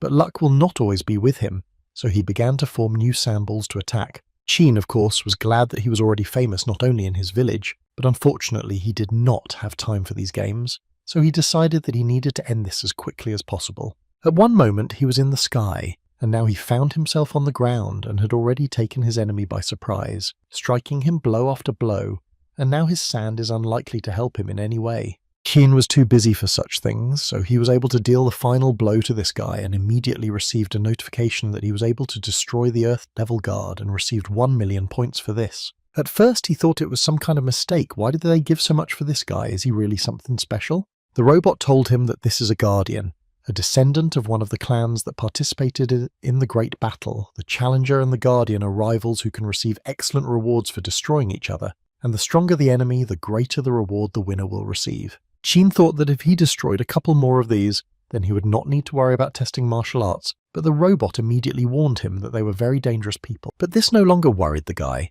because the only thought in his head was that he could get so many points for such easy opponents, so he used his speed and went to these. The Guardian couldn't believe his eyes that that guy was able to deal with his friend in just an instant, even though Kang Wu had already reached the underground level. Meanwhile, Qin met another Guardian who had already attacked him with the idea that he would quickly deal with him. But Qin didn't think so, and after he broke his weapon, he boldly added that luck is on his side today and he doesn't even have to look for his points and experience. This Guardian was even angrier than the previous one, and began to shout to him that he did not have any heavenly power. The maximum was the earthly level, so he believed that Qin overestimated himself too much, and therefore he would now show him real strength. He tried to use his strongest technique, which was called 1,000 chains, after which he immediately sent all these chains to the guy and wrapped him around his body. Now Qin realized that he would have to work a little to destroy this guy. He is really much stronger. 3. As soon as Qin was distracted, stones suddenly fell on him, which almost crushed him, so he began to realize that his combat power had suddenly increased. Besides, his arms and legs were now occupied, and he essentially could not use Hellfire and Ice Storm. Qin tried to do everything to come up with at least some kind of plan, because in fact now he's quite in a stalemate. But after a few minutes of thought that his opponent gave him, the guy decided that it would be a good idea to use his Shadow Clone. Qin clearly understood that the Shadow Clones had only half of his strength, so they would not last long, so he decided that he needed to quickly figure out how to get rid of him. As expected, the Shadow Clone was unable to inflict much damage and the Guardian easily repelled his attacks, after which he even managed to inflict his own. But his opponent decided not to stop there, and now his target was Qin himself, who was holding a huge stone with his last strength. Suddenly, out of nowhere, he heard the voice of his pet, who asked him to intervene in the battle. But when Qin saw the new form of the phoenix, he was a little shocked. While Qin was trying to understand what was going on and why his pet's voice was coming from some little girl, the phoenix was trying to repel all the attacks of their enemy. After which he still added to his master that it was better for him to grab his tail now so that he could help him. Qin did not understand what his friend was talking about, because unfortunately he did not see the tail. But after a few seconds he realized that Luan was not talking about the tail, but in any case his hands were tied and he could not do it, so the phoenix asked him to do it with his teeth. Qin doubted this decision for a long time, so Luan asked him to do it as quickly as possible, because he would not last that long. Realizing that this was indeed his last chance, Qin nevertheless decided and grabbed his tail with his teeth, if you could call it that, and as soon as they did this, a small portal opened and transported them. But Luan immediately warned his master that the range of movement was too short, so he believed that it was better for them to immediately hide. Qin was able to grab his pet by the hair in time and planned to create another portal, only in order to move to a longer distance. The Guardian could not believe the fact that at one moment he stopped feeling his presence. He moved from one part of the forest to another, with the hope that he could still find the guy and his little girl. The Guardian understood that this girl could not move them so far that he would stop feeling his aura. He must be using some kind of heavenly path artifact to hide. Qin began to want to find out what happened to his little pet, and does Luan really look like? She or he, it was already difficult to determine, She replied that of course it was she, because who else in this world could have such beautiful eyes and shining feathers? But then Chin remembered the words of the robot, who told him that the flaming lotus could help the pet acquire the form of a human, but the guy could not even imagine that Luan was a girl. In any case, this was not the main thing now, because he needed to deal with the Guardians, one of whom was underground, the second of the earthly level. Fortunately, these two came across Chin, because if these were other people, the consequences would have been much worse. Chin decided that it was quite dangerous to return now, so first he decided that he needed to increase his combat power. He started eating dragon beans, after which he significantly improved his characteristics, but not only did he increase his power, but his pet now had almost 200 stars, which was quite a lot considering his level. Chin clearly saw that he now had 2 shadow clones with a combat power of 150 units, and now he should be able to fight this Guardian. Therefore, they gathered all their strength and all their motivation in order to go into battle again. As soon as they teleported back to the same place, Chin immediately realized that this guy had obviously stayed here and was just waiting for them. The Keeper did not hide this, so he immediately went on the attack. But what a surprise Chin had when he saw that now this man was not alone, but apparently brought his entire clan here, which significantly worsened his situation. He also drew attention to the very man who attacked them, and thought only that such efforts on him was somehow too much. But this guy didn't give a damn what the guy thought about it, because he continued to collect energy in his hands, and at one moment he created a huge ball, and as it turned out, it was his inherited talent, which was also called Destruction. Destruction was not just one person's talent, it was a special technique of the Kang clan that could only work when they came together. Several clan members must work together to ensure that the divine spirit of the earth fills their bodies. Passing through the bodies of the vessels, the divine energy of the earth is completely purified. Then the earthly level master collects the divine energy contained in the bodies and forms a spiritual ball in which the energy increases tenfold.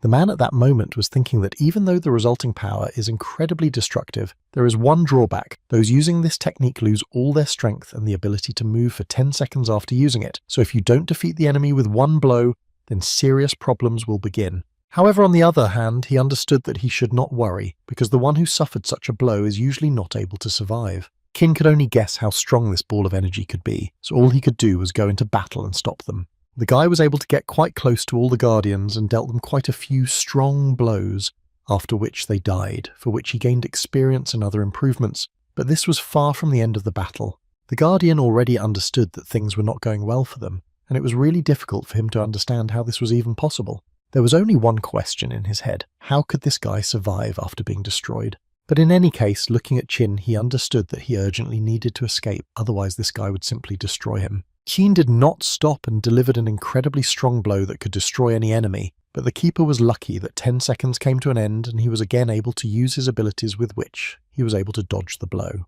The guy was incredibly upset that this happened, because he put so much effort into this blow.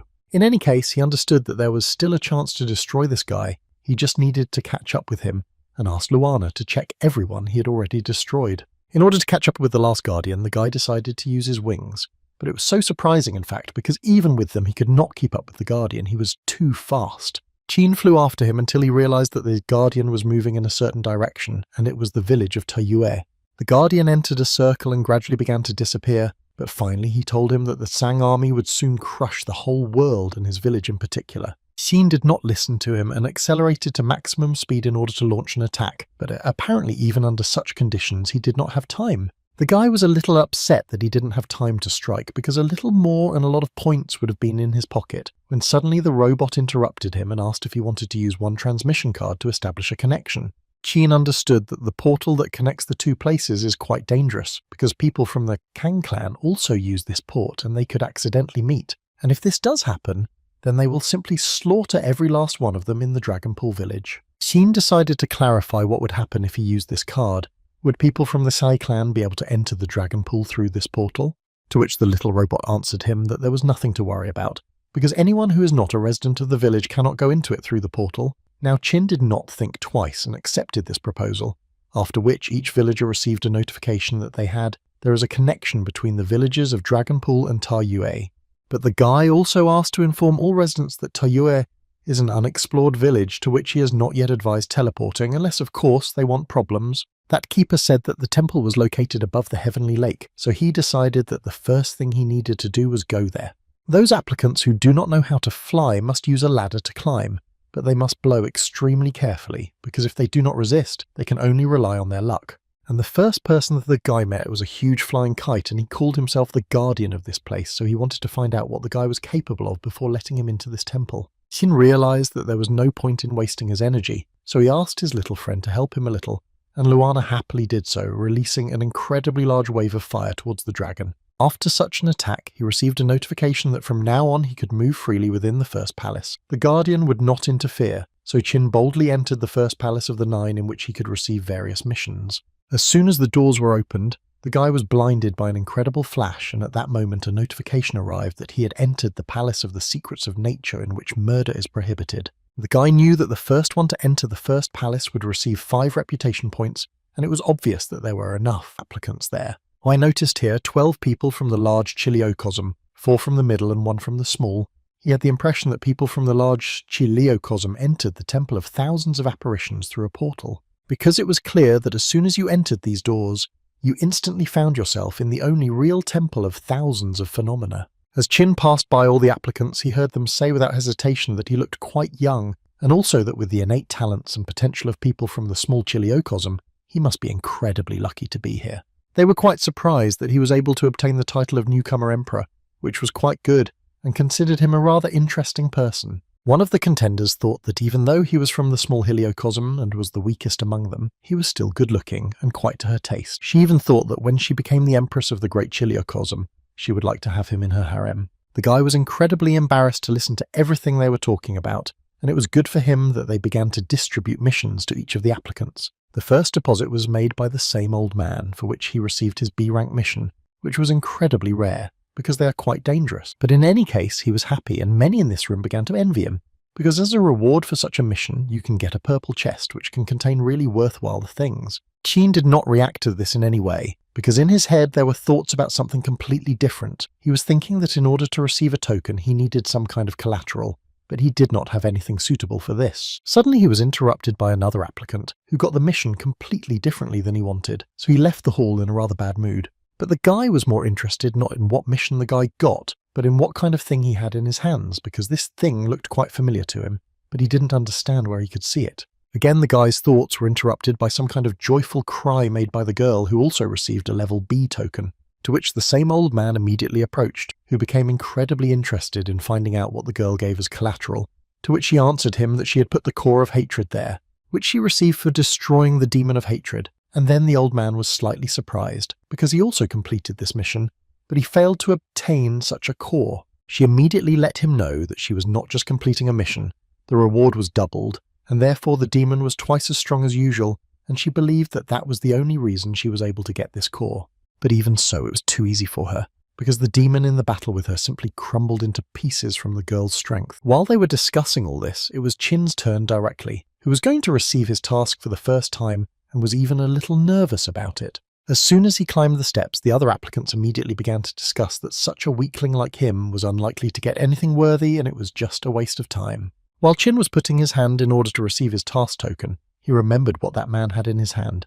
These were the braces of light, which he once managed to exchange, but after removing their appearance changed, and therefore I didn't find out right away. Therefore, he decided that with the artifacts he received from the demon of hatred, luminous braces and rings, he would have as many as 3 things as collateral. And as soon as he paid his deposit, some kind of madness began around him, which frightened even the most experienced warriors. And those applicants who said that the guy was unlikely to get anything could not believe what was happening right now. The guy received a notification that the deposit had been successfully paid, and he had the opportunity to complete a C-rank mission, but since he made 3 deposits, he also received a C-rank mission, as well as an S-rank mission. Qin was pleased that he managed to get 3 whole missions, which he will soon begin to carry out. After Qin got everything he wanted in this temple, he headed towards the exit while collecting the glances of all the other applicants. They all couldn't believe the fact that he was able to get 3 whole missions, among which there was even an S-rank mission. This is at least a mythical chest as a reward. How did he even manage to do this? One of the applicants asked them all not to overestimate this guy, because the S-rank mission is not so easy to complete, but he was immediately told that he was just jealous of this guy. As soon as Qin left the temple, he clearly understood that missions of rank C rank and above would be a series of quests, and if there was a time limit, it would be quite problematic. But given the fact that he has already come a long way, this should not become a hindrance for him.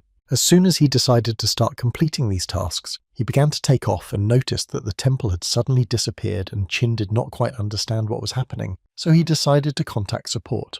The little robot explained to him that when the sun sets, the temple quietly moves away from worldly temptations, and with the first rays of the sun it will appear again, so tomorrow at dawn everything will return to its place. In the clan meeting room, that same guardian proved to his brothers that mysterious young man was one of the applicants, but they did not want to believe him too much because the test of the newcomers was not over yet, so where could such a strong applicant come from? The assistant to the clan elders, whose name was Sun, tried to prove to them that he was telling the absolute truth. He was even ready to swear with his life that all this was the absolute truth, and besides, he had no reason to lie about it. Feng Yi, who also served as an assistant to the elders, added that even after their collective technique, he still had enough strength to fight. He believed that this person was at least an Earth-level master. The third assistant to the elders entered the dialogue, who literally shouted that he was so young and so strong, and even a native of the small Chiliocosm, there must be even greater strength hidden in his body, so he believed that they couldn't just leave it like that. Sun at this moment only thought that when they fought he did not have the feeling that he was using the power of heaven and earth, but if he was not an Earth-level master, then how else could he be so strong? The elder listened to everything that the advisors told him and made his decision, in which he decided that there were more and more new applicants, so they, as guards, must destroy as many as possible in order to receive generous rewards.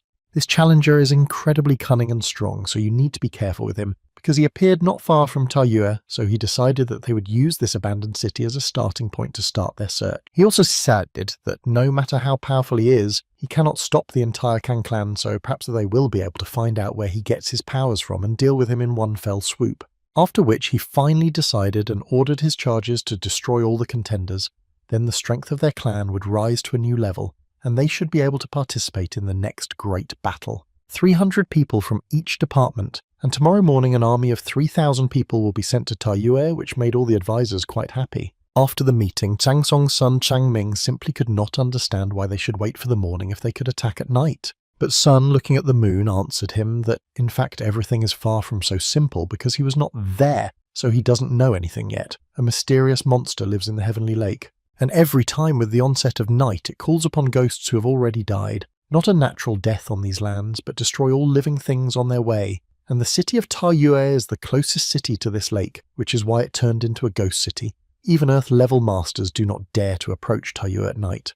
As soon as Chin wandered into one of the local villages, several girls immediately ran up to him and began to offer their services, but he tried to ignore everything they told him as much as possible, because he assumed that it could be quite dangerous. The girl tried to impose on him the opinion that he was a very dear guest in this village, and he probably wanted to have a good rest or at least have a snack, but the guy was not going to listen to her until he activated the Eye of Truth. After which he looked at the same girl, and was now sure that he definitely should not have any contact with her and her proposals. He immediately shouted in her direction and asked her not to play with him, because he immediately realized that she was not really a person. But the girl did not want to listen to him and continued to go to meet him and say that the guest knew everything, but this was even better for her.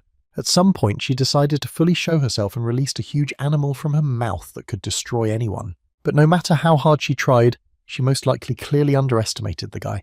And Chin at that time activated his hellish flames and was ready to punish the girl for her insolence, but first he needed to repel this blow. The monsters apparently didn't care at all about what kind of power the guy had, and they clearly weren't going to stop with one attack.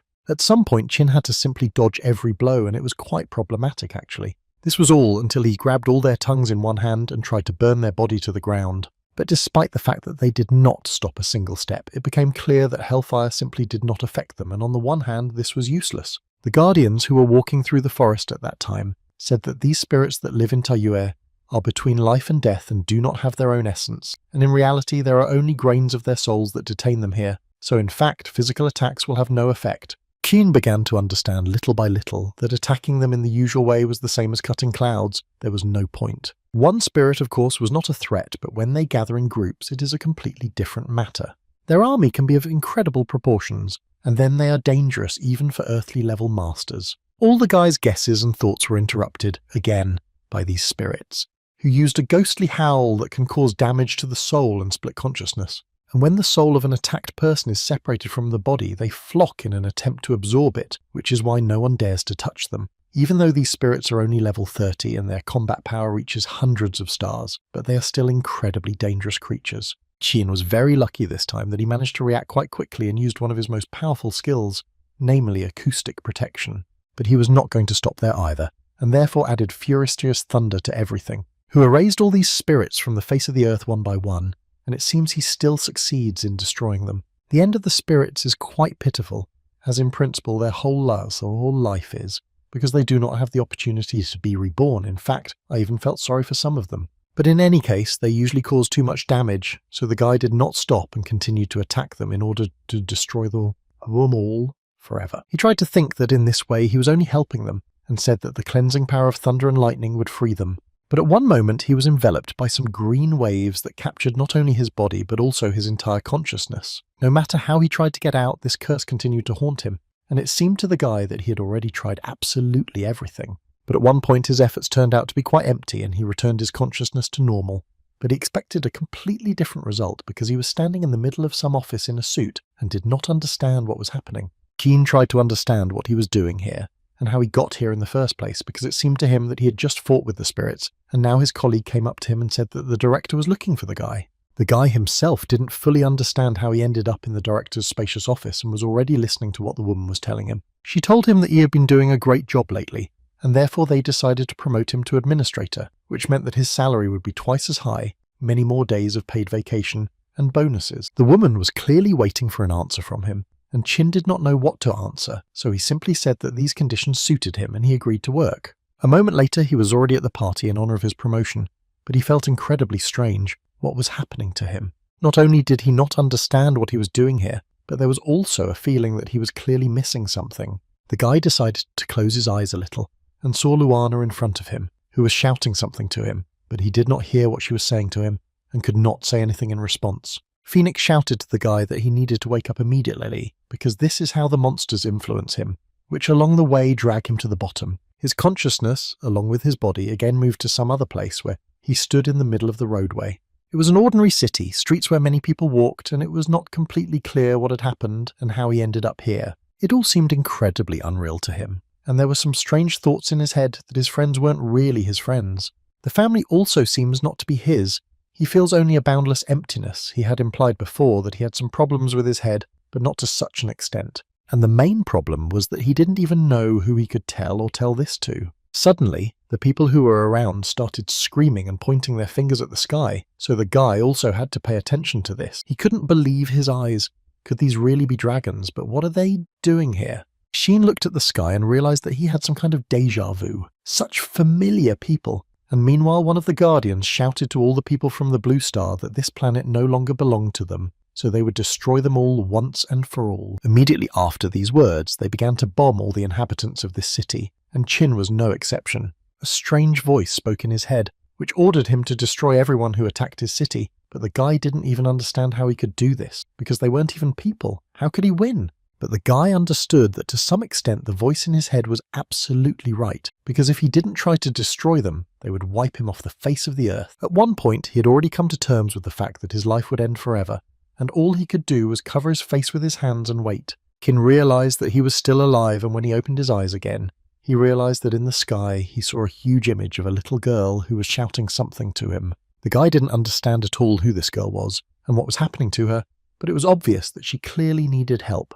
Kin was not quite able to fully control his body and at one moment began to be drawn to this girl. But the girl disappeared, and in his hand, instead of everything, a sword appeared, which he had already seen somewhere. The picture before his eyes changed again, and the guy began to understand that all this was just another ordinary illusion from which he managed to get out, but immediately after it a second one appeared. He realizes that whoever controls it can make people or things from his memory attack him, then of course his goal is his end.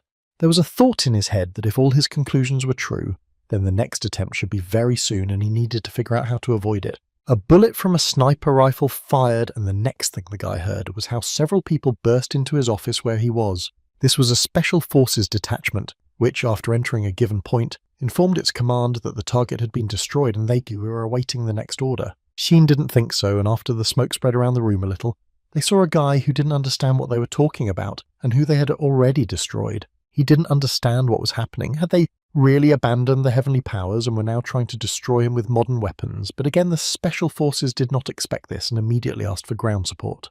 They understood that not only was the target not destroyed, but something had begun to happen to it, and apparently they would have to immediately run away unless Of course, they wanted to end their lives right here and now. It so happened that Chin planned to test the effectiveness of his forces against modern weapons, but apparently they are quite useless against him. After all, the special forces fired quite a lot of bullets at him, which simply stopped in his body and could not cause any damage. One of the mercenaries decided to throw a grenade directly towards the guy with the hope that at least this would help destroy him. After the explosion occurred and the smoke cleared a little, it became clear that even the grenade could not cause any damage to the guy, and he stood still and continues to stand. Chin began to hear the voices of other people who assured him that they surrounded him and he had nowhere to really run. They pointed a bunch of sights at the guy and were ready to shoot him at any moment. Chin understood that he must have some kind of protection from these bullets, and most likely it lies in spreading his wings again. They were already tired of repeating the same thing that he had better give up, but apparently Chin understood that these were all the tricks of the one who created this illusion.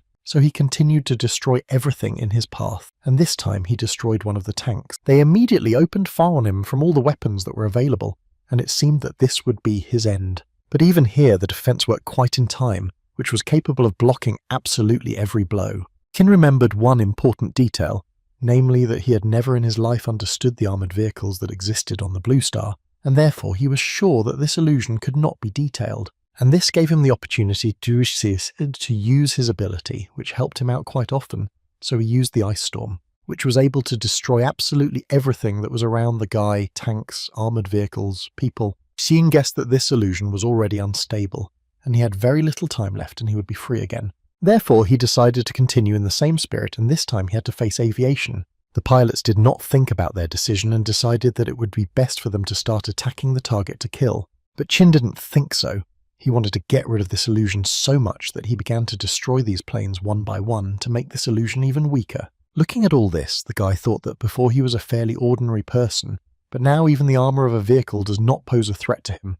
The combat power of 300 stars is more than enough to conquer the small chillicosm. But still, he was quite interested in whether it was really possible to ignore the established order, relying only on the strength and aspirations of one person. It seemed to Chin that now was not the best time for such thoughts, because whoever supported this illusion had already weakened quite a bit and would all disappear very soon. The only thing he regretted was that he could not wait for the nuclear bomb, which in all likelihood was just around the corner. Of course, he was not entirely sure that in such a state he could survive a collision with something so powerful, but in any case, he was grateful to his pet for the work, and then he could handle it himself. After which Chin collected all the energy that was available to him, and decided to deliver the final blow to the one who decided to joke with him like that. The girl who arranged all this called herself a dark caster, added that she did not expect anything less from the one who was able to get out of her illusion, after which she asked for forgiveness, just in case, of course, if he was angry with her because of her performance. Previously, she was the dark envoy to the Lord of Justice, and she feels the aura of the Arbiter of Justice emanating from him. But Chin was not going to listen to all this nonsense, so he didn't let her finish and interrupted her, which made her a little angry because she doesn't like such impatient people. But it would be extremely difficult for her to stop the guy, because he had already begun to concentrate too much energy in his hands and it looked too terrifying. She was still able to dodge the first blow, but it was only the first blow and it was not entirely clear whether she would be so lucky next time. She tried to tell him that he had mixed things up a little, that even if he didn't like other people's homes, there was no need to create chaos, because when you come to visit and do something like that, you immediately get on the host's nerves, after which it seemed to her that she was able to deal an incredibly strong blow to him. But again, this all seemed only at first glance, because the next moment she was already bound by the chains of one of his talents. This was followed by a blow right in the face, which made the girl incredibly angry, and she was ready to simply destroy him for this. So she immediately went into battle to teach this crazy man a lesson. But it all ended before it began, because the guy fired several swords at her, which he managed to clone, and that was the end of the girl. After the fight, Chin noticed that her illusions were quite an interesting phenomenon, but he didn't need any of it. A few seconds later, he received a notification that he had received 5,000 justice points and a special item called a Dark Seal for being able to deal with the Dark Caster. Kin thought that she must have felt that the power of the Arbiter of Justice circulating in his body and decided to. Therefore, using the abilities of the spirits, she imprisoned him in an illusion and tried to wear him down and would ultimately absorb him. This illusion helped him understand what he really wanted. He was the simplest person who lives every day according to the same scenario. But the appearance of this world changed everything. Now he has the power to protect those who are dear to him. In addition, he has the opportunity to gain even greater power. So from that moment on, he knew for sure that he wanted to become a truly outstanding being. As soon as he decided this for himself, a new view opened up before him. It seemed to him that he saw a huge palace in the distance. He entered this house without hesitation, and immediately noticed that it had the same aura as that spellcaster. This must have been her abode. But what amazed him more was that he discovered a 5th level furnace, and this spellcaster, it turns out, is also a rich alchemist. A minute later, he realized that all the jars there were empty and he wouldn't actually get anything. He was even a little upset that none of this was good, because there were only unusable pills around, which contained an unsuccessful alchemical product. Qin couldn't believe that more than 1,000 pills were not recommended for use. This spellcaster had never managed to turn her hobby into something more, yet 1,000 contribution points were not lying around. He decided to try endless extraction, which was successful, and he was able to extract the toxins from the unusable pill, which was eventually converted into a level 1 pill. Therefore, he decided not to think for a long time and simply ate it and waited to see what the effect would be. And it was quite successful, because he was able to get a plus to all his characteristics, and this pill is even better than 2nd level spiritual grass. Keen was incredibly pleased that his endless extraction turns waste into treasure after consumption reaches the upper limit. He can distribute it to the villagers according to their strength and contribution to the development of the village, so he will not only increase his reputation, but also stimulate the villagers try even harder. There was still a little time before dawn, so he decided that he could deal with the tasks for now. But as soon as he took the token in his hands, it suddenly fell into small pieces, which was quite unexpected. As it turned out, he accidentally activated an S-rank mission, which was divided into 5 stages, the first and second of which were concentrated in Taiyue, which he had already successfully completed, and the reward was in the process of being transferred. In fact, the guy was able to accidentally complete the first 2 stages, which couldn't help but make him happy. He had 3 more left and the mission would be completed.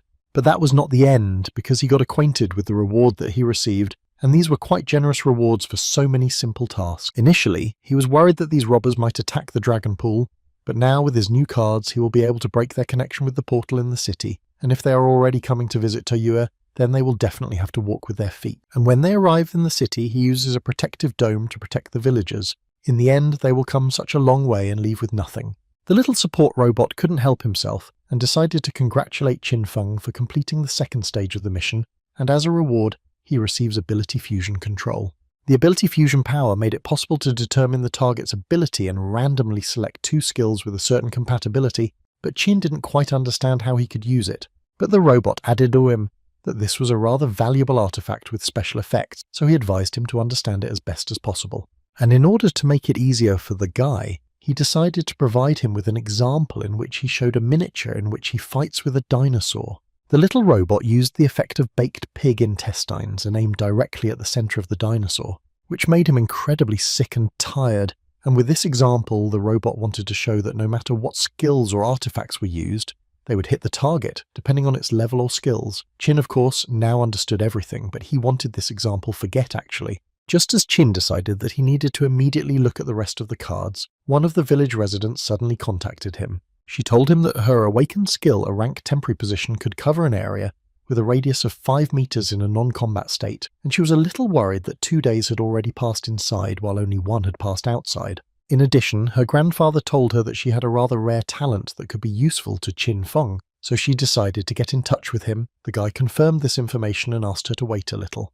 To begin with, he decided that he needed to check all the information on this matter, and then decide who he needed and who he didn't. Qin Feng thought about everything carefully and thought that the people from the Kang clan and the Punisher would obviously attack the village. He also needs to pass the martial arts test, and if he wants to get the divine level, then he needs more time, and this girl can undoubtedly help him with this. At that moment, the girl recalled how her grandfather called her to him and began to say that although they followed Mr. Qin, they were too different from the inhabitants of the dragon pool. Then he added that she was quite smart and beautiful, so he offered her to become the master's concubine, and then he would always remember them. She tried to the end to convince him of this and prove that he was really not that kind of person. He understood perfectly well that he, as an elder, had to think about the future of his clan. Mr. Feng is a talented young man with a great future, and if he has feelings for her, it will be a real blessing. Suddenly his thoughts were interrupted by Qin, who was trying to reach the girl, because he wanted to ask her to use the teleport to get to the Heavenly Lake, where he would be waiting for her. She unquestioningly followed Mr. Feng's order and was already there in a few minutes. Kiyak was so happy to see him that she immediately ran to him, and he didn't mind at all that she came to him. But as soon as she took his hand, Qin immediately used a teleport with which they moved to another space. The girl couldn't believe that she was in this place. It looked like some kind of warehouse where there was everything you could want. Even some little girl was sleeping peacefully. Chin added to her that they didn't have much time, so he decided to bring her here because it was quite safe here and she could easily activate her ability. She was 100% ready for this, so after the guy's order, she began to carry it out. After she was able to complete her part of the task, Chin received a notification that the initial countdown and temporary position had been established, and as soon as Chin realized that she had done her job, he threw her a small bottle containing those same pills and told her that he was going to start practicing, and she could take it and then she would become a little stronger. She was very grateful to him, although she did not expect such generosity, and at that time he was thinking that for successful extraction he needed at least an hour, but with the force field, now half an hour might be enough for him. The guy began to use his infinite absorption and did it with everything, with all the plants that he had, which slightly increased his characteristics, but in any case the amount was incredible, so after a while he would become much stronger. The girl watched him carefully and thought that she incredibly wanted to stay with the master, but on the other hand, the girl herself did not really want to pursue any specific goal. Half an hour later, Chin used his talent several hundred times and extracted everything he could, but his combat power increased to 380, which did not suit him at all. He understood that there is a limit to the absorption of spiritual herbs. If they cannot be exchanged for something else, then this type of gaining points is further useless. He also received a notification that he could become an alchemist, but he understood that one skill point at a time, and if we assume that it takes 20 minutes to make one pill, then it would take him 33 hours to reach the average level, and with Shi Yue's skill it's 17 o'clock. At this stage he really thought about all this, because remembering the words of that guardian, he realized that he needed to be much stronger so that he could protect the village. Therefore, he decided that he needed to take a chance. Maybe it would work and then there would be one less problem, after which he used permission to merge abilities. A slot machine appeared in front of him, which usually stands in a casino, but this time it will determine the guy's future new skill, and the fusion of Shadow Spray and Shadow Clone was randomly selected. The merger was completed, and the guy received a new talent, which was called the Master of the Shadow Stream, with the help of which he can create 2 clones that will lure all the combat power of the owner, and musical masterpieces will be played as background accompaniment. He walked away a bit from what had just happened and decided that it would be a good idea to actually try it all over again. First of all, he decided that he needed an alchemical furnace, after which he used the skill to create clones, because the 3 of them would be much easier to figure out.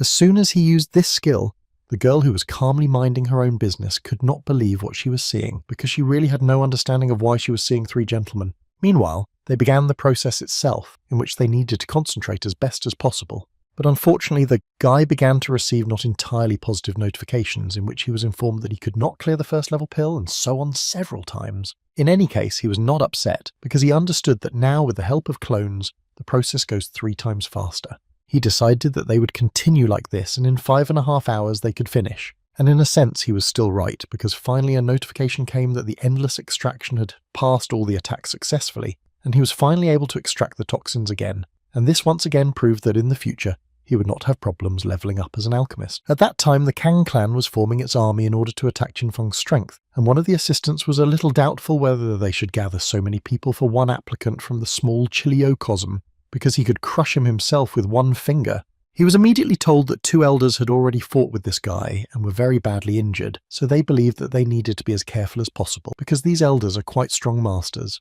Masters who have reached the combat power of 100 stars but have not passed the martial arts test are called semi-earthly level masters, and this in turn is divided into 3 stages, which are awarded upon defeating the spiritual beasts guarded by the first 3 temples. Only those who have reached the 4th temple and passed the test of martial arts can be called an earthly level master, which is also divided into stages. Kang 2 is an earthly level master of the 4th stage, and the elder of the clan occupied an even higher position, so it is he who leads this clan, which right now will set out on its next journey. At one point his advisor ran up to the elder, who reported that all 9 districts had sent people and gathered only 3,000 people. The clan elder accepted this information and added that he could not go in this direction, so he entrusted this mission to the elder Fei, who stood behind him and was ready to carry out any mission that the head of the clan ordered. In addition, he had long wanted to prove that they were not weaklings and wanted to give back to the clan, but the head of the clan stopped him and added that they were short-sighted and only knew how to wait for the right moment for their affairs. Now their priority was the challenger. As soon as everything was ready, the elder ordered everyone to gather their thoughts, and from that moment they moved forward. Several Guardians were very heatedly discussing the fact that they had heard that the reward for destroying the Challenger was incredibly generous, so each of them wanted to catch him first. But as soon as they decided to use the portal, which was supposed to transport them to the village of Tuyue, they encountered an unknown problem in which the portal simply did not work. While the Guardians were figuring out why they were disconnected from the portal, Chin was trying to cope with another problem in the form of a new enemy, whom he decided to spare this time. After all, after a night of working on pills, he could no longer improve his characteristics. It was quite unpleasant. Although the skill obtained is quite strange, but it can be useful, Chiyue truly has exceptional talent, so he hoped that he would perform even better in the future. In addition to helping with clones and 3D alchemy, she also dealt with other issues that arose, allowing him to concentrate on his work. Meanwhile, in the temple of the second level, a small robot informed all applicants that their number had reached the maximum and they could begin universal fights. But none of those present understood what we were talking about and what kind of fights they were, so they wanted details. The robot did not draw intrigue and began with the fact that under their feet there is a large portal that will take them to any corner of the world, but each use of it must be accompanied by the use of one universal stone. Therefore, he foreshadowed questions about how it was possible to get this precious stone, which he was holding in his hands right now. But his answer was incredibly unexpected, because he said that there is only a way, and that is to take away the stones from their opponents who stand with them below. The robot did not stop there and continued to say that each of the applicants will receive 3 stones, and if the applicant wins the duel, then accordingly he receives his opponent's stone. The applicant who receives the most stones will be declared the winner and will receive a secret prize from the organisers. Keen listened carefully to all these conditions and understood that he needed at least 16 universal stones. If each opponent had 3 stones, then he would have to fight with 3. Suddenly, his calculations were interrupted by one of the contenders, who said that he would like not to participate in the competition, so he did not mind giving these stones and just leaving. At first, the robot responded quite kindly and told the guy that he certainly could do this, but then he would pay for it with his life. The guy suddenly changed his mind, because in an instant his body seemed to be hit by countless sharp swords, so he didn't even have time to react. Now he understood perfectly well that this robot, who is always friendly with everyone, is actually a demon who can destroy you at any second. As soon as all the questions were over, the robot again very politely asked everyone to confirm their intention to participate in the competition. Qin understood that he had not yet fought with other contenders, and this was a great opportunity to look at their level. And this was a mysterious prize he believed that it was worth fighting for. After a while, when all the participants agreed to participate in the competition, the robot happily announced that the first battle was about to begin. In the front corner stood a man from the small heliocosm, who called himself Qin Feng, and he himself was from the Blue Star. His opponent was in the left corner, Harry from the middle heliocosm, Volklus. Xian was surprised that everything was so organised. Besides the fact that there was a special arena, they also invited spectators here. The robot added that, to be fair, of all their personal information, only their level is displayed, so the enemy does not know about the abilities, skills, and even the combat power of their opponent. They all have 10 seconds before the start of the match to place bets, and spectators who do not place a bet now will automatically lose the right to be a spectator of the next match. Also, the robot incredibly wanted to remind them all that gambling involves certain risks, so you need to invest wisely, and Qin perceived it as a children's game, in which there is even a leader. All these people, the spectators, the arena, it was all somehow very strange and unjustified. The bets were officially accepted and the robot was ready to announce the start of the battle. However, he did not forget to warn that in this battle, there are no rules and restrictions. In battle, all means are good, so the winner takes all. As soon as he finished this, he announced that the battle had officially begun, and Qin's opponent immediately went into battle, delivering his blow. The guy did not expect that his opponent would go into battle so quickly, but still managed to block his blow, although it was quite difficult. And this was precisely the beginning of his counterattack, which followed immediately after, from which his opponent flew away. The guy immediately realized that he had hit with a force of 30 tons, but this was only enough to momentarily deform his arm. After this, the understanding came that his opponent was quite difficult and he would have to be fully concentrated. The enemy himself was thinking about the same thing, even if his rival was their small heliocosm, but he felt some tension, and all this did not matter to him because he could suppress it with the power of his fire, and he was confident that victory would be his. And he decided to act almost immediately after he thought about it this year and fired several missiles that flew straight at Qin. But no matter how confident the guy was in his missiles, Qin still managed to cut them with his sword and the missile crumbled into small pieces. Later I realized that this is exactly what Harry was counting on, because as soon as Qin cut the rocket, it immediately exploded. Still, Qin managed to dodge the explosion, But the calm was short-lived, because as soon as Harry noticed his opponent, he went on the attack again. Keen was incredibly tired of dodging and blocking blows, so with a few movements he was able to repel the enemy's attack and take him by surprise. And he wasn't really going to stop there and decided that tearing his arm off would be quite normal. This angered Harry even more, so now he was going to use his entire arsenal just to take revenge. But apparently he underestimated his capabilities, because as soon as he got closer to Chin, he was easily able to dodge the blow and deliver his own rather strong counterattack. Keen himself also believed in himself too much, because Harry was a truly strong opponent who was not going to just lose. After the successful attack, he added that his speed and defense were impressive. However, if he were truly invulnerable, then he would not have the need to dodge, and this is exactly what Harry takes advantage of. Keen decided that he simply did not have time to listen to these stupid conversations, so he answered him quite briefly that even with such characteristics and skills, he would have enough strength to defeat someone like Harry. But everything was really not as simple as it seemed to Chin at first glance. It is much more difficult to fight with a person, and besides, he does not even know what his combat power is and where to look for a weak point. That is why Harry was able to grab him in one moment. Chin found himself in the trap that Harry had set. Fortunately for Chin, he was still able to use the talent of manipulating the earth in his bonds, which helped him secure his legs to the floor. But this could not last long, because in one moment it would simply break his legs. But he was still in a great mood, because the opponent was actually really worthy and he could have a lot of fun. In any case, he decided that he needed to fight back, but first he was quite interested to know how his fire affected Harry's steel. Harry didn't understand what the guy was talking about until a whole wave of fire hit him, from which his steel clearly could have easily melted, and the guy himself clearly received his share of damage. Now Harry had doubts in his head again about his incredible strength, because from the moment he was able to awaken an S-rank talent, he had no equal. Where did this guy even come from? But there was really no time to think about who he was and how he did it, because Chin had already continued to attack and he needed to think about how to evade such an attack. Apparently Harry didn't have time to come up with an idea, and so Win was able to lift him to a fairly large height from which he was going to throw him and end the fight there. The guy's condition worsened every second, and it became clear that he most likely lost the battle despite his great strength. Kin thought the same thing, who at one moment flew up to the guy in order to deliver the final blow, which was supposed to force the guy to surrender.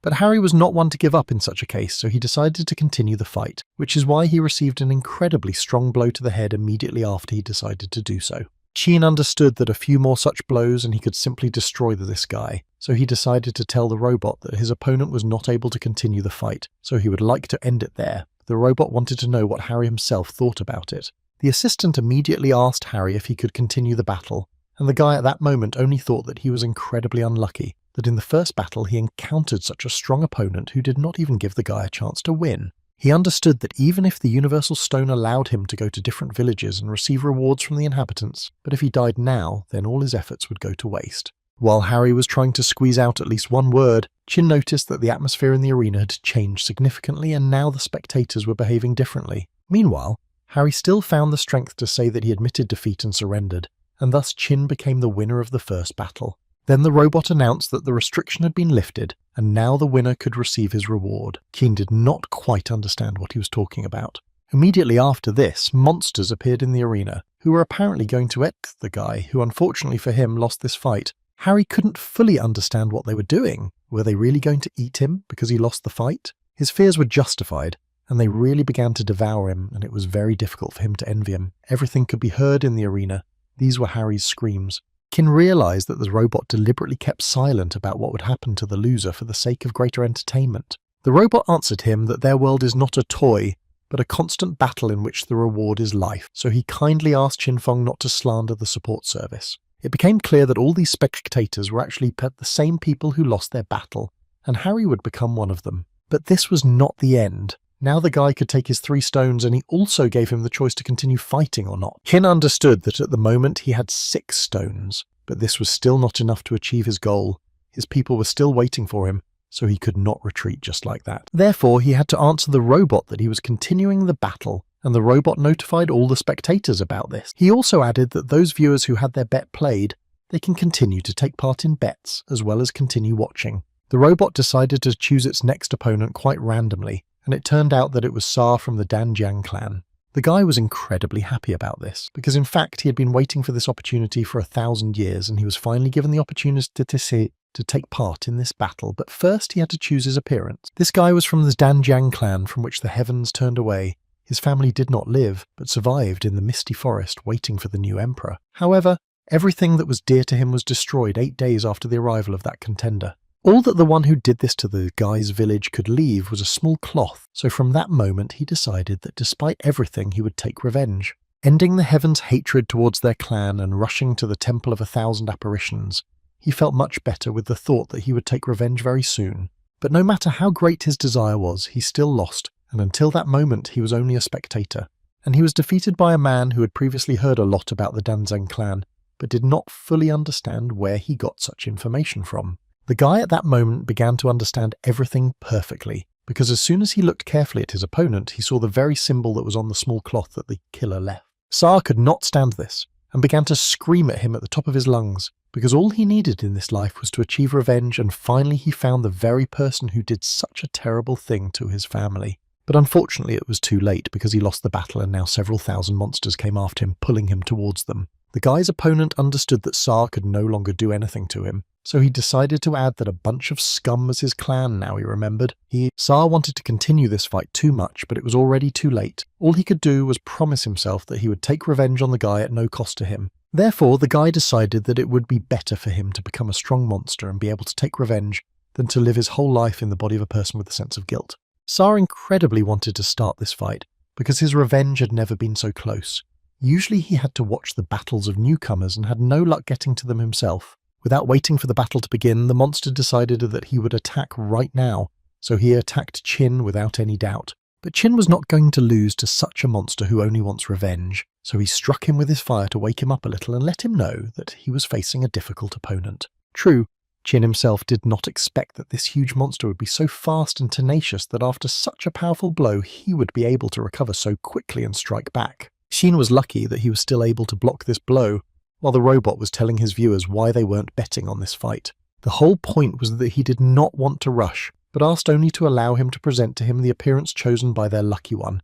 This is a clone of a mysterious beast taken out of a cosmic crack. This monster had comparable speed to a B-rank talent and strength to an A-rank, which was quite high, and his sharp claws and teeth easily tear apart metal and stones, so it will be quite interesting to see how Qin deals with him. It only remains to add that his skin only looks smooth and soft, but in fact his body is invulnerable. But still, he has another terrifying ability that will win everyone's heart. And his ability was that his blood, like a flammable liquid, would immediately explode upon contact with a target, and defensive abilities below the 4th rank would have no effect against this phenomenon. This creature was very fast, strong and invulnerable. In a word, it was an ideal machine for destroying someone. Qin will have quite a hard time, because as soon as their contestant chose this body, his combat power suddenly increased to 400 stars. Well, after all this information, the robot only had to ask the audience if they would like to place a small bet on his victory, or would Qin remain their favourite. In any case, he advised each of them to place their bets as quickly as possible, because at this rate they could destroy each other before they managed to bet on them. And he was really right, because while he was telling all this, the monster inflicted another attack on Guy, which sent an incredible vibration throughout the entire arena, and it seemed that there was simply nothing left of Qin. At the last moment, he was able to use his talent for strength and stop this monster's blow, but in any case he continued to put pressure on the guy, and it was difficult to restrain such power. Qin had no other choice and decided that he would use the blade of the ancient knight, which he wanted to shove right into the monster's head. But the skin of this monster was incredibly strong, just as the robot said about it, but Qin can't even think that it would be so strong that it could not only repel the blade, but also break it. In any case, it was too unpleasant for the guy, and he began to get incredibly angry because it was his best weapon, which was broken, and now he was ready to break this monster in half. The guy squeezed out an incredible amount of energy in order to free himself from his grip, but at what point did he realize that he was standing on his own 2 feet, but his consciousness was in a different space, and it was incredibly difficult to understand what was happening. All he heard around him was the word, "I will take revenge," which was repeated countless times. He realized that this is the story of this monster, and right now, he is trying to feel the guy in this way so that he gives up. Looking at this whole picture, Qin felt incredibly sorry for the guy, and he would not advise anyone to go through this. But unfortunately, he cannot give him such a chance because he has too many people whom he must save. When he regained consciousness, a beaten monster sat in front of him, who understood that he most likely lost this battle, and Qin wished him only one thing so that he could finally rest. And to make it easier for the guy to die, Qin decided to promise him that he would find every enemy of his and destroy him in memory of him so he could rest. As soon as the fortitude was exhausted, the robot announced that Sa would no longer continue the fight, and this was his last chance for resurrection. The robot happily announced that Qin Feng was again becoming the winner, and as a reward for his next victory, he would receive not 3 stones, but 6. But the little friend from the support service did not want to stop there, because he was actually incredibly interested in finding out how Qin's ordinary lightning was able to penetrate such a powerful monster's armor. Qin told him that he simply used a little trick. During physical contact, he allowed the power of lightning to pass through his veins, which got there with the blood. And when thunder and lightning reach a certain level, you just need to release a small discharge so that it covers the entire area. Besides, his blood's too flammable. It was only necessary to use lightning to make him explode from the inside. The more blood, the larger the explosion area. The robot began to understand that this man was too strong, and began to doubt that he was really from the small Chiliocosm. But his thoughts were interrupted by Qin, who was eager to continue fighting, because he still lacked a few stones in order to reach his main goal. The host of the evening happily announced that Qin Feng from District 1 wants to continue the competition, so the spectators whose bet was played in the last round, as well as those who collected enough soul shards, will have the opportunity to take part in the upcoming battle. The spectators who understood at least something from everyone else knew that this guy was too strong, and it was unlikely that anyone else would dare to fight him. They all decided that it would be better to wait because there were actually a lot of applicants, which means there were plenty of opportunities. None of them wanted to be on the losing side. No matter how much the little robot wanted to, he still had to inform the guy that if there was no one willing to become his rival, then they could not continue. After which some incomprehensible glitch followed, which blurred the small robot into small parts. Suddenly a hole appeared in front of him as if their space was being divided. The girl, looking at all this, decided that she had received permission, so she followed into one of the rooms, in which there were 2 girls who were resting after a hard day at work. But strange as it was, at one point they were interrupted by the lady who was clearly not in the best mood today. As soon as she entered the room, she immediately added that Madam Punisher had called her, and she would like to find out what happened. The Punisher got up from her bed and said that the reason was actually simple. She just wanted to relieve the boredom of her humble subordinate. The woman did not quite understand what she was talking about, and asked her to explain to her in more detail what she meant. The Punisher continued to say that she knows very well that the woman simply cannot continue the battle, but she actually has an excellent proposal. After which she showed him a live broadcast from the arena, where Qin had just defeated 2 opponents in a row, and wanted to continue fighting, but the woman immediately noticed the fact that the Punisher has no right to interfere during the evaluation of newcomers. The Punisher had no intention of doing this, and besides she incredibly wanted to add that the woman was really so beautiful that it was even difficult for her to restrain herself today. But in any case, this was not the main thing now, after which she added that in the world of murders, risk and opportunity are synonymous, and as soon as she said this, she decided that it was time to send her on a new mission through the portal. She said to herself that it was best to take her word for it, because she was sure that he would make the right choice. But she was a little worried, because she doubted whether he would be able to destroy that alien body that they returned from the Great Void, because it seemed that she had already seen it somewhere. The girl who listened carefully to the Punisher all this time, and noticed the fact that she had never seen her interfere in the affairs of the big world, so she was incredibly interested in finding out what happened this time. Without further thought, she confidently looked again at the screen where Qin was and told her that this time the main reason was this guy who reminded her of an old friend. Qin could not understand in any way what the robot wanted from him and what other hunter games he was offering him. The robot once again tried to explain to the guy that all spectators would receive the same appearance, and Qin Feng entered the sacred ruins for 1 hour. And it turns out that all the spectators are hunters, and Qin Feng is the prey. The hunters must catch the prey, and as a reward, they will receive resurrection. The prey must avoid attack and capture. If after an hour the prey is safe and sound, then it wins. But if the prey destroys all the hunters, then he can get 500 points for changing roles. The robot once again warned that this would only happen at Qin's request, and if he didn't want to, he could refuse. But to be honest, the guy admitted that the robot interested him too much, so he replied that he would like to start the game already. The robot did not need much persuasion, and he instantly transferred them to a special arena, where hunters had already begun to attack the guy. But all this was too easy for the guy because he managed to use only one skill, namely the release of energy, in order to repel the attack of these hunters. The first 6 hunters were neutralized, but he understood perfectly well that he shouldn't stop there, and what's more, it would most likely be much more difficult. The combat power of 200 stars was too small for the guy, so it was not surprising that he was able to defeat them so easily. However, he noticed that after they died, their bodies immediately disappeared, without even time to retrieve them. Suddenly his thoughts were interrupted by a shot that could have caused quite a lot of damage if Chin had not activated his defense before,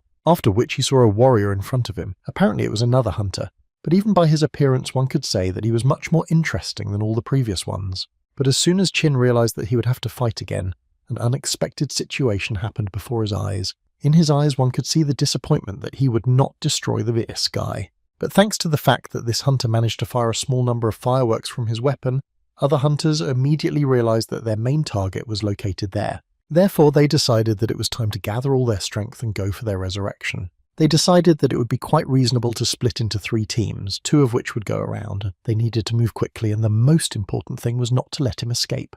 Their main task was to use an attack in waves because this way they would have more chances. Besides, there are many hunters. While there is only one prey, the chance of victory for the hunters is much higher. Heavenly law should not allow such dishonest games at all. But as soon as they saw him again, they realized that in this case, he would do everything to demonstrate even greater power than in those battles. And they were absolutely right, because Chin began to accumulate incredible energy around himself, which he hoped would help him cope with each of them. As soon as Chin saw each of them, he couldn't help but notice the fact that he had already been waiting for them for too long. How could they be so slow? This bunch of hunters standing below could not believe that this guy was actually so strong, because they believed that their numbers would help them defeat him. But Chin didn't want to just destroy them, so he decided to play with them a little and started running away from them. He created a copy of himself and sent it running in the other direction, but the hunters saw this almost immediately, so they also ran in that direction. One of them immediately realized that the guy had simply created a copy of himself, so he decided that it would be a good idea to use his Eye of Truth, which would determine whether it was a clone or not.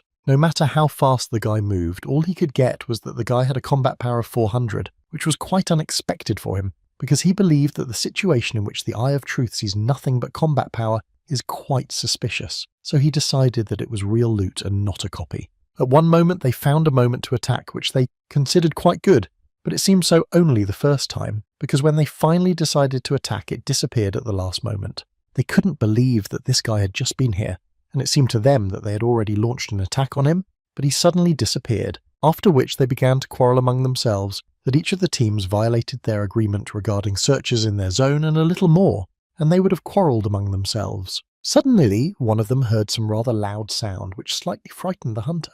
The other guys didn't understand what he was talking about, so they asked him to explain in more detail, and he said that when they were chasing him, he heard some strange sounds, as if someone was singing, but he believed that he was not the only one who heard it. He also added that they sang something about love, tearful parting and the bitterness of loss, and this further confused his friends. Meanwhile, Chin continued to count everyone who was in that place, and he stopped at the number 54. As soon as he counted to the end, he was ready to begin destroying these hunters, because the reward for destroying each one was quite huge. Chin used 2 of his clones at once to simultaneously use 3 skills and thus destroy all the hunters in one fell swoop and finally take his prize. While the other hunters were trying to come up with a new plan for how they would look for the guy, the one who heard the song noticed that an earthquake was starting, and he felt uneasy at the thought that they might fall underground. But before they had time to come to their senses, the ground began to disappear from under their feet, and each of them simply began to fall down. Some of them tried to delay using their weapons, but they had little success. What a pity that the idea that this was a trap only now occurred to them.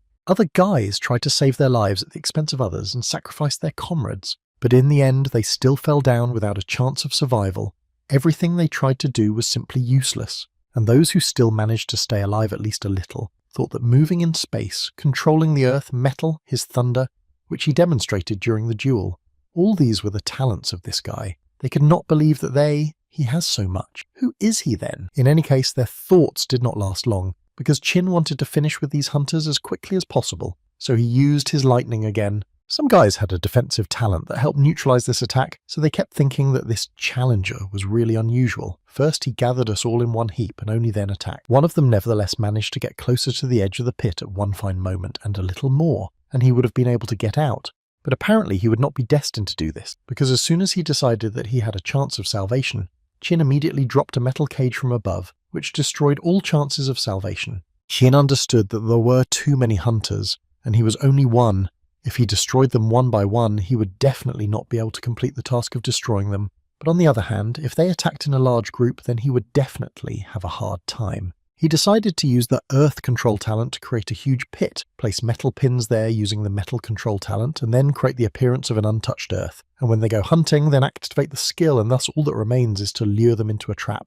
This way he'll be able to cope with several or maybe more hunters at once. So he decided to proceed to the next step. He put his clone to work and he leads the hunters to a place where there is not much activity, and all that remains is to wait until they all fall into a trap. Xin then decided that he needed to attack immediately, so he formed a wall of fire around the hunters to delay them. Next, he decided to use the art of manipulating the gold of the talent of the 5 elements and weaken the frame of the building, causing it to simply collapse. And along the way, ice arrows will be waiting for this territory in the air, which will be shared with those who still manage to get out from under the rubble. Thus he believed that the hunters would die instantly, and to be sure, he used fire to heat the area to extreme temperatures, thus melting the soil and turning it into lava.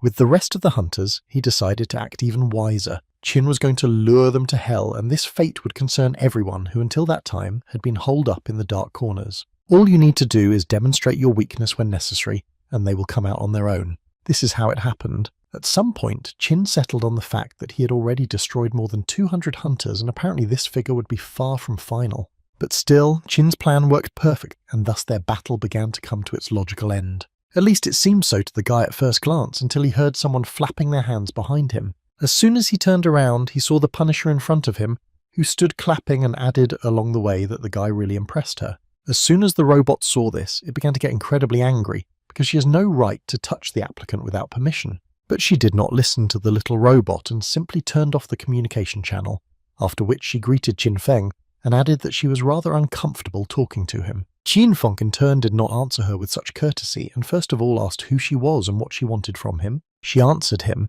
that her name is Ju Yu, and she plays the role of the Punisher of Heaven, and it was she who offered 500,000 points as a reward for winning this game. The guy continued to not understand what she wanted from him, but still answered in an angry voice that he probably should thank her for this, but she believed that it was not worth doing this, because she did it of her own free will. Then she added that heaven has rules.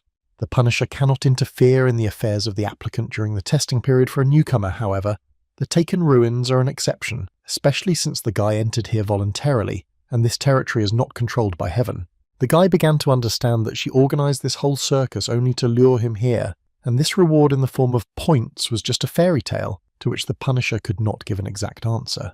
Therefore, Qin told her that he did not particularly like talking to people who took him for a fool, and were only looking for benefit for themselves. Ju Yu answered him quite unexpectedly, because she immediately began to attack him and say that she would not do this again if he did not like it. No matter how hard Qin tried to block her blow, he still could not do it and then flew several meters back. But he was not going to give up and decided that he would have a much better chance in the air, so he immediately used his wings to take off. Unfortunately, he was wrong, because even there a surprise awaited him in the form of blows from the strongest opponent he had to fight. She hit him and at the same time said that he was so weak that it made her laugh. Ju Yu asked him to wake up and start fighting, because she was tired of showing him how to do it, and at this rate she would soon simply destroy him and wipe him off the face of the earth. Qin tried with all his might to hit her back, but she was too fast for him to inflict any damage on her. At one point she even managed to grab his leg and once again remind him that he was too weak for her. She believed that he had only flaws.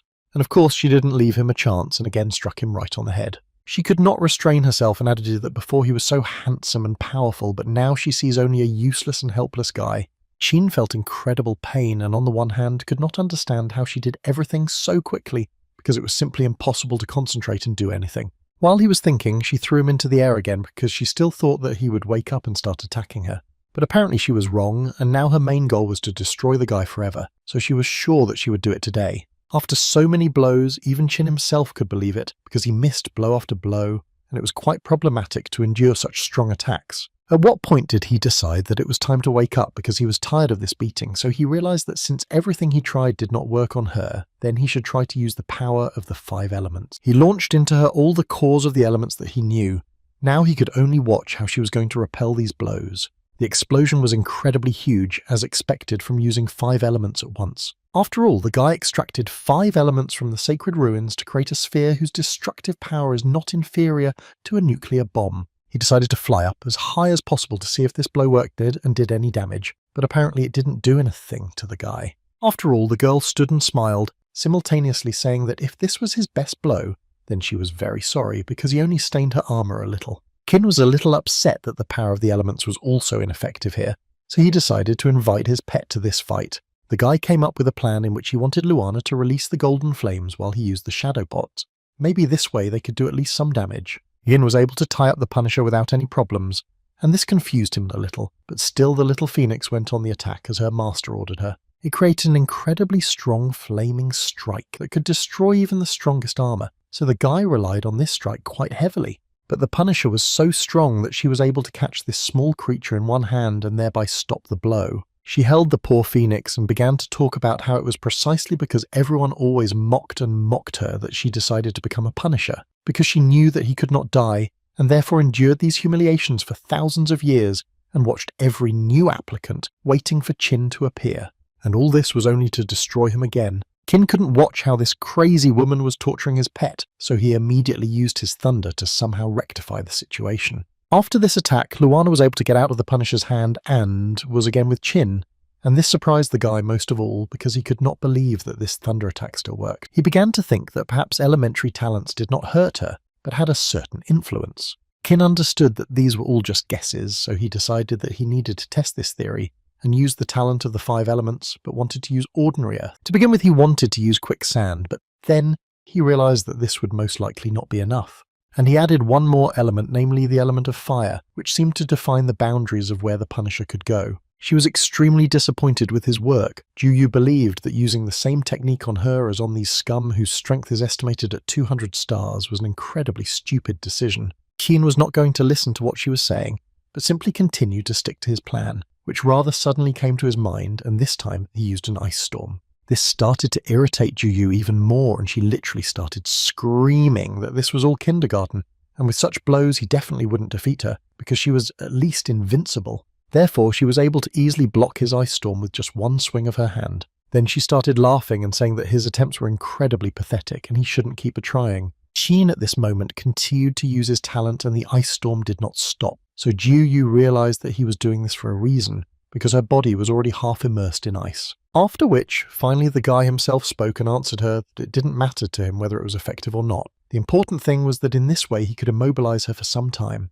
After all, only thanks to this he can deal her a rather strong blow, which she cannot block in any way, which is what he did as a result. She was in a trap, and now the guy dealt her blow after blow and added along the way that now it would also be incredibly interesting for him to see how she would get out of this trap. Juyu did not think so, and at one moment exposed her helmet to the blow, and Chin struck with all his might not on the head, but on the helmet. And this energy made it possible for her to strike, even considering the fact that her hands were tied. The guy couldn't even imagine that she would try to launch a counterattack in exactly this way, so he couldn't foresee it. Juyu, meanwhile, began to laugh incredibly hard again and say that his magma and ice are just kindergarten, which still do not help him win in any way. Kin understood that now his affairs were quite bad because he expected that he could defeat her while she was immobilized, but now he would have to come up with a new plan again. But he was wrong, because everything was even worse, because Juyu was able to create a huge ball, which would probably be aimed specifically at the guy. Before launching such an attack, she added that she incredibly liked the look on the guy's face, but now she really wanted to show him what she was capable of.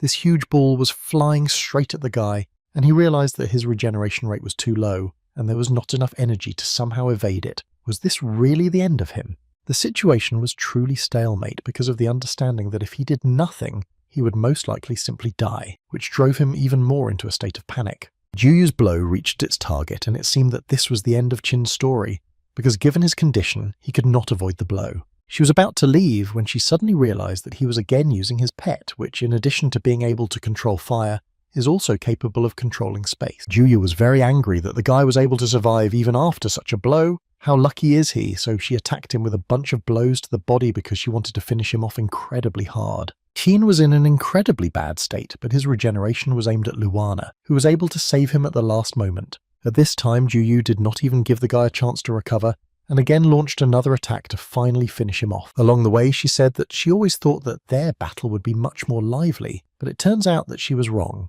She again gave him a chance to escape because she understood that he would not be able to do this, and she incredibly enjoyed playing such games with him. A few seconds later, she again took a huge block which she was going to throw at the guy and his bird because she perfectly understood that he could not heal himself during the battle, and if she continues to fight in this style, then sooner or later he will run out of strength and she will be able to defeat him. Sheen understood that Luana teleported him and thereby saved his life, but this block unfortunately damaged her heart and lungs. Therefore, while Juyu tried to catch up with him and attack again, he only thought that if he did not find a safe place where he could be treated, then most likely they would both die. Keen decided to use his lightning for this again. The plan in his head began with this. Juyu bullied him every time she had the opportunity, and this time was no exception. She again said that she was too bored because he was too weak. But these lightning bolts were not ordinary, because with the help of them he was able to create a large dragon. But even this did not surprise her, so she advised him to just give up because this way his end would be much easier. But how could Juyu still not care about all Qin's attempts to inflict at least some damage on her? Because she dodged all the blows with incredible ease. But the guy himself felt too bad, because he missed absolutely all the blows and felt too bad to continue the fight. Juyu did not stop and continued to tell him that using a clone against her was an incredible stupidity that only he could allow. After which she warned him that now she will do everything so that he finally feels what it's like when all the anger falls on you. But she didn't even have time to think when Qin suddenly appeared in front of him and dealt her a pretty good blow right in the face. In any case, this was all to Qin's advantage, because at the moment he was using his regeneration skill to restore his strength, and the noise from the electromagnetic gunshot was intended to drown out the melody from the use of the shadow flow. While the clone confuses the Punisher and takes him away from him, the guy was able to grab Luana and used his earth control talent to be able to heal a little. But he was more worried about Luana, so he did everything to make her feel much better, even giving her something to eat that he could prepare using his alchemy skill. But after some time, he realized that all the clones that he sent into battle had already been destroyed, and it seemed that he would have to return again soon. Qin clearly accepted this and asked Luana to get ready, and as soon as she gathered her strength, she could immediately teleport them upstairs. But as soon as the guy was on top again, he immediately received several blows to the head and more. Juyu was now saying that it still wouldn't help him that he was able to recover so quickly, but he still tried to make these pathetic attempts. She was quite surprised that he still thought he could defeat her, but she was talking too much and didn't notice how the guy came up from behind and was ready to deliver an incredibly strong blow, and it seemed he would succeed. The blow was not as powerful as Qin would have liked, but in any case he was able to knock off her mask, which she was so afraid to take off, but her reaction was not entirely surprising, because she began to laugh again and say that this was a pretty good try if he wants to find her weak spot. But unfortunately for him, this is not it, and at one moment it seemed that the guy only worsened his situation. After all, her eyes were incredibly scary and no one knew what could be hidden behind them. Qin froze in place from what he saw.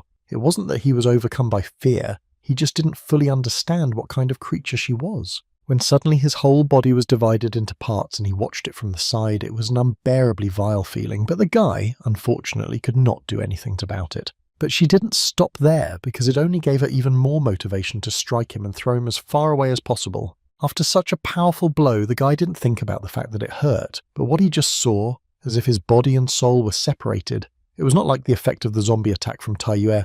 This time it was separation seems much more real. Juyu was again near the guy, and said that she was actually very excited by this action.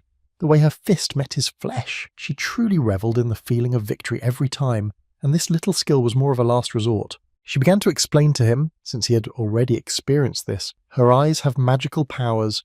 Whatever was blocked by her gaze automatically stops all functioning. Therefore, if he tries to move, his body and soul will be torn apart in the blink of an eye. Simply put, it works like a camera. If you stand still, everything will go smoothly, but if you move, the pictures will turn out blurry. Now it became clear to the guy why they reminded him so much of a camera shutter. Qin simply didn't know what to do anymore, so he understood that the only way out was to try asking his pet to help him find the weak points of this monster. While he was trying to look at her eyes and understand where there could be blind spots with such eyes, she continued to beat the guy blow after blow. It was obvious that he couldn't hold out like this for long, so he had to urgently come up with something, otherwise he would really die here. He tried to measure the distance her ability worked, but it was difficult, because at that time she continued to beat him and said that several successive breaks in the soul and his endurance and ability to endure pain impressed her quite a lot. She watched him suffer in pain and she incredibly wanted to push him to the limit, so she thought about tearing his skin off slowly, millimeter by millimeter. Qin endured her blows and continued to count. He reached the number 20,000 when suddenly he realized that this feeling had finally disappeared, and apparently the range of the skill had finally reached its limit. He was convinced of this as soon as he flew a little further and saw how the Punisher used a teleport to move closer.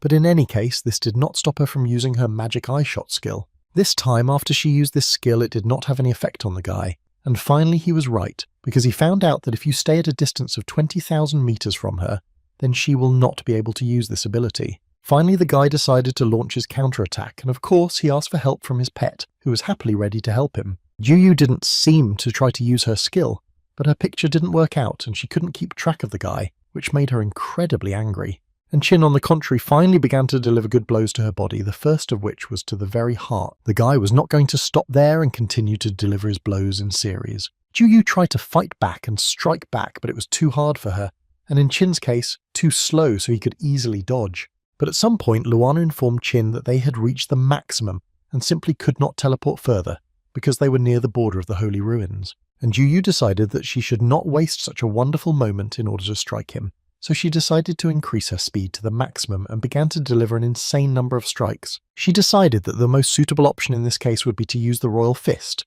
with which she can deliver several dozen blows at a time. Shin understood that there was no point in dodging these blows, so he once again asked his pet to leave as soon as possible.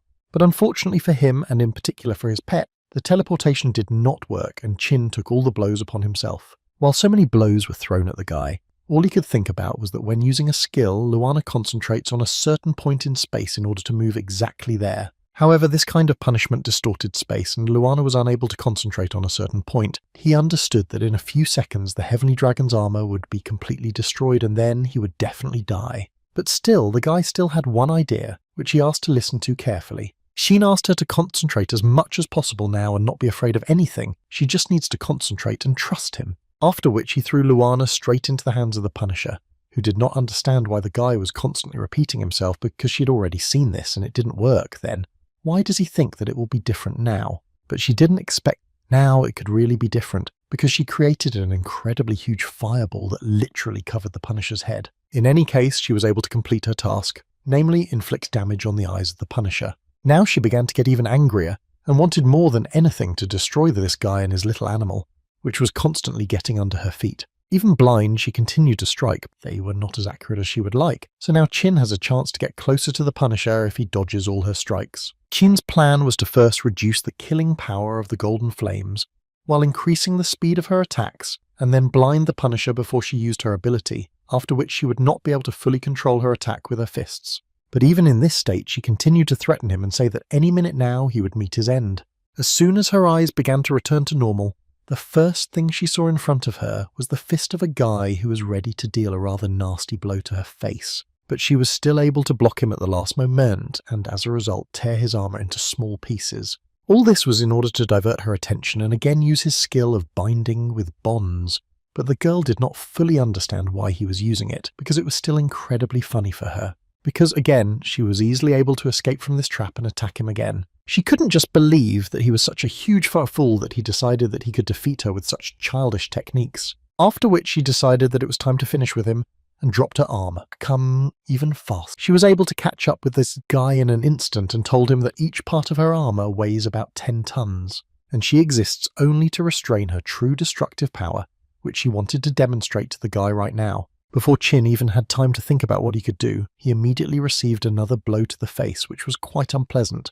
But again, the guy understood what he needed to do, so these blows did not cause as much damage as usual. He even managed to evade some, which gave him hope that he could still defeat this monster. He understood that after she took off her armor, her speed increased incredibly. Now she essentially moved almost at the speed of Luana's teleportation. Therefore, he decided that it was better to send his little friend into 3-dimensional space. It would be much safer for her there, although she did not want it. And as soon as he did this, Juyu appeared in front of him again, who incredibly missed the guy and was ready to deal him another blow to the head. Shin understood that he urgently needed to come up with something, because at one point he simply would not be able to withstand blows of this level. But this girl was too strong and it would be incredibly difficult to defeat her just like that. She herself was incredibly interested in finding out how he was now going to play with her without having the ability to teleport. Shin did not have time to do anything because she constantly struck and simply did not let him even think. But still, this was only at first glance. In fact, the guy had a clear plan and every blow she dealt to his head brought him closer to the fact that he would still be able to carry out his plan.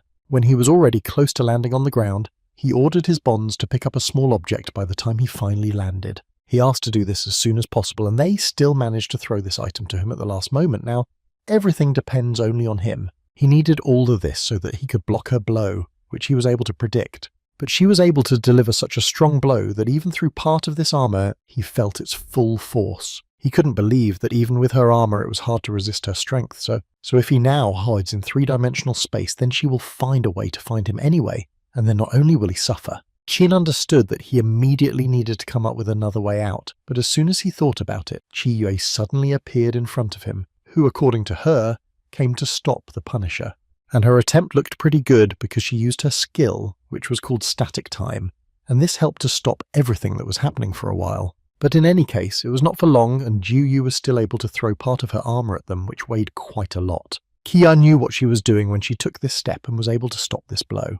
Although in the girl's eyes there was a misunderstanding that this was simply impossible, because she was definitely able to stop the flow of time, and now no matter how hard she tried, she was unlikely to be able to dodge another similar blow. Her fears were actually justified, and the Punisher actually launched another piece of armor at them, after which there was a small explosion, after which one could forget about this girl. But the Punisher was still quite interested in watching her skill. The abilities to manipulate time is really good. It's just a pity that the level is too low. The difference in their strength is huge, and then these abilities have no effect on her. She was able to survive, but now Qin was even more wounded. No matter how hard she tried, she could not protect her master. Qin again heard from the Punisher about some Long Zhu. She constantly talks about him. Apparently she confused him with him because of his blood talent. Maybe he will be the key to defeating her. The guy asked Qiu Yue to do something for him. He told her that he had a skill card and it would allow her to use the wings of the wind, and then she needed to use her skill to interact with the clones. He asked her to do this as quickly as possible,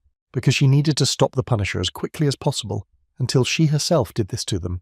All he needed was for them to gain just a minute of time, but her safety was a priority, so he asked her to do everything carefully and not fall under her blows. They were interrupted by Jiu Yu, who asked for forgiveness for interrupting their idyll, but she wanted to end it all, so now she will send them to hell so they can tell her how good she is. Qin ordered that his order be carried out, and he will distract her by causing a small explosion. The guy created a one-piece explosion, after which there was a large amount of smoke which helped his clone and Qiu Yue pass unnoticed by the Punisher.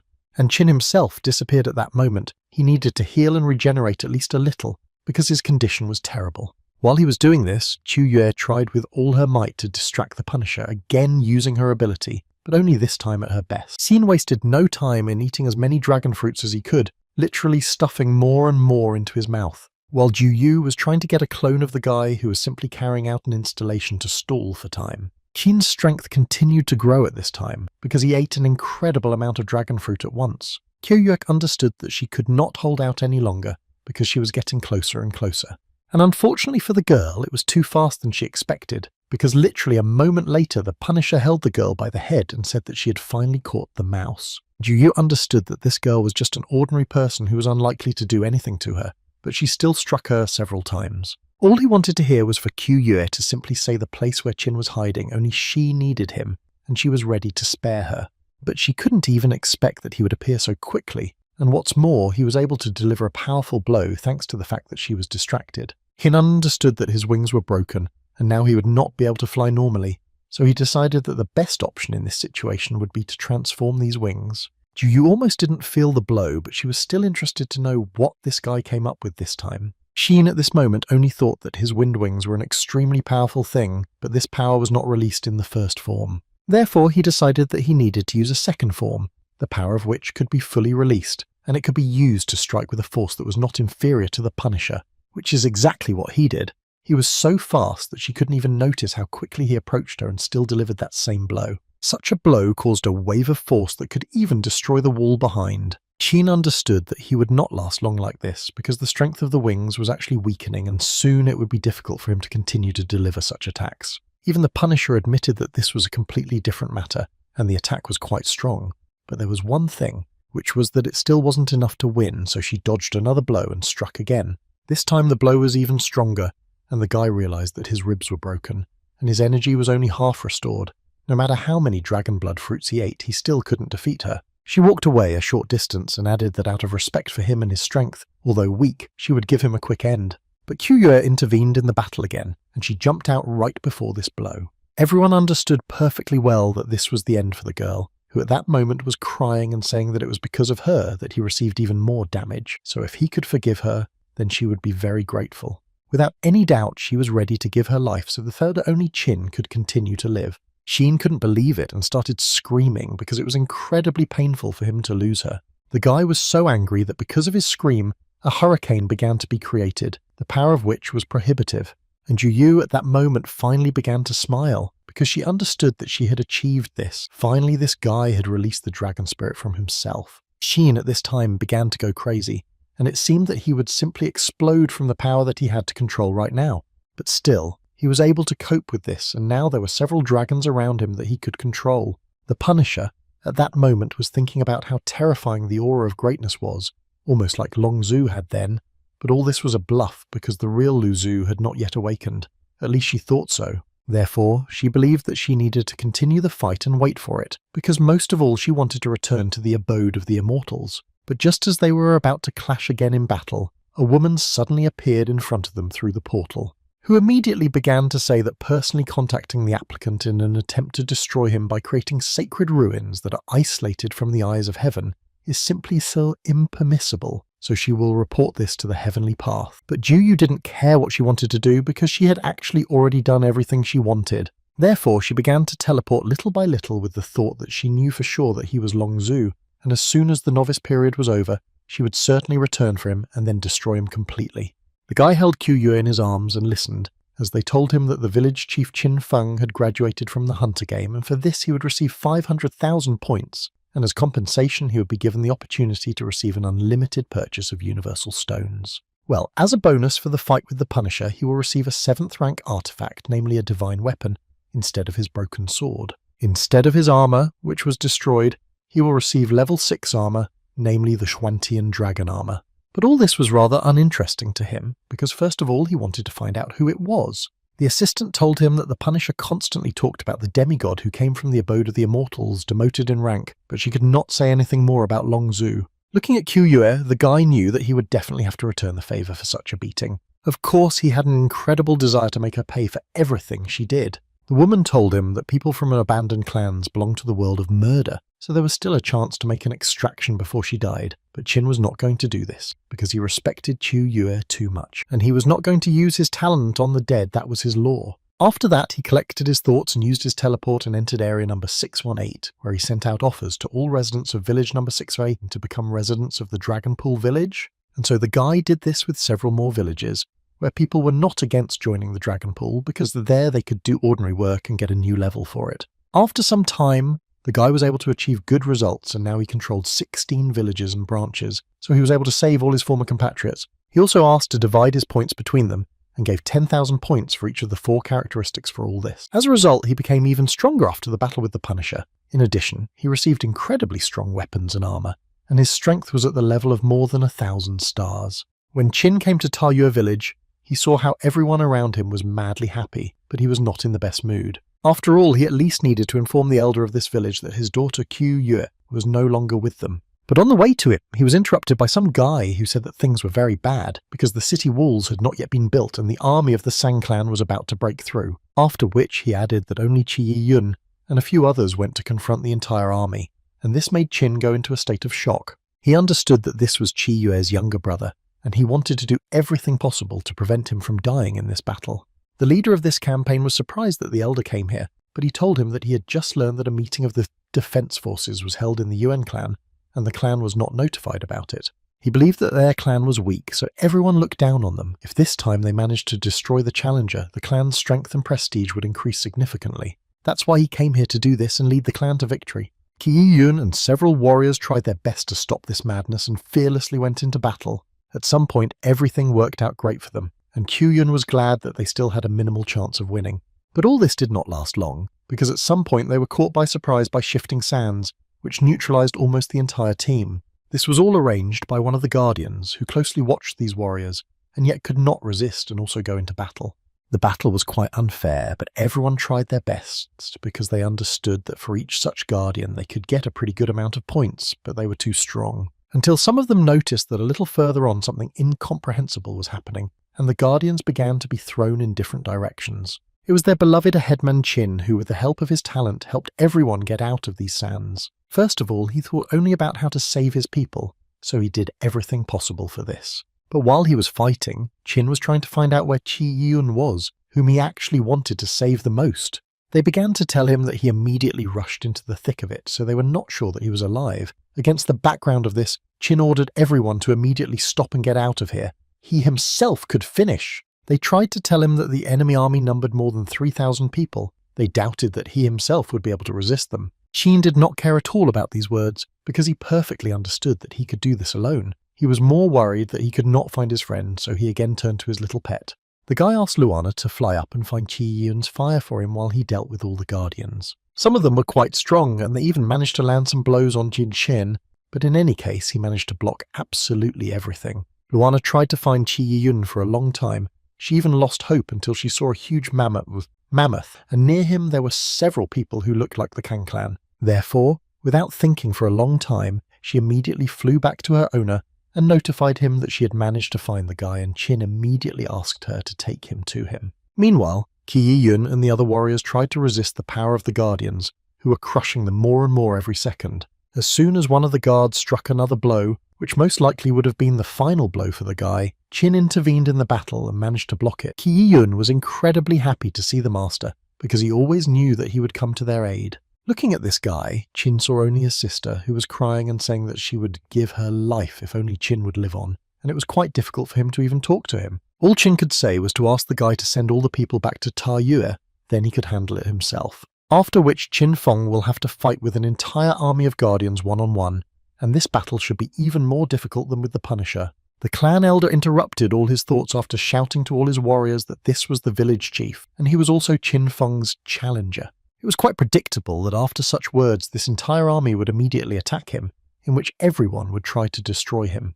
But Qin knew one very important thing, that this time everything would be completely different. He was confident in his abilities, and as soon as all his people left, he was ready to deal with everyone who was here. Without any problems, he was able to release the power of the Yellow Dragon, whose power was prohibitive. The Elder and the other Guardians could not believe their eyes that they were really seeing this. The man understood that this was a terrible oppressive aura that made it difficult for him to even move. Even their main trump card, a beast with a combat power of 600 stars, trembles with fear, and it was clear why without further explanation. But this was only the beginning, because as soon as Qin concentrated all the energy around himself, he was ready to release the power of the dragon. None of the Guardians could have imagined that they would face such a powerful force, but now, even escape will not save them. The Elder tried to shout to each of them to use combined defense skills, but apparently it was quite useless. After all, at one fine moment he himself began to understand that most likely his life would end there. At the same moment, Qin received a new notification in which it was said that he had destroyed the ruler of the Kang clan, for which he received a land token of the Kang clan. Also, in addition to the Elder, he destroyed more than 3,000 Guardians, for which he gained so much experience that he had enough to increase his level to 20, and he believed that in the future it would be possible to establish a portal between Ta Yue and the Sang clan so that all residents could collect war trophies.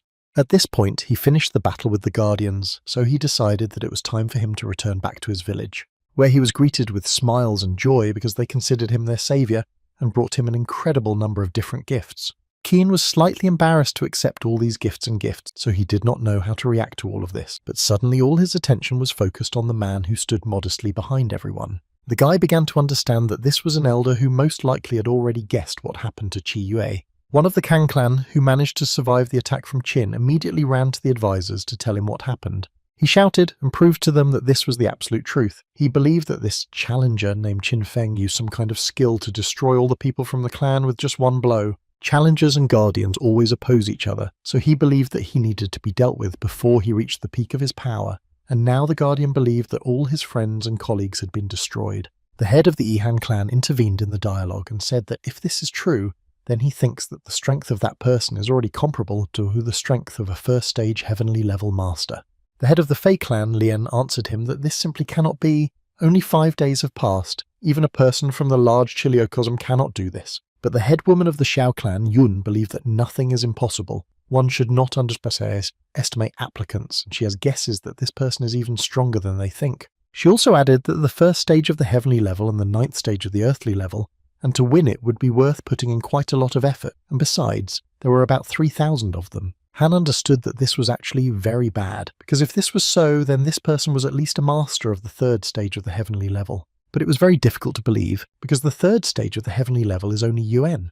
They believed that the strength of this challenger was beyond our imagination, and fighting him alone was rather unwise, so they believed that they needed to join forces. But the head of the Yuan-kun clan, who was the only one among them all who had the third step of the heavenly level, could only smile. After which he stood up and began to leave this room, saying that they were all just ordinary cowards who were afraid of some challenger. He also said that the Yuan clan never unites with weaker ones, so he will not participate in this. It was all right for him that the Yuan clan looked down on everyone, so he had no intention of uniting with anyone. Qin sat in the same hut with the elder and said that she wanted to protect him. That's why she died. To which the elder answered her that she, as a warrior of the Qi clan, had the honor to die for her master. The elder asked the guy not to blame himself for anything because he is incredibly proud of his daughter. Qin was thinking at this moment that not only Qi Yue, but all members of the Qi clan were ready to die for him. Initially, he planned to take them to him only to increase the number of the village, but these are really incredibly loyal people who consider him master, and now responsibility for them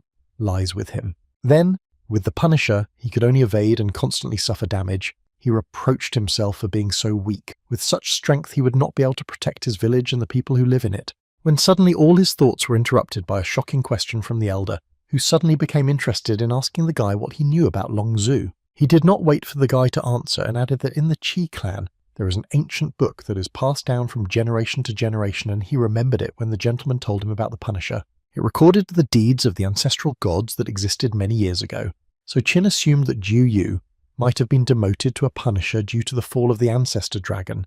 The fragments of the true spirit were scattered, but there was still the possibility of its revival. The old man added to him that the master has skills similar to the dragon ancestor, and therefore he mistook Qin for his reincarnation. She thirsts for revenge, and therefore uses the personality of the Punisher to control the whole world.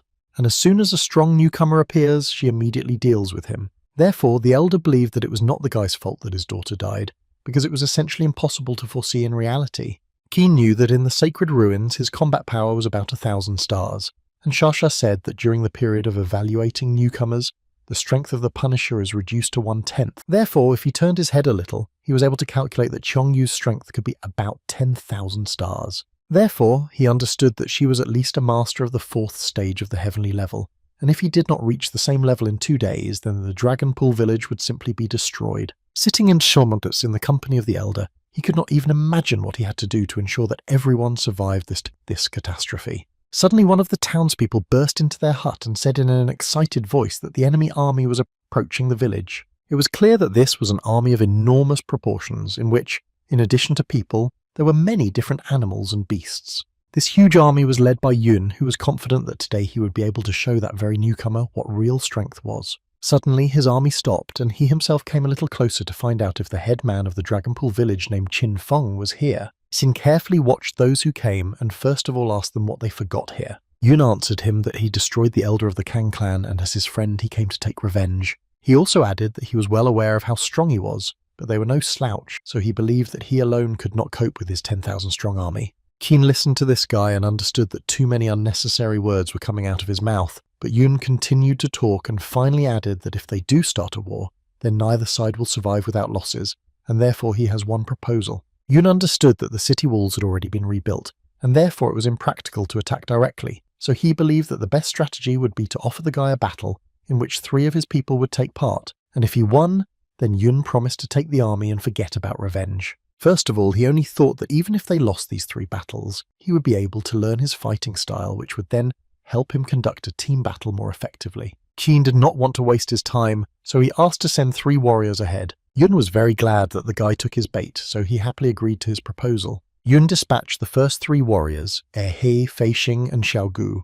who were fully prepared for battle. Qin himself was absolutely not against such a battle, so he also went down to start the battle. Qin was able to easily dodge all of their strikes and launched a precise counterattack against the first opponent. His friend believed that he had the guy at gunpoint and could now destroy him. But even after such a rather unexpected shot, Qin was able to dodge the attack, after which he immediately used his bonds to attack this shooter. Each of the 3 warriors could not believe that the guy had so much strength, because not only was he able to repel all of their attacks, he was also able to deliver good counterattack. A girl who considered her allies fools decided to join the battle, because she understood that such attacks would be easily blocked, so she understood that she needed to use something special. The person from the E clan told everyone that Qin Feng had at least 3 skills: flying, elemental control, and dragon attack. Long before this battle, he chose 3 candidates who, in his opinion, were worthy to defeat him. so he has high hopes for them. Yi Heng's skill, he believed, could limit his ability to fly, which is quite important in this battle. Facing, he said that her skill is very similar to his skill of controlling elements that strengthen each other, so even if she cannot destroy him, she will definitely be able to detain him. And finally, Xiaogu, when Yi Heng and Feixing restrict his movements, he must deliver one, but such a powerful blow to destroy this once and for all. He also added that the dragon attack is the most dangerous now because they do not know what can be countered to it, because any strategies are useless in the face of absolute strength, so he believed that they should surpass him in strength, then any of his skills would be simply useless. After which he gave each of them pills that were supposed to double their strength, and he asked them to eat them before the battle. Then the clans will not forget your efforts, and as soon as everything is done, they will become the youngest elders. This news made each of them incredibly happy, and it was clear that their eyes were really burning with this news, and they were ready to do anything for it. Therefore, on the battlefield, they did everything in their power, and as soon as the pill began to work, they began to attack Qin much more often, and their attacks were correspondingly much stronger. But this did not stop the guy from inflicting attacks back on them, which in any case were many times stronger for their attempts to inflict damage. As soon as Yi Heng tried to shoot at him and thus cause damage, the guy miraculously disappeared somewhere. But literally in an instant, Yi Heng himself received a rather serious blow. The girl began to shout to him that she would detain him and asked Xiaogu to attack as soon as possible, because she would not last long in this state. And she was a little wrong, because Qin was able to outplay them and was already behind the girl, after which he whispered to them that they were all too weak and he didn't even have time to warm up. She didn't even have time to ask him to spare her when Qin decided to use thunder. The girl froze with fear and tried to scream so that at least someone would hear her and help her. But no one came to the aid of this girl, and Qin simply destroyed her once and for all, after which he successfully extracted a talent from her that could increase his level of elemental control. Xiaogu already at this stage understood that he had no chance of winning, so he thought about simply running away as soon as possible. The guy began to run at his maximum speed and at the same time begged the headman to help him. At that moment, Yun only thought that in just a couple of moments the most talented people from his clan had lost, but he had the feeling that he had not even fought them at full strength. Suddenly his thoughts were interrupted when he saw Qin release a huge amount of fire, which was literally chasing Xiaogong, and most likely it would catch up with him. And so it happened. The guy was simply crushed by this fire, and everyone who was there was simply shocked by such incredible power. But Yun was not upset, because he still managed to complete the most important part of his plan and lured the guy out from behind the wall, so he believed that it was time to act. Qin understood that all of Yun's promises were just empty words, so he was ready to hear such words. But the guy wasn't going to hold a grudge against him, because Qin, to be honest, wasn't going to let them go like that. This elder's army could no longer be stopped, and they simply rushed into battle as soon as they could. Before this madness began, Qin decided to take a good breath and gain strength, after which he immediately proceeded to attack everyone who tried to inflict at least some blow on him. Yun watched this carefully and could not believe that he was able to repel them right in the air. More than half of the warriors were instantly destroyed or seriously injured. But he was sure that these sacrifices would not be in vain. It was worth it to capture the village of the Dragon Pool. And besides, he still had one ace up his sleeve. This is a kind of divine skill that helps him stay on par with the strongest. Qin felt that some kind of attack was coming behind him, but did not quite understand what exactly it was. After which an explosion sounded, and Yun was incredibly pleased that his skill still worked. Qin didn't understand what was happening to him, because he could only move his head, and the rest of his body seemed to be paralyzed by these strange threads. If not for the protective function of his dragon armor, then now everything would be over. After some time, he began to understand perfectly well that these threads cling not to the flesh, but to the soul. And this was actually quite interesting for him. Yun shouted to them all that the guy was currently immobilized, so he asked them all not to miss this opportunity and attack. The villagers couldn't believe what was happening. Were they really being attacked again? How was this possible? But no matter how confident Yun was in his skill, Qin was not in his trap for long and was quickly able to unravel the secret of these threads, so now Yun had to repel the guy's attack. Although Yun managed to block the blow, his surprise was impossible not to notice, and this is not surprising, because he simply did not understand how this was possible.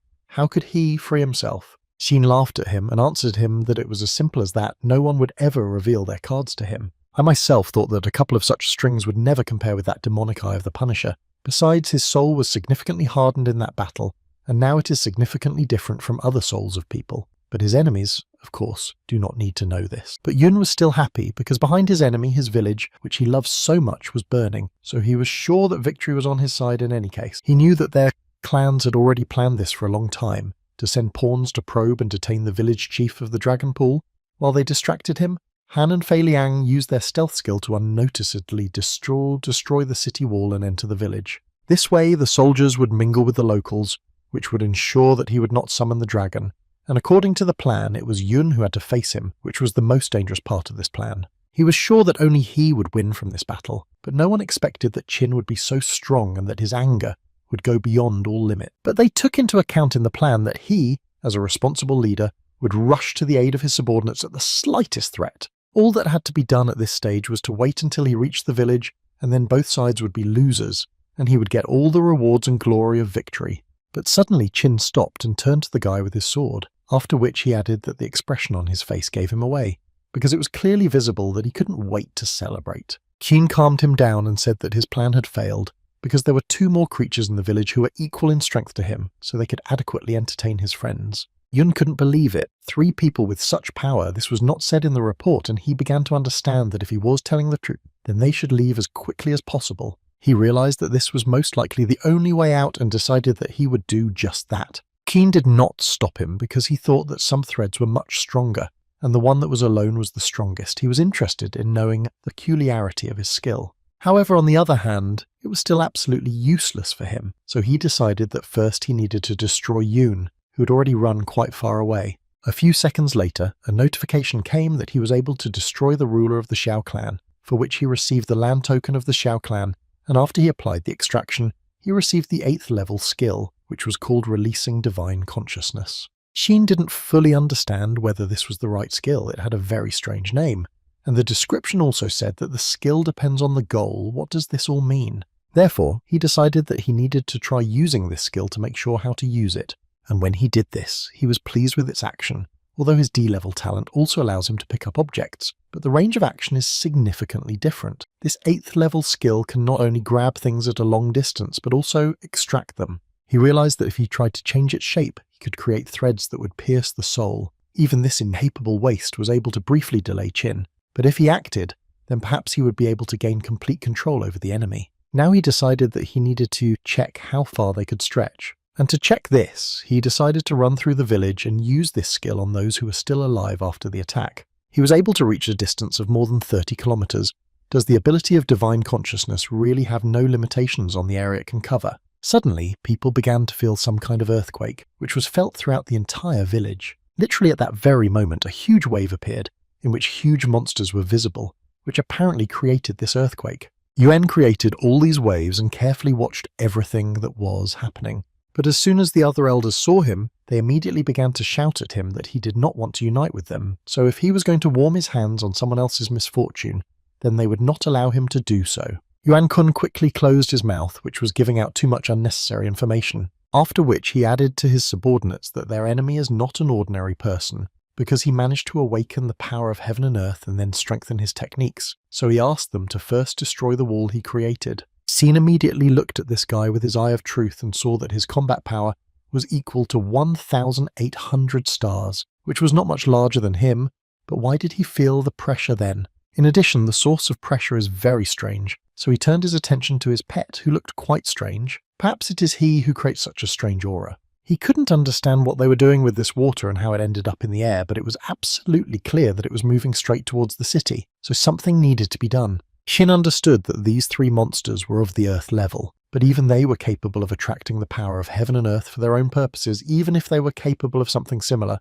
but their combat power ranged from 100 to 200 stars. But heavenly level monsters, that was a completely different matter. They are capable of extracting the very essence of heaven and earth, so their power can reach 2,000 stars. Therefore, Qin could not finally decide what he should do and how to neutralize these monsters, but this had to be done as quickly as possible because they had already begun to attack. He immediately decided to go on a counteroffensive because he perfectly understood that if he could not cope with these 3 monsters, then there was no point in even thinking about any kind of revenge on Chu Yue. During Qin's attack, one of the monsters immediately pouted and called Xiao for help. The guy, in turn, was able to parry this blow from Qin with incredible ease. The guy couldn't believe that they could parry his blow with just one palm. Was he really that strong? Xiao immediately added that he was now observing a rather interesting face on the guy. He was interested to know what surprised Qin Feng so much, perhaps his incredible strength, but this is no longer important because he explained to him that from the very beginning he wanted to give Qin Feng a quick death, but since he destroyed 3 of his subordinates, he will not do this. Now he wanted more to send his opponent straight to hell, where he would experience all the variety of pain. Koi noticed that this guy's strength suddenly changed at one moment and now his strength is comparable to Ju Yu's in the ancient ruins. But in fact he is no longer the weakling he was, and he will regard this fight as training before his main fight. The rewards, points, abilities and talents that he managed to get for killing the Kang and Xiao clans have already made him strong enough to resist her. Therefore, he decided to continue attacking, and if that attack did not bring him any results, then he did not mind trying something new. Yin began to feel powerful and superior to his opponent, so to some extent he even forced the guy to dance in front of him. Xiao at some point realized that he was simply not able to get out. This skill is very similar to the skill of that dead rogue from the clan, but this one is 1,000,000 times stronger. Qin controlled Xiao as if he were an ordinary doll for him, and it would be incredibly difficult for Xiao to get out of his trap now he essentially became his puppet. No matter how hard Xiao tried, Qin continued to pretend that this was just a theatrical performance in which he was the chief conductor. Xiao had already begun to go beyond all limits of anger, because what irritated him most was the moment that the guy thought that if he had mastered a couple of tricks he could already control him, and at some point he still couldn't stand it and decided to show the guy what he was really capable of. He was going to show him what a real heavenly level was, which he had clearly never seen or known before.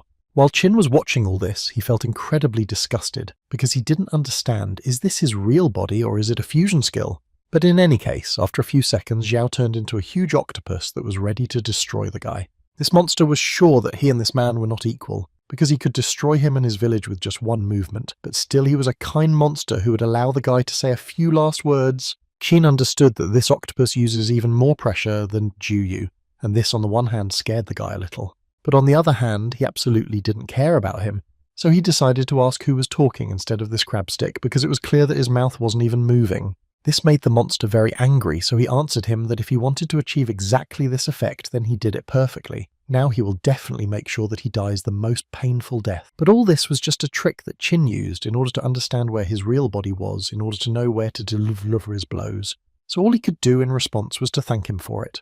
Han at that moment seemed to have gone crazy, because besides the fact that it was all over, he didn't say anything else, and this caused some fear among others, and they tried to ask him what he meant. After which he asked them to remember what the fox told them about. This is a terrible creature that is capable of turning a heavenly level master into a semi-deity in the blink of an eye. No matter how powerful Qin Feng is, he still will not be able to defeat. All living things will die out here like flies.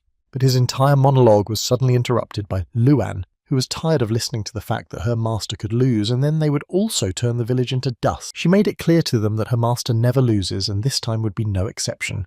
So she asked them to shut their mouths and never talk about such things again. In addition, she believed that the heavenly or semi-divine level, all this is not important, so she believes in the victory of the owner, if only because her owner has done and will do incredible things. Xian understood that these tentacles were slippery and elastic, and as soon as he wanted to strike, the blade immediately bounced back, so he understood that the release of energy and shadow bonds would also be ineffective here. He also thought about the fact that where that little guy was sitting was his weak point, but it would be quite difficult to get close while his tentacles were everywhere. He began to go through all the options in his head, and he realized that an ice storm was also not an option. It would be difficult to freeze the seawater, and the appearance of a dragon would cause huge waves that would instantly flood the entire village. Then he decided to try something different, and he did it with the hope that it would work, and it was a thunderstorm. After a few seconds, he hoped that this method would work and he would be able to defeat this monster. But in response, he only heard the words that the monster was tingling so pleasantly, and he was just a stupid little man who didn't understand anything. The monster believed that in the sea he was on his territory, and there was no way to defeat him. No one had ever succeeded in this and never will. Qin understood that if they continued at the same pace, sooner or later he would die from exhaustion, so he needed to think about what kind of attack would be effective. Suddenly, the realization came to him that he could do with this monster, but for this he needed the help of his pet, whom he immediately called. As soon as Luana rushed to him, she was ready to listen to everything he needed, but he couldn't help but notice her new image. In any case, it was not so important, because he wants to try to use the fusion of souls to get her power. But before, due to the fact that her level was too low, he had never done such a thing, and now he does not know how it can affect on her. But she interrupted him, and replied that he couldn't help but worry about this, because she believed him and wanted to follow him to the end, no matter what happened, and besides, she was without a doubt ready to die for him. As soon as Chin used his ability, namely the merging of souls, he immediately became much larger, because he believed that before that they had not had a completely fair fight, and now that their sizes are more or less the same, he is ready to continue. After which he did not wait long, and immediately struck the first blow, which the monster probably did not expect, and most likely he dealt a rather strong blow. But the monster did not give up. On the contrary, he became even more angry with the guy and therefore wanted to strangle him even more.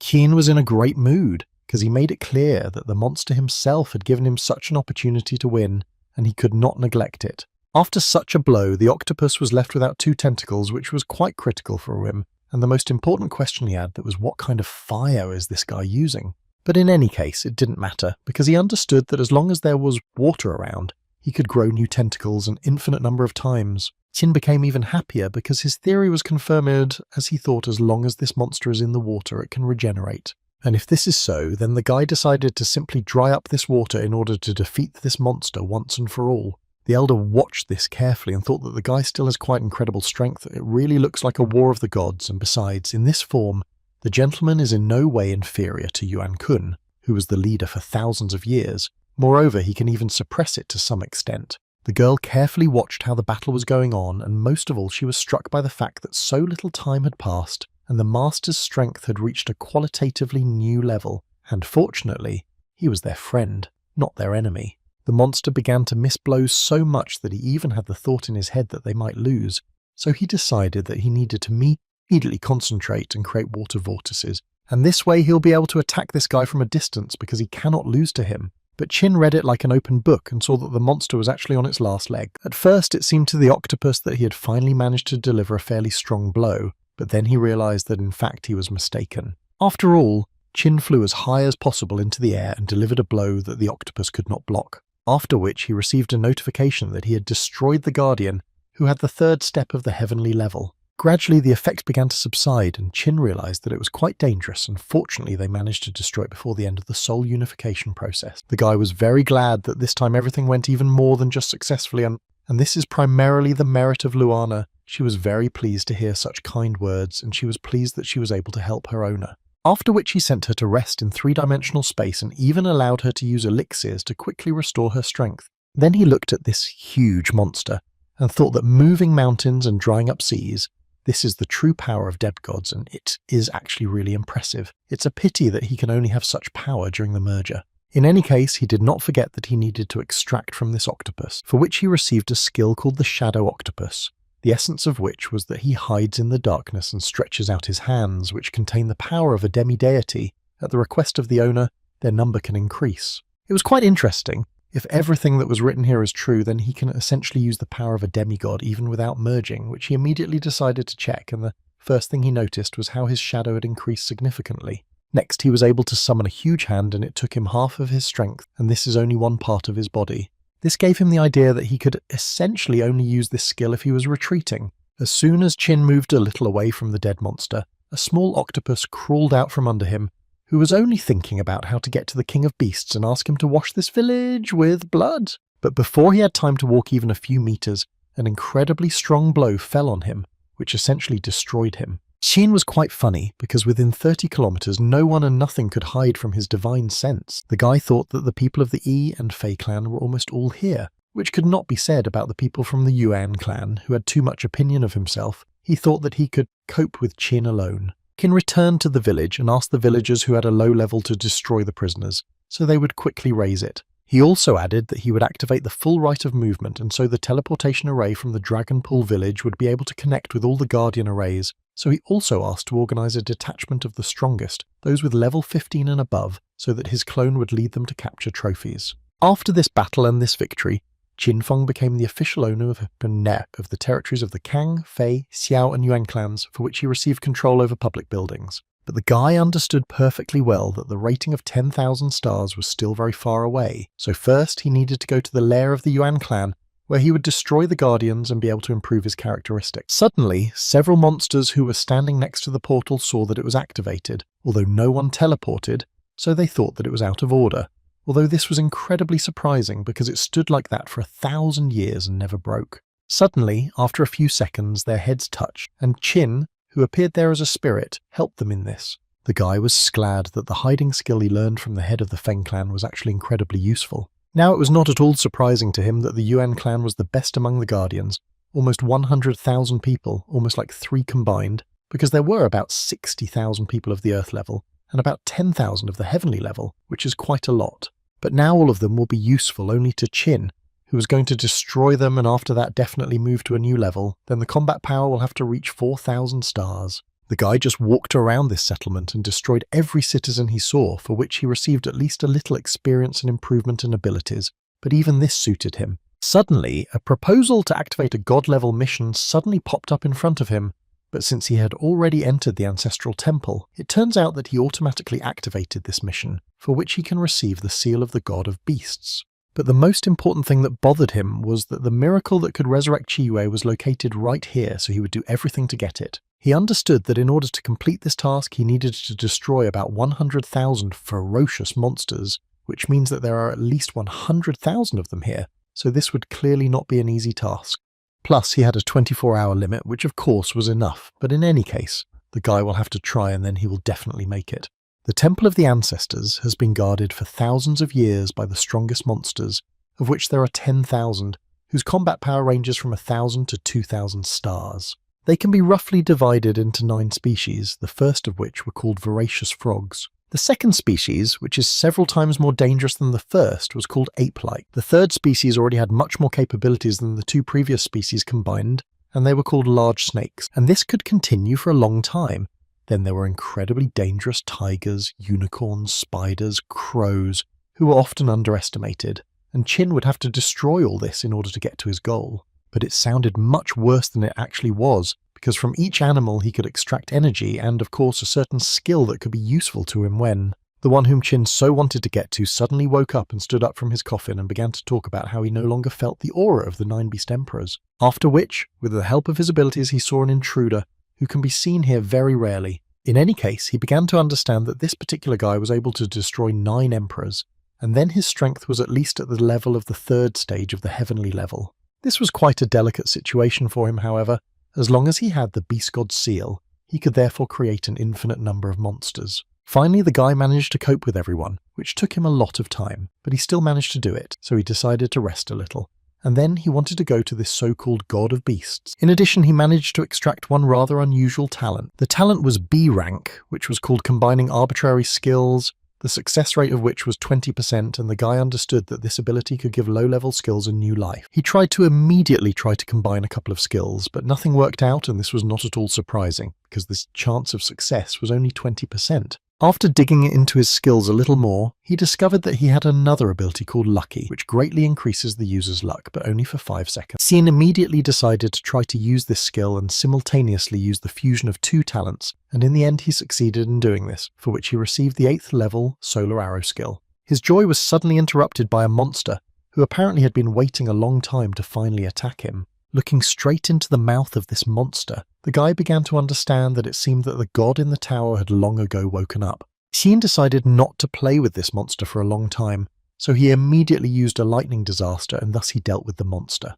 At that same moment, the realization came to him that he could use divine consciousness and thus reach the god of beasts. But as soon as he used this ability, it immediately broke off and the guy realized that it was he who did it. Still, he managed to look at some details and saw a seal there, which apparently controls these monsters, in which case he does not need to deal with all of them. It will be enough just to get to that very god of beasts and destroy the seal, and he will no longer have to deal with monsters. The beast god was level 65, a heavenly level whose combat power reached 6,000 stars. Qi knew very well that the kingdom was divided into human level, earthly level, heavenly level, and divine level. Beings of the divine level could set fire to the heavens, boil the sea, replace yin and yang, and generally change the essence of things. And the opponent who was in front of the guy today was of this kind, who suddenly spoke up and said that he felt the energy of many laws from the guy, so he was not surprised that those 9 could not compete with him. But first, Qin will have to fight all the beasts that exist in this world. At this rather difficult moment, Qin decided that he could use the solar arrows, which he managed to knock out using his new talent. This skill involves creating an incredibly huge dome around the user, from which arrows begin to fly out, sparing no one in their path. After Qin managed to destroy his animals, he suddenly became incredibly interested in knowing if he felt sorry for them. to which he immediately replied that his opinion was that broken instruments are useless. Looking at this god, Qin thought that in order to simply return to the realm of the gods, this creature carries out continuous experiments on people and animals, which resulted in an octopus with the power of a demigod. But even in this case, this is still not enough for Hyoporim, because the god of beasts only thought that if he wants to return, then he needs to get the body of the 9. Qin couldn't understand what this god was doing, so he decided that he would just watch him for a while. At this time, he began to fly higher and higher, and it seemed that he was beginning to perform some kind of ritual. But then it dawned on the guy that he was using the seal of the god of beasts to purify these spirits and thus increase his power. And if their fusion was successful, then he was worried that his power would increase to incredible proportions. Therefore, obviously, the thought appeared in his head that he needed to stop him as soon as possible. But as soon as the guy went on the attack, he realized that everything would not be as easy as he thought, and he would really have to try to win. After all, not only does this god have incredibly enormous power, but he also used some kind of chains as a weapon, which made it quite difficult to get close to him. But this was not the main problem, because then he realized that these chains could transform into quite strong monsters. These two are clearly different from the ones before. They are people, not animals, and apparently the god of beasts has raised the dead to fight for him. He clearly understood that the probability that the beast god seal could resurrect the dead was quite high. He gave it around 90%. Therefore, this is a great opportunity that he should take advantage of and resurrect Qiyue. And that's the only reason he wanted to win this god incredibly badly. As soon as Qinfeng decided that he had already dealt with absolutely all the enemies, then at one moment he realized that there was another one behind him, who used rather unusual techniques that were clearly different from the previous ones. But Qin didn't care about him. In any case, he was much stronger and was able to deal with him quite quickly. The god of beasts spoke again, and he was surprised that the guy was able to deal with both white and black so quickly. And this excited him even more, because he considered Qin as his future body, which completely suited him. Therefore, as soon as he was ready, he gathered the maximum synergy of spirits and released all his powers towards Qin. The guy even got a little scared at some point because he didn't expect that he would release so many strong beasts at him, so he decided that the best option in this situation would be to use an ice storm. But then he quickly came to his senses and decided that he needed to deal with him first. Suddenly he realized that he was in a hurry with this, because time seemed to slow down and the speed of construction dropped significantly. Something was clearly wrong here. Looking at the monster that was flying straight at him, he began to realize that there was no way he would be able to build a wall in time to block the blow. No matter how hard he tried, he still failed, and this fiery bird simply swept him off his feet. While he was trying to deal with her, the tiger was already running into battle, which clearly had no intention of sparing the guy. At one point, he began to understand that such a strange feeling was only because of the unicorn that was soaring in the sky. While the guy was trying to understand what was going on, the god of animals continued to laugh at him and say that as long as he was alive, these monsters would be reborn endlessly. Qin himself understood this very well, so he decided that he needed to destroy all 3 of them in one fell swoop, and then it could work. As soon as he tried to do this, he again felt that the effect of the acceleration of the glider was practically invisible, but this was enough for him. And as soon as he flew closer to this unicorn, everything became extremely clear to the guy. In fact, this monster did not move from the very beginning. While the ability was activated, he could not do that. Therefore, as soon as he finally dealt with this monster, his speed returned again, and he believed that this was an excellent chance to attack the god of beasts. Qin tried to fly as fast as possible, and at that moment listened to the god of beasts tell him that contrary to all expectations, the guy really impressed him, and frankly, now he expects much more from him. But Qin himself was not going to listen to everything this man told him. At this moment, he only decided to use the thunderstorm to paralyze him. And once he did this, he was incredibly close to grabbing the signet that would help fulfill his main goal. But the god of beasts tried with all his might to take this signet back into his hands and used his magical threads. Xian decided that it was time to use his clone to close the hole in this eye. And as soon as everything was ready, the guy was ready to deliver the decisive blow, which he called Heavenly.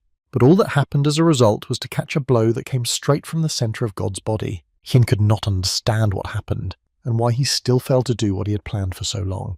But then he finally saw the reason for his failure. A huge monster emerged from the smoke who was not going to spare the guy and was going to destroy everything in his path. This god simply turned into a huge monster of incredible proportions, and in this body he was going to show Qin a truly ideal form. Qin, of course, knew that he would be very strong, but he could not even imagine that he would be so strong, because even his size was simply prohibitive. The monster began to cast a spell near him, and then suddenly added to the guy that he would now start attacking, so he gave the guy time to get ready. But Chin didn't quite understand why he was saying this, and as soon as the monster struck him with its attack, the guy at one moment lost the ability to move, and it looked quite strange. But this was far from the end, because a huge chain began to descend on Chin from above.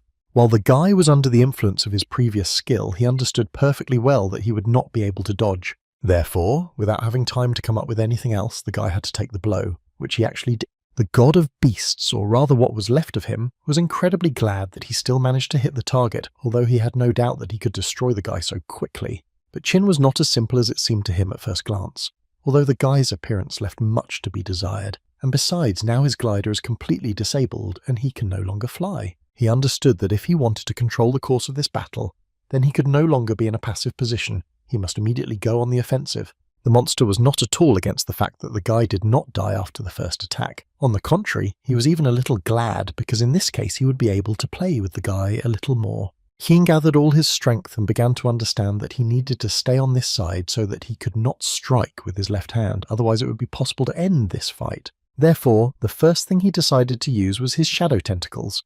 As for the first attack, he thought that this was a pretty good option. But this did not give anything. It did not even cause minimal damage to the monster, because it simply tore its tentacles in half. Cien had no intention of stopping and continued to attack this monster with all his strength and skills, and this time he used Ice Storm once again. But as soon as he wanted to get close with her help, he realized that he was starting to rise into the air. In any case, this did not bother the guy too much given his skills, but as soon as he was about to attack again, such a huge monster simply disappeared. The next moment he was already being hit on the head with a huge fist. Chin simply did not understand how this was even possible. After such an attack, the guy began to delirium, and the only thought in his head was that this was most likely the end, which came quite unexpectedly to him. The monster was disappointed that he was able to destroy the guy so quickly, so he continued to shout at him not to give up and to continue fighting. And for motivation, I decided to carry out another attack and again began to lower that same huge chain, at the end of which there was a sharp end. Kin understood that he was unlikely to be able to survive this again, but he also didn't really have a plan in his head for how he could dodge such a blow. But he remembered that his hands were hooked by a black octopus, with the help of which he was able to pull himself out from under this blow. Cien closed his eyes, trying to concentrate as much as possible on regeneration, and at that moment thought only that he definitely still had a chance to win. He just needed to take advantage of it.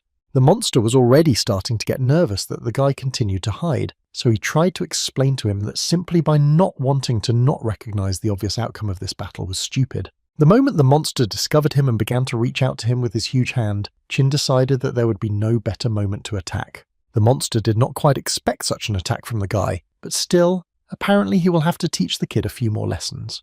Kin tried not to think about who his opponent was and struck, which unfortunately did not bring anything, because the monster disappeared again. After a moment, the guy realized that the monster had appeared behind him and was using this trick again to strike the guy. But unfortunately for the monster, the guy calculated this moment and actually thought everything through. Therefore, I planned this attack and finally delivered a fairly decent blow which should cause good damage to the monster. But the monster was too strong and, unfortunately for the guy, he was able to easily repulse his blow, and moreover, he again decided to use the heavenly chains. Kin realized that the only way out in this situation would be to use the skill that summons the octopus tentacles again, which worked perfectly this time too, and he was still able to dodge this blow. The god of beasts began to get incredibly angry that the guy had the courage and strength to play such games with him. Therefore, without thinking for a long time, he struck directly with his hand, which did not give the guy the opportunity to dodge him. But still, the guy was able to dodge at the last moment and land quite normally, from which the monster began to boil with anger and shout at the guy so that he would not play with him. His nerves were on edge, so he decided that this battle needed to end right now. Therefore, he released an incredible number of chains, which, if hit, would simply destroy the guy once and for all. Kin understood the attack method with these weapons and could already dodge them with ease, so he was able to do it this time too. But this was not enough for Chin, so he went up the chains in order to inflict a rather unexpected attack on the monster.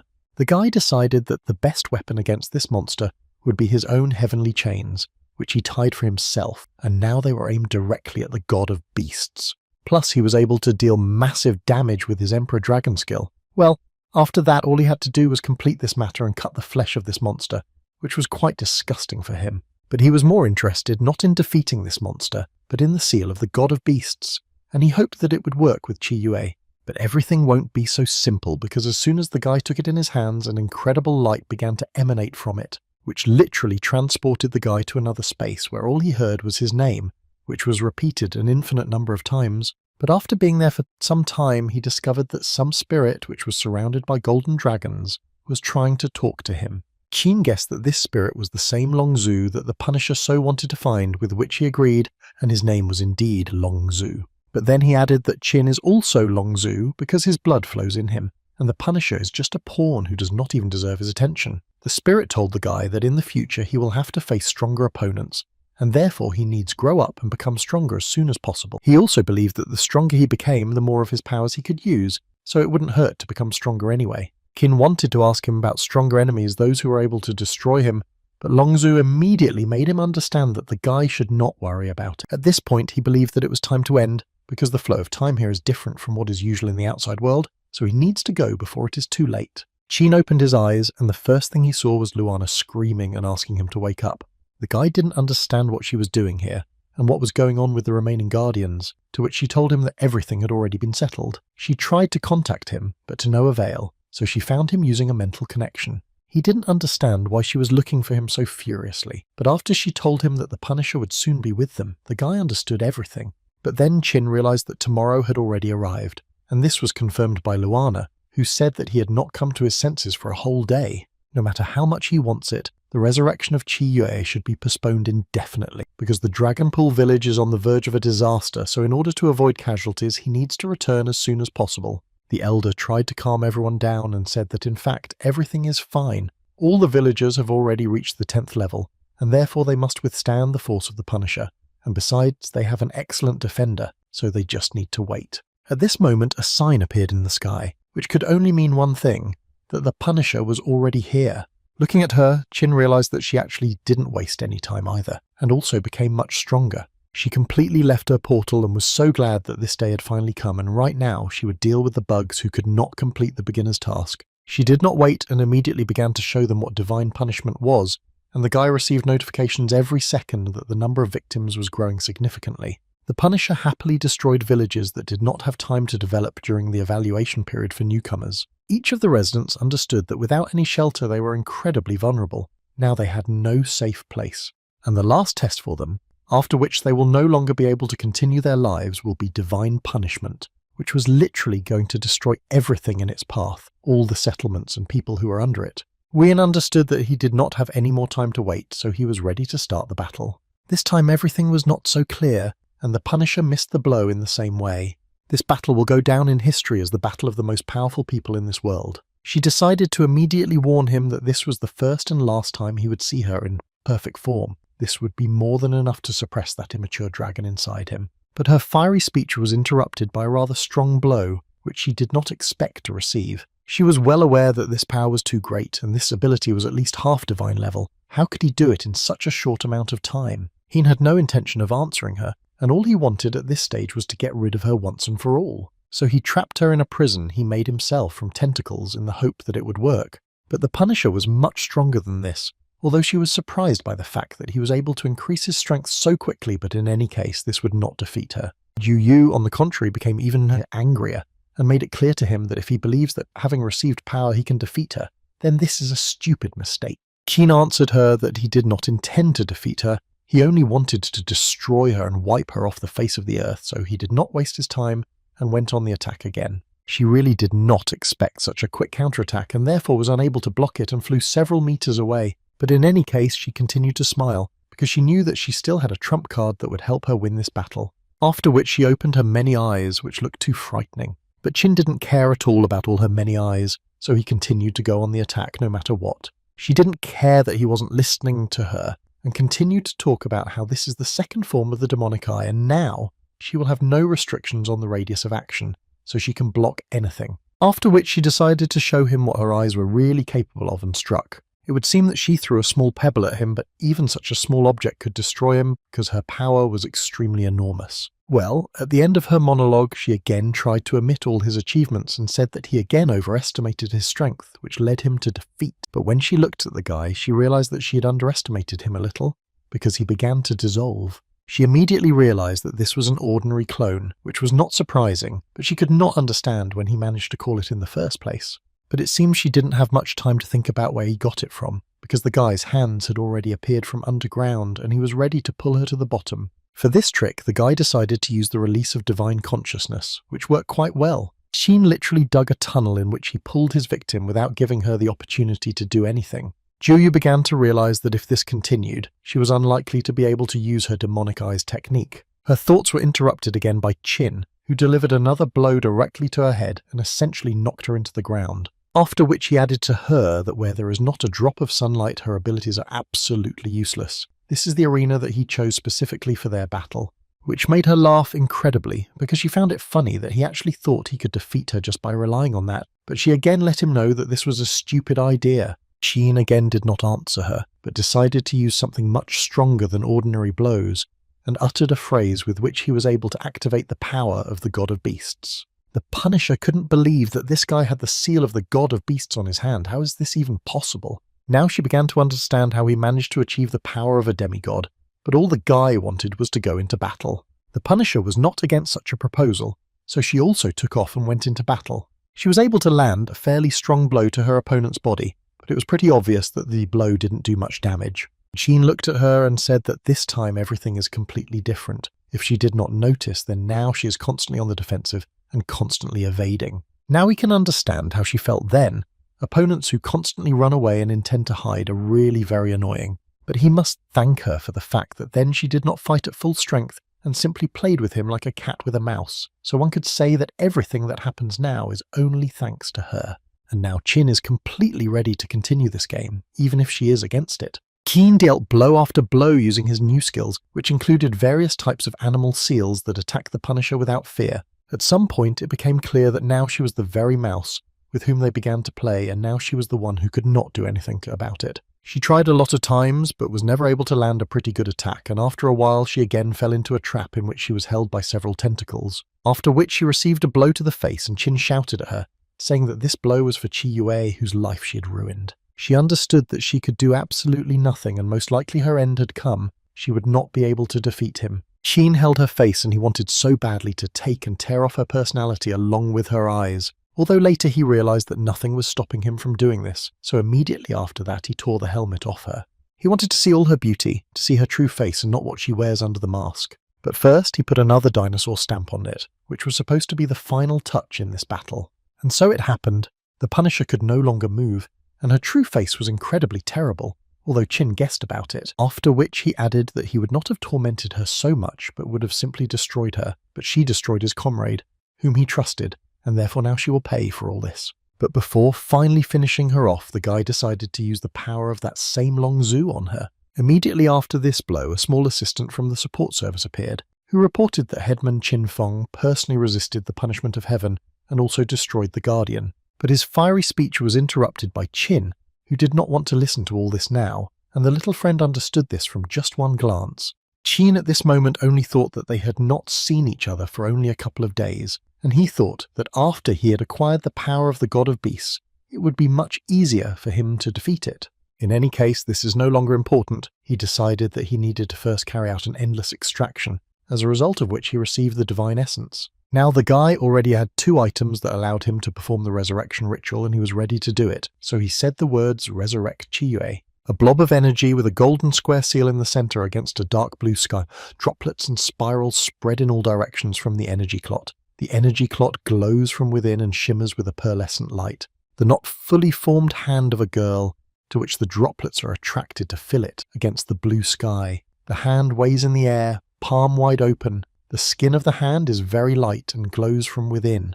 A young girl waves in the air, her eyes closed, blonde, long hair developing. The girl's body is not yet fully formed and drops are attracted to it. Around the girl is a magical circle with glowing letters. A young girl wearing a long white dress, the hem of which is developing around her legs. The girl's eyes are closed, her light, long hair is developing in the wind. Around the girl is a magic circle with glowing letters. The young girl, her eyes tightly closed, falls to the ground with her arms spread wide apart. On the ground, Chin Feng runs towards her with all his legs, intending to catch the girl and prevent her from falling to the ground and hitting her.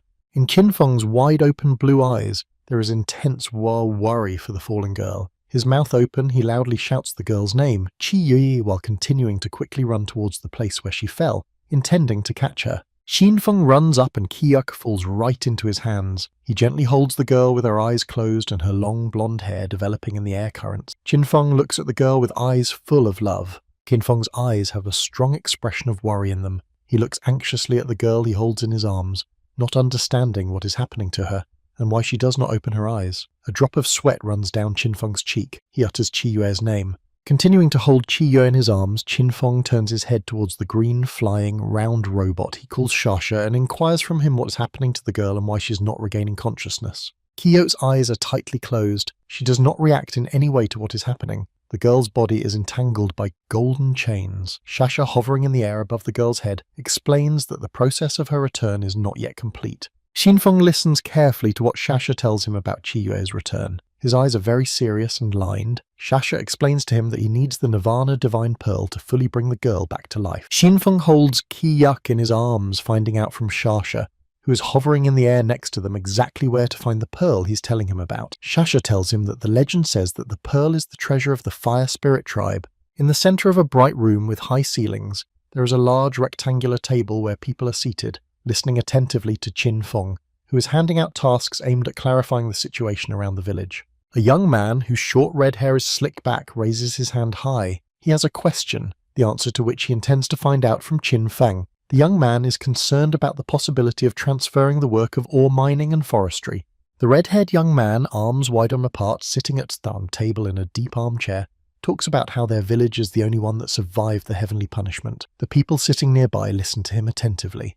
A determined red-haired young man, emotionally waving his arms in the air, explains his viewpoint that the homeless people can be offered housing in exchange for their labor. A young man in a white t-shirt with disheveled ash-colored hair happily turns toward the long-haired blonde sitting next to him. He likes the redhead's idea a lot. He thinks it will allow the residents to do other things. The red-haired young man likes Feng's idea a lot. He smiles cheerfully and suggests that the red-haired man take on this project, to which the red-haired man happily agrees by raising his hand. Feng's gaze becomes very serious and focused. He raises his hand, drawing the attention of the people sitting at the table, and informs them that he intends to investigate the surroundings around the village and check how safe it is. The people sitting at the table turn their heads and look at Feng attentively, listening to his immediate plans and objectives. Their faces are very focused. They realize how important what Feng is telling them is. Feng, with his arms folded on his chest, sits at the head of the table next to a long-haired blonde girl who holds a pen in her raised hand and a young man in a white shirt whose gaze is very serious and focused. A bright blue flower with 5 petals, pressing on which Feng, who intends to find the pearl he needs to recover Qiyue, recites the name of the Fire Spirit tribe's Thousand Directions temple. Feng stands in the center of a circular high-ceilinged room with a white sun with wriggling rays painted on its blue floor. At the edge of the sun is a bright blue flower with 5 petals. Feng launches a search for the Fire Spirit tribe. A somewhat surprised Feng stands in front of the small blue screen hanging in the air in front of him and carefully reads the information on it, according to which he needs to get permission to search for the Fire Spirit tribe. Pensively scratching the back of his head, Feng ponders over the need for permission. There is surprise and some confusion in his eyes. At the same time his body is already almost completely dissolving into the air, he moves to another place. Through a dense forest where giant mushrooms grow, there is a knot-wide path. At the edge of the path, in the thick grass, sits a fluffy white animal, next to which lies an orange fruit, which the animal intends to snack on. Hearing some sounds, the fluffy animal raises its head, distracting itself from its occupation and the orange fruit. The animal's eyes rounded fearfully, and it looked in the direction from which the sounds that frightened it were coming. The white, fluffy animal, curled up in a ball, is approached by an aggressive animal that looks very much like a long and large lizard, its eyes glowing with a bright evil light and saliva dripping from its sharp fangs. A tall, muscular man with grey skin, wearing a loincloth and a necklace of skulls around his powerful neck, stops a giant lizard harnessed to a wagon intending to snack on the furry beast. Muscular men, their short blonde hair tied back in ponytails, stare intently at the man approaching them along the path among the giant mushrooms. In the green night sky above the mushroom forest, a young moon shines brightly. Unkindly grinning muscular men in skull necklaces discuss the man approaching them, whom they refer to as a challenger from another neighborhood. The men's hands rest on large swords attached to their hip bands. Without removing his hand from the sword, the muscular man with white fangs protruding from his closed mouth recognizes that the man approaching them has incredible strength, and he barely feels his presence. Feng, with his head lowered low, stands beside a wooden cage in which, from behind his back, the blonde-haired head of a young girl can be seen. The muscular man believes that he can gain a lot of benefits if they manage to straighten out Qin Feng. Qin Feng stands next to the wooden cage, holding onto its bars with one hand and trying to break them off. He is clearly unhappy with what he sees and intends to help the cage girl and to rescue her. The cape on Qin Feng's shoulders is developing in the wind. The muscular men standing behind the back of the completely unperturbed Qin Feng raise their swords above their heads. They smile ravenously, anticipating an easy victory and rich prey. On Qin Feng's open palm, a bright dot burns, his face completely calm. A sharp, glittering sword appears in Qin Feng's hand. He is very angry that the muscular men are involved in human trafficking and have kidnapped the girl in order to sell her, and he intends to deal with them and free the captive. Qin Feng, realizing that he cannot deal with the muscular men by force, swings his sword, intending to explain to them that kidnapping girls and selling them is a very bad idea. Swinging his sword, Qin Feng delivers precise blows to the muscular men, taking them out of the game. The men's faces reflect bewilderment and disappointment at the failed attack. Qin Feng's sword demolishes the wooden roof of the cage, causing the captive to shrink back. The terrified girl clutches her hands to her mouth, her long blonde hair tied in ponytails developing in the wind. The head of a defeated giant lizard, harnessed to a caged wagon, falls to the ground. The freed captive, kneeling in the destroyed cage, looks at her savior gratefully, clutching her handcuffed hands to her chest. Qin Feng intends to ask the girl, realizing that she might possess information of interest to him. Someone's hand, clad in a dark short glove with cropped fingers, is tightly clutching a thick rope. Someone is clearly rushing to help the captive girl with long blonde hair, not understanding Qin Feng's intentions. A determined girl whose short blonde hair is gathered into ponytails descends along the giant mushroom, clutching a crossbow in her other hand and demanding that Qin Feng, who has a nonchalant expression on his face, let her sister go. A fiery arrow fired from the crossbow flies straight at Qin Feng's head, who abruptly turns around, trying to realize who is attacking him. The frightened captive he freed drops her hands, realizing that the irreparable could happen.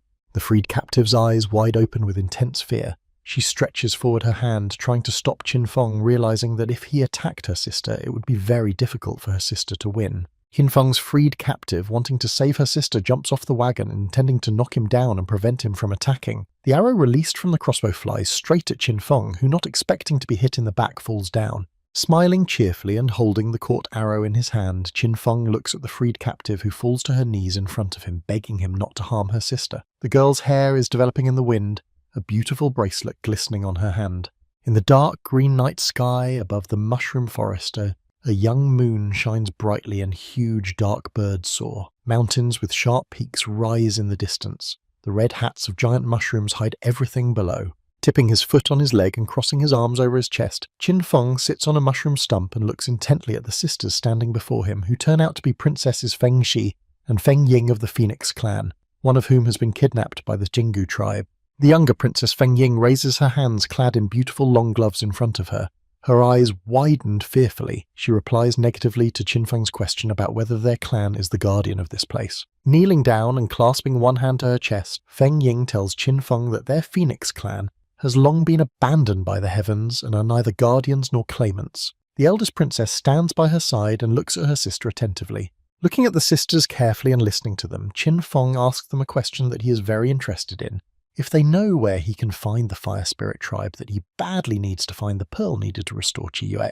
The surprised sisters look at each other incomprehensibly. Qin Feng's question puts them on edge. They shrug their shoulders as they know nothing about where the fire spirit tribe might be located. The sisters resemble each other, having the same color hair and eyes. Reaching out her hands to Qin Feng sitting on the mushroom stump with her arms crossed on her chest and looking at her intently, Princess Feng Ying informs him that he is too late if he is looking for guardians in District 1257. Anxiety appears in Qin Feng's wide-open eyes.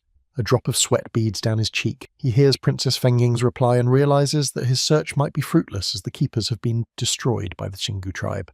Muscular men with necklaces of skulls hanging from their necks stand against a wall of fire, their eyes burning aggressively as they destroy everything in their path. This is a representative of the Xingu clan, which has absorbed all the clans, subjugating the entire neighborhood.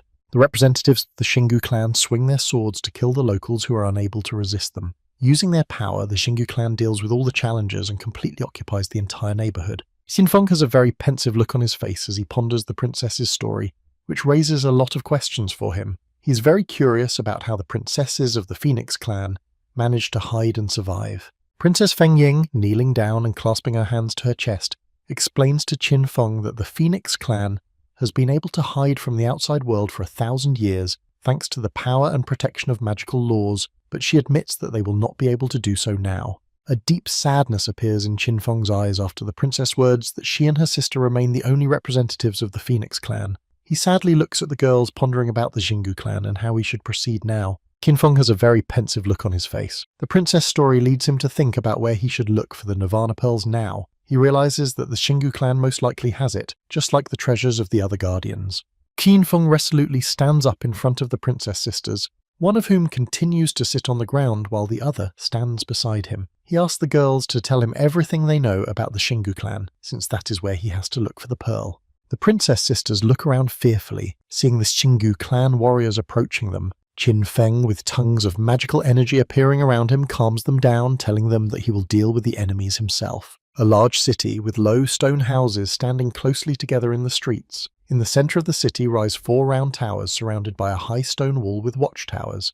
This is the capital of the Xingu clan, Jingtian Palace. 2 representatives of the Xingu clan, accompanied by a large brown lizard with small front legs and a cheerfully smiling face, are moving along the city street with red flags developing above them along the stone wall. The 2 members of the Xingu clan are walking through the city, looking around interestedly. They are wearing skull necklaces around their necks. Their short blonde hair is gathered in small ponytails on their heads, with protruding fangs protruding above their upper lips. A guard of the Xingu clan, holding a large spear and a giant octopus tentacle peeking out from behind his back, stops the travelers and demands that they show identification badges and asks what neighborhood they are from. The tentacles of the giant octopus-like creature knock the guards off their feet, who try their best to resist, but are not very good at it. One of the guards wraps his arms around the tentacle and tries to bite it. 2 members of the Xingu clan, one of whom looks back at the cheerfully smiling giant lizard following them, speculate on how the clan managed to deal with 12 Earth-level guardians. The representative of the Xingu clan, who is actually Qin Feng, raises his head thoughtfully. Rubbing his chin, he is very curious as to how the clan managed to deal with all the guardians and challengers. Following Qin Feng, the princesses who had been transformed into the Xingu clan member and the giant lizard, extremely dissatisfied with their appearance, wondered when they would be able to return to their normal and ordinary appearance. One of the princesses looks up at the smiling giant lizard her sister has turned into. Qin Feng tells them that the revolving pills Shasha gave them came in handy, as it allows them to avoid arousing suspicion. One of the Xingu clan leaders, dressed in a red cloak, watches Qin Feng and the princesses carefully as they move through the city. He guesses that they are not who they claim to be. There is a very pensive expression on his face. The Xingu clan leader's foot shod in a golden sandal covered in thick dark fur and with sharp claws instead of fingernails steps on the wide stripes, purple in colour, that form magic circles. Qin Feng and the princesses, in the form of Xingu clan warriors and lizardmen, stand in the centre of the purple circles mottled with magical symbols. Qin Feng looks around carefully. The sisters have a somewhat frightened look, not realising what is happening. A powerful pillar of bright light with wide purple rays of magical energy spiralling along it bursts out from the ground, raising dust clouds, and rushes into the sky, sweeping away everything in its path. The leader of the Xingu clan is very surprised to see what is happening. His eyes flash with interest, sharp fangs protruding above his upper lip. The long lobes of his ears show golden circles, emphasizing his high status. The thick tentacles of a giant octopus burst out of the ground, raising clouds of thick dust, the ground beneath them cracking and shaking. The tentacles curl up into a large knot with nothing visible inside. Princess Fengying gently hugs her badly frightened sister and thanks Qin Feng for another rescue. Sitting surrounded by puffs of smoke, beside them are the thick tentacles of a giant octopus. Qin Feng warily looks around. Qin Feng has a very determined expression on his face. He carefully looks forward, noting that this is the first time he's seen such a technique. Behind his back, in puffs of thick smoke, stand the princess sisters, whose gazes read sharp displeasure. Clan leader Xingu. Standing on the roof of the building, he watches the action carefully. He admires Qin Feng's actions, realizing that he is facing a very high-level opponent. Qin Feng's attitude is quite determined. The leader of the Xingu clan, furrowing his brows and frowning his forehead, looks at Qin Feng carefully. He offers him, appreciating his ability level, to join his clan in exchange for the Phoenix clan's Princess Feng Ying. Qin Feng suddenly finds himself behind the Xingu clan leader's back and presses his sword against his neck. Qin Feng doesn't like clan leader Xingu's proposal and intends to put up a counter-proposal. The clan leader has a complete calmness on his face. The Xingu clan leader raises his head, incomprehension in his eyes as to how Qin Feng was able to get behind his back so quickly. He raises his eyes. Qin Feng promises him swift retribution if he does not agree to his offer to submit. Phoenix clan. Princess Feng Yingying embraces her sister, trying to protect her from the powerful gusts of wind caused by Qin Feng's very fast movement. The clouds of thick smoke that surround the sisters are blown away by the wind. The leader of the Xingu clan, ignoring Qin Feng's sword near his throat, turns to him and smirking calls out his name and status and urges him to take his time, as he's willing to give Qin Feng a great deal. The elder sister princess of the Phoenix clan, very concerned about the promises of the Xingu clan leader, urges Qin Feng not to believe his words as he has provoked and massacred many guardians with his actions. Qin Feng stands behind the Xingu clan leader's back, clutching his sword to his chest. The Xingu clan leader is completely calm. He tries to piss Qin Feng off by asking him provocative questions. Qin Feng does not react. He is very calm. A thick chain comes out of the hand of the Xingu clan leader with Qin Feng standing behind him, with his hand attached at the end of it. The hand is pointing towards the princesses. The clan leader intends to capture them using his body transformation. Princess Feng Ying covers her younger sister with her body, intending to protect her from clan leader Xingu's hand reaching for them on the chain. The princess has a determined expression on her face. She intends to protect her sister at all costs. The hand with the chain holding it falls right in front of Princess Feng Ying, on whose face intense fright is replaced by a relief. The girl closes her eyes and exhales, realizing that she and her sister are relatively safe. The head of the leader of the Xingu clan lies on the ground. His eyes are open, white fangs sticking out of his mouth. The face of the Xingu clan leader is completely devoid of any emotion. There is a large golden plaque in his long earlobe. Qin Feng and the Xingu clan leader are standing side by side on the roof of a house. In Qin Feng's hands a sharp sword gleams, which he uses to knock the head off the Xingu clan leader's shoulders, with a thick chain dangling from his hand. Above their heads, the sky draped in thick clouds. Qin Feng turns his head and squints one eye slyly. He carries out his warning with a demand for the Xing clan leader to obey, otherwise he will deal with him in the most drastic manner. Clan leader Xingu's head sneers, his eyes wide open, white fangs protruding from his mouth. Bright pink tentacles emerge from his neck and quickly grow to become a bundle of intertwined outgrowths. Qin Feng looks at the Xingu clan leader with some bewilderment as pink tentacle grow out of his body and reach for his head below. Qin Feng realizes that the Xingu clan leader is capable of revival. The Xingu clan leader's head returns to its vengeance and reattaches to his body. He smirks slyly without turning around. Standing behind him, Qin Feng asks him if he knows where the Nirvana Pearl is located. The Xingu clan leader, who has fully regained his original appearance, gives a sly chuckle and says that he now understands the reason for Qin Feng's appearance. He offers to follow him and intends to give Qin Feng a pearl. Qin Feng shakes the Xingu clan leader's hand extended to him, agreeing to his offer. The sister princesses standing below look on in horror at what is happening. Feng Ying clutches her hands to her chest. She clearly doesn't like it. The leader of the Xingu clan has an unkind expression on his face. He is clearly plotting something against Qin Feng. Behind his benevolence there is a cunning plot. He wants something from Qin Feng, and he intends to use it. Qin Feng and the Xingu clan leader stand opposite each other. A lightning discharge bursts out from the clan leader's hand, and he uses a 9th order Thunderflame spell. Qin Feng's clan leader's actions do not elicit any reaction from Qin Feng. Qin Feng is very disappointed by the actions of the Xingu clan leader. Huge giant octopus tentacles appear around him, which he intends to use to deal with the clan leader, realizing that he can't do it any other way. The tentacles of the giant octopus knock the clan leader Xingu off his feet, pinning him tightly to the ground and preventing him from moving and countering Qin Feng's attack. The Xingu clan leader's arm is sticking out from the tangle of thick tentacles. The Xingu clan leader lies on the ground, tightly pinned down by the thick tentacles of the octopus caused by Qin Feng's spell. His mouth is wide open, trying to scream and unsuccessfully escape from the unfriendly embrace. Qin Feng inclines his head towards clan leader Xing, who is lying on the ground, and defiantly puts his hand to his ear to interrupt him, making it clear with his entire appearance that he can't hear what he's saying. The clan leader tries to say something. Lying on the ground, the young clan leader of the Xingu clan desperately calls out to his father for help. A look of wariness appears on Qin Feng's face. The princesses behind his back urge him to leave as soon as possible without waiting for the main clan leader to arrive. The young clan leader is lying on the ground. He shouts loudly, happy that his father is heading to his aid. Qin Feng turns around to look at whoever is approaching them. The frightened sisters sit beside him.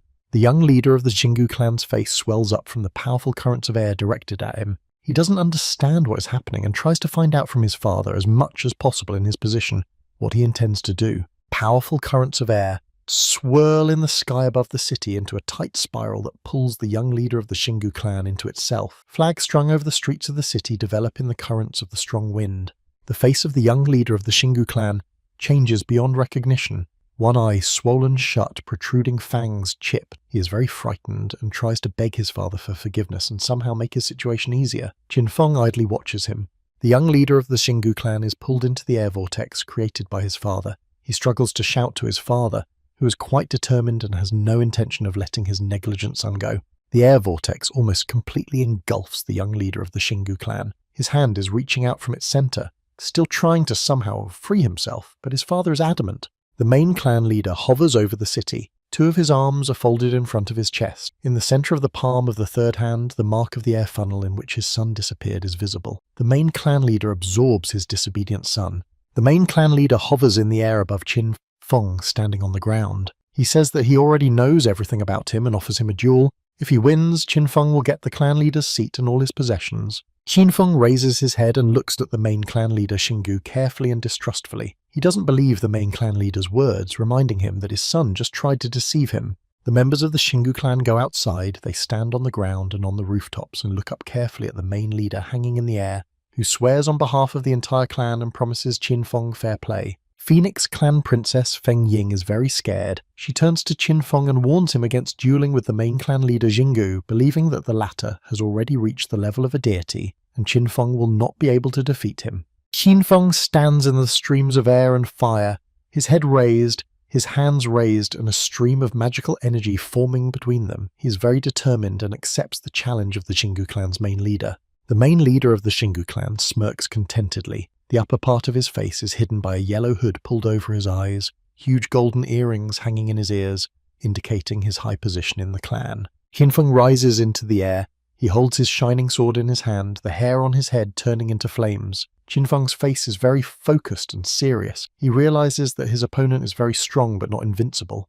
The main leader of the Xingu clan smirks contentedly, his eyes glittering maliciously. Looking at Qin Feng, he thinks about the fact that combining 3 demigod-level abilities into 1 divine-level ability is a very risky move. The main leader of the Xingu clan, green wings fluttering behind him, hovers in the air above the round towers of his palace. The fire-clad tentacles of an octopus are reaching towards him. He intends to test Qin Feng's abilities in a duel. Between the palms of the Xingu clan's main leader's hands, which he holds at his chest level, a magical ball of bright green color is formed. Lowering his eyes, over which his hood is pulled, he stares intently at the orb. The magic ball, thrown by the main leader of the Xingu clan, leaves a trail of fire behind it and flies downward, sweeping and setting fire to everything in its path and colliding with the octopus tentacle engulfed in flames. The magic ball, fired by the main leader of the Xingu clan, spreads a strong fire in all directions, burning everything in its path. The buildings of the city are engulfed in intense flames.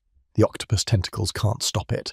Qin Feng, dressed in a long white suit and a red cape, hovers in the air above the city, burning beneath his feet. Octopus tentacles are emerging from the tongues of flame. Qin Feng's face is pensive as he realizes that the city is completely destroyed. In the square of the raging city, the members of the Xingu clan stand motionless, as if they don't notice the flames. Qin Feng is very surprised by this situation and doesn't understand why they don't react. The members of the Xingu clan, with impenetrable faces and not moving, stand amidst the flames raging around them. Qin Feng thinks of using divine consciousness to check if these are real beings. Qin Feng's head is tilted back, eyes burning brightly, flaming hair developing. He slides his hand in order to strike. The situation with the Xingu clan members standing in flames really surprises him, and he wants to understand what's going on. Qin Feng, with a very determined expression, rushes forward to attack. His eyes burning brightly, his hair developing, he realizes that he will only be able to understand what is going on if he defeats his opponent and wins the fight. The octopus, embraced by the strong fire, flies towards the main leader of the Xingu clan, hovering in the air, green wings developing behind his back. He is not frightened by the approaching flaming octopus, and is ready to repel the attack. With all 4 of his hands folded in front of him, the Xingu clan's main clan leader raises his eyes with his hood pulled tightly over his head, smirking evilly as he stares at the flaming octopus approaching him, launched by Qin Feng. Unconcealed by the hooded eye of the Xingu clan's main clan leader glittered viciously. White fangs protruded from his clenched mouth. The clan leader has an impenetrable expression on his face, completely confident in his strength and victory. Qin Feng quickly runs away, intending to avoid the attack of the Xingu clan's main clan leader. His flaming hair is developing in the strong wind. His eyes are full of determination. He is determined to win and has no doubts about it. An arc of energy is glowing right in front of him. Feng Ying, princess of the Phoenix clan, cradling her sister and standing amidst the tongues of flames raging around them, raises her head and looks at the explosion above them. She is very scared and worried about Qin Feng. Qin Feng's bright, blue, wide-open eyes reflect the flames raging around him. His gaze is very serious and focused. He is determined to win this fight and does not doubt his strength. A determined Qin Feng runs through the flaming tentacles of the octopus that hangs in the air above the city. His gaze reads confidence, his clothes developing in the wind, the hair on his head blazing. Qin Feng deftly dodges a sharp arrow that cuts the tentacle of his octopus into two. He clings to one of the tentacles, and as he hangs in the air, he looks at the arrow with a brightly coloured tip flying past. The brightly glowing tip of the arrow shot by the Xingu clan's main leader grazes Qin Feng's hand, which was pulled back and clenched into a tight fist, causing a small wound cutting through the red-scaled skin. Qin Feng turns his head and looks at his wounded hand carefully. He is glad that he had used the Eye of the Coming in advance, which allows him to see what will happen in the future and can be used once a day. The main leader of the Xingu clan grins interestedly, peering at his rival from under the hood pulled low over his eyes. He is very surprised by the fact that Qin Feng has the ability to foresee the future. Qin Feng carefully looks at his rival, whose remark about being able to foresee the future leads him to think that the Xingu clan's chief clan leader can read his mind, and it alarms him. Hovering in midair, the Xingu clan's chief leader, green wings fluttering behind him, folds two arms in front of his chest, the other two extending towards Qin Feng. Golden threads run down his arms, and he muses about his experience. The main leader of the Xingu clan folds his two hands with his palms facing each other at the level of his chest. The third hand he clenches into a tight fist. He grabs a ray of purple magical energy with his hand. His eyes burn with a bright, aggressive fire. Qin Feng's eyes glow with fierce fire, flaming hair developing. He's surprised and annoyed that the Xingu clan's main clan leader was able to grab the beams of magical energy he directed with his bare hands. Hovering in the air, the Xingu clan's main leader raises one of his hands. Threads of energy beams run along his green wings. Streams of green magical energy swirl around him. He intends to show his opponent his strength. From the green wings of the main leader of the Xingu clan, golden rays are sent out from his green wings and explode, reaching the walls of the surviving houses and the ground after the fire. Qin Feng rushes down towards the ground, trying to avoid the rays. The thin glowing ray released by the main leader of the Xingu clan wraps around the shiny octopus tentacle like a strong thread, pulling it down in a very tight knot. The clan leader intends to immobilize it in this way. Qin Feng flies down, realizing that the main leader of the Xingu clan is launching a strong weapon against him. There is some confusion on his face as he tries to figure out what to do next and how to fight his opponent. From the wings of the Xingu clan's main leader hanging in the air, dense golden threads stretch out, which entangle the tentacles of the octopus that has fallen to the ground. Qin Feng realizes that the octopus is being eliminated from the battle, and his own strength is already running low. Qin Feng rises into the air and heads towards the main leader of the Xingu clan. He holds his sword in one hand. The palm of his other hand, turned forward, has a magical symbol on it. His eyes glow with determination. Qin Feng, hovering in midair, turns to face the octopus lying on the ground and swings his sword to cut off its bound tentacle, freeing it from its strings. Qin Feng's eyes are full of determination. He has no intention of losing this battle. Standing on the roof of one of the houses, Qin Feng stretches his hand forward and forms a dome of bright yellow in front of him, using the spell formation of plumed arrows, intending to neutralize the thread. A sharp green ray of magical energy directed from above, with white circles spreading out in all directions, hit the top of the yellow sphere created by Qin Feng, towering over a portion of the city's houses. Shattered by the magical ray directed by the main leaders of the Xingu clan, the yellow sphere was shattered, sharp splinters flying in all directions and falling apart. In the dark blue sky, stars shone brightly on the shattering sphere.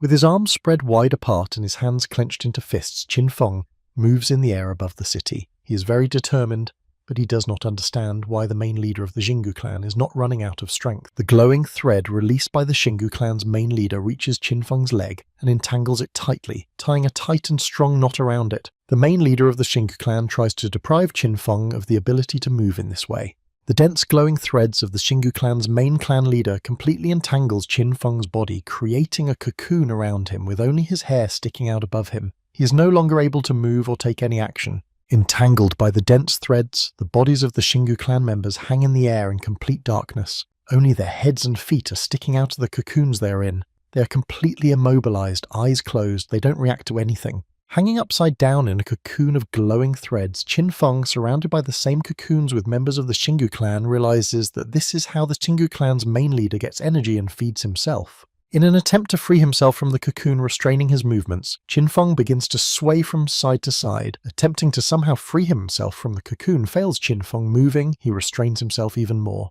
Swaying from side to side and trying to free himself from the threads entangling him, Qinfeng screams loudly in despair and in a blur to get it out of the dense cocoon. His mouth is wide open, tears flowing from his eyes. Phoenix Clan Princess Feng Shi closes her sister, hiding her behind her back from the hands of the main clan leader Xingu reaching for them. The girls are very scared but try their best to remain calm. Phoenix Clan Princess Feng Shi raises her head and stares intently at the Xingu clan's chief leader. Her eyes are wide open, but you can't see any fear in them at all. She silently listens to what he is telling her. Without turning her head to her sister standing behind her back, Princess Feng Shi explains to her that she has a plan whereby she needs to stall until she uses the mark left on Qinfeng to free him. Princess Feng Shi's long hair and dress are developing in the wind. She folds her hands in front of her and replies sharply to the main leader of the Xing clan. Her sister, taking advantage of the situation, tries to move inconspicuously behind her back. The main leader of the Xingu clan's eyes burn with an evil light, a fang sticking out of his mouth threateningly. He warns Princess Feng Shi that it's best to negotiate with him amicably, otherwise he promises her a very difficult situation. Princess Feng Ying deftly dodges the Xingu clan's main clan leader's hand reaching for her. She jumps up. The impact of the Xingu clan leader's hand destroys the wall of the house Feng Ying was just standing next to, rocks flying in all directions. With a dizzying leap, Princess Feng Ying raises her crossbow and is in front of the face of the huge main leader of the Xingu clan, aiming straight at his eye. An incredible look of astonishment appears on the face of the Xingu clan's main leader. In an attempt to free himself from the cocoon restraining him, Qinfeng reaches one of the threads and tries to chew it with his teeth. One of his eyes is squinted, the other looking to see if he succeeds in biting the thread. Princess Feng Shi suddenly appears in front of the hanging upside-down Qinfeng, who is very surprised by her appearance. Qinfeng's eyes and mouth open wide. He stares intently at the girl hanging in the air in front of him. Princess Feng Shi puts her hand on the cocoon that Qinfeng is shackled in. Flames spread from her hand, which burns through the threads of the cocoon. The girl intends to free Qinfeng, realizing that only he can help her and her sister. Burned by the fire from Princess Feng Shi's hand, the threads of the cocoon fall and Qinfeng is freed from captivity. He has a happy and joyful expression on his face. He is satisfied that with the help of the princess, he was able to free himself. Princess Feng Shi looks at Qinfeng carefully and suggests that he use all her abilities and skills to deal with the main leader of the Xingu clan. Her eyes are wide open. She is confident that she can be useful. A joyful expression appears on Qinfeng's face. He likes Princess Feng Shi's suggestion and her willingness to help him, but he does not yet understand what her help might consist of or what she can do. Princess Feng Ying flies down from a great height and falls to the ground. She hits hard as she falls and dust rises from that impact. Princess Feng Shi's mouth is wide open and she screams from the pain she's feeling. The main leader of the Xingu clan threateningly looms over Princess Feng Shi, who is lying on the ground with her hand covering herself from him. He wonders where the princess's sister has gone, whom he can't see and can't find. A bright glowing beam pierces through the body of the main leader of the Xingu clan, splitting him in half. He clearly did not expect such a twist. An expression of incredible surprise appearing on his face cut in two. Qinfeng jumps up. A bow with brightly glowing feathers attached to it appears in his hands. He draws the bowstring and aims an arrow with fiery plumage. Qinfeng has a very determined expression on his face. Hovering in the air above the city, the main leader of the Xingu clan raises his hands up, his entire body and clothes changing colour from green to orange. Qinfeng hovered in the air right in front of him, watching the change. The face and body of the Xingu clan's main leader glows brightly from within. His mouth is wide open, his eyes squinted, and a streak of fire runs right in the middle of his face. The flames of Qinfeng's released arrow burns him out. On the deserted streets and the rooftops of the city, the members of the Xingu clan continue to stand, their arms stretched out along their bodies. They do not move on their expressionless faces, absent expressions. The bodies of the Xingu clan members who are standing motionless on the rooftops and streets suddenly change, turning into more blobs of grey energy and moving somewhere very quickly. The city becomes completely empty. The bodies of the Xingu clan members that were turned into blobs of energy are swallowed up by a brightly glowing purple vortex from which only certain body parts are visible. The violet vortex swirls all of the clan members. A huge purple-coloured creature appears above the city, made up of the main leader of the Xingu clan and all of its members. The creature has 4 legs and a very long tail. Its mouth is wide open with white, sharp fangs sticking out of it. Xinfeng, with one leg bent at the knee, floats in the air, holding his glowing bow right in front of the purple creature's muzzle, scrutinizing it and pondering on how to overpower it. Qin Feng, a bright red cape developing behind her back, descends below the purple creature and places herself directly below it. Qin Feng raises his bow. He looks very carefully in front of him and takes aim. The large fiery arrow fired by Qin Feng pierces the purple creature, which howls in pain. Opening its mouth wide, it spreads its paws wide apart and lashes out with its long tail. Trying to stay in the air, Qin Feng grabs onto the purple creature's tail with both hands. He holds onto it with all his might, trying not to fall. The purple creature's tail hits hard, and Qin Feng moves with it. The purple creature, its eyes wide open and its paws spread out in different directions, flails in the air above the city in horrified pain. Clinging to its tail, Qin Feng holds on tightly and moves along with it. Not realizing what is happening and not seeing where it is flying to, the purple creature crashes into the wall of a house. From the violent impact, rocks fly from the wall of the house in all directions. Qin Feng lets go of the creature's tail and jumps down. After crashing into the wall of the house, the purple creature comes to its senses and turns around towards Qin Feng, who is hovering in the air and looking at it intently, not lowering his bow, intending to see it through to the end. Sharp fangs protruded from the purple creature's open mouth, hatred glowing in its dark eyes. On the purple creature's back, the heads of the members of the Shingu clan that it had devoured are showing through. The creature is heading straight for Qin Feng. Numerous rays of fire flew from the purple creature hanging in the air, causing it to change color. Around the purple creature there are thick clouds of dust and smoke and tongues of flame. It bared its fangs and stared intently at Qin Feng. Dodging the rays directed by the purple creature, Qin Feng, who is hovering in the air opposite it, raises his bow loaded with a large number of arrows and takes aim, intending to finish the whole story. Qin Feng releases numerous arrows from his bow, and they fly in a rain of fire directly into the purple creature that is hovering in the air right in front of him. The fiery arrows gather into a single point and hit the purple creature. The purple creature's back is left with charred marks from the arrows that hit it. It, badly damaged by the blows that hit it, cannot stay in the air and falls down onto the round towers of the city. Qin Feng hovers in the air above the round tower that the falling purple creature crashes into and watches it with interest. Qin Feng is very interested in whether the purple creature will be able to continue the battle. A genuine interest shines in Qin Feng's slightly squinted eyes. He carefully observes the purple creature's actions, not understanding its condition, what it will do next, and whether or not the battle will continue. Qin Feng hangs in the air, cross-legged and holding a bow in his hand, not far from the round tower, and carefully observes the purple creature's actions. He realizes that the purple creature is still alive and intends to continue the battle. Clots of purple energy fly at Qin Feng. He observes the purple creature, low on its mental capabilities, and realizes that it intends to carry out a stealthy attack that does not go unnoticed due to its size. The purple creature, whose long tail was lost during the battle, tries to rise up on its four paws and looks towards Qin Feng very aggressively. It has no intention of giving up and is going to continue fighting. Qin Feng carefully watches as bright light and clots of purple energy burst out from the purple creature's wide-open mouth. Qin Feng tries to understand what is happening to the purple creature. Qin Feng's eyes glow with genuine interest as he realizes that the violet creature that had absorbed all the members of his clan no longer has any potential sources to restore its energy. Qin Feng realizes the situation and decides to deal the purple creature a final blow. He raises his bow loaded with a single arrow and prepares to make the decisive shot. Releasing the bowstring and aiming his fiery arrow at the purple creature, Qin Feng thinks about the fact that it is this strike that should decide everything. From Qin Feng's hand, circles of magical energy spread out in all directions. He put all his power into this shot. The fire arrow released by Qin Feng flies straight into the purple creature, from which a large purple ball bursts out, aimed straight at Qin Feng. The fire arrow and the purple ball fly into each other. The collision between the fire arrow and the purple ball causes a massive explosion, causing a bright glow of yellow and purple to rise over the city. The battle between Qin Feng and the purple creature seems to be coming to an end.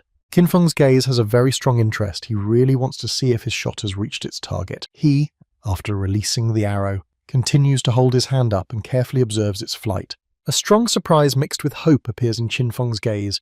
He looks carefully in front of him, not believing his eyes. Something catches his attention, and in spite of everything that is going on, he's very excited. A large number of concentric circles that are placed in each other. Above the circles are various signs, letters and numbers that describe what is in the very center. A large pearl lies in the very center, emitting a pearlescent glow.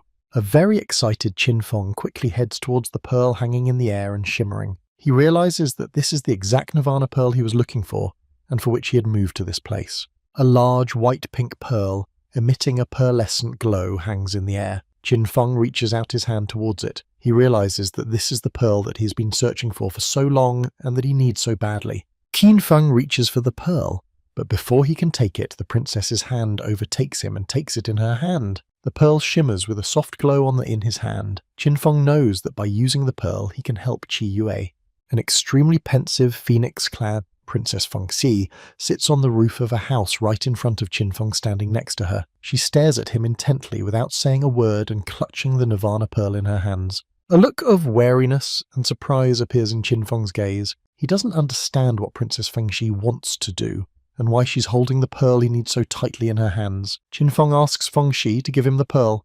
Without answering Qin Feng's questions, Princess Fengxi presses her lips together and holds the Nirvana pearl tightly in her hands, brought to her chest. She has a very determined look and seems to have no intention of giving the pearl to Qin Feng. Without getting up, Princess Fengxi stares intently at the pearl that she clutches tightly in her hands, brought to her chest. Suddenly, the pearl cracks and shatters into small pieces, emitting a bright purple light. Not understanding why Princess Fengxi is doing this, Qin Feng desperately cries out. With intense consternation in his eyes, he realizes that his hope of saving Qi Yue is shattering into small shards, just like the pearl. Princess Fengxi looks very kindly at the desperately screaming Qin Feng, who does not understand or see the meaning in her actions. She intends to explain to him the meaning of her actions and their necessity to calm him down. Fengxi lowers her head. She realizes that Qin Feng is very upset. Sadly looking at the floor, she says that if she didn't destroy the pearl, there would be no way to finally deal with Xingtian, the main leader of the Xingu clan. Proudly straightening up, Fengxi tells Qin Feng that she is the princess of the Phoenix clan, which belongs to and is part of the Fire tribe. She intends to tell Qin Feng the history of her clan and tribe. Beneath the dark purple sky, pointed cliffs towered, with thick black smoke billowing below in the valley between the cliffs. From the ground, direct bright rays of energy rush into the sky. An invisible sun illuminates the tops of the cliffs. The main leader of the Xingu clan, Xingtian, holds the shimmering and radiant Nirvana pearl that he was able to steal from the Phoenix clan by taking advantage of the relative defenselessness of the Phoenix clan. The main leader of the Xingu clan, Xingtian, holds his hands high up in the air, smiling contentedly and baring his white fangs as he stares at the Nirvana pearl hanging above his head, emitting a bright red light. The members of his clan stand behind him. The main leader of the Xingu clan, Xingtian, sits on the ground with both hands on his hooded head. Purple chains stretch out in all directions from him. Since he had stolen the Nirvana pearl, he was unable to unleash its power.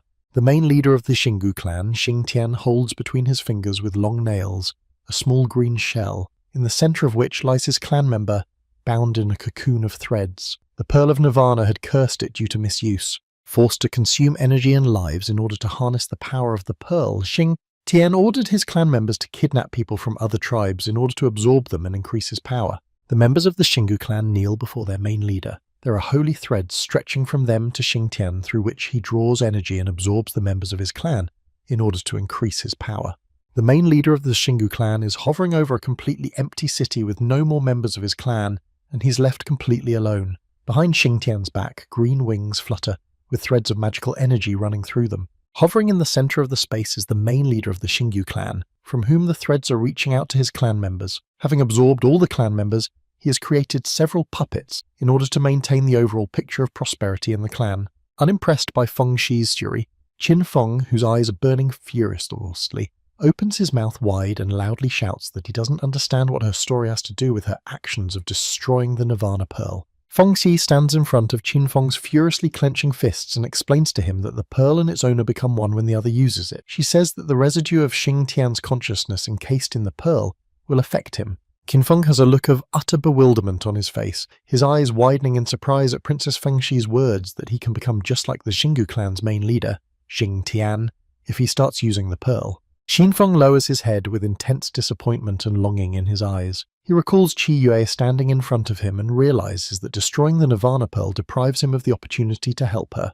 Princess Fengxi spreads her arms wide apart, her long hair developing in the wind. She tries to calm Qin Feng, who is surprised by her words, and tells him that the Nirvana pearl is actually the crystallized power of the Phoenix clan members. Princess Fengxi, arms spread wide apart and head lowered, stands in front of a phoenix bird burning brightly, which embraces her with its wings. She says that she will be able to inherit the power of her ancestors by destroying the old pearl. Burning brightly, the phoenix bird, wings spread wide, rises high above the city into the dark sky. leaving behind a spiral of glowing magical energy. It helps the princess gain the power of her clan.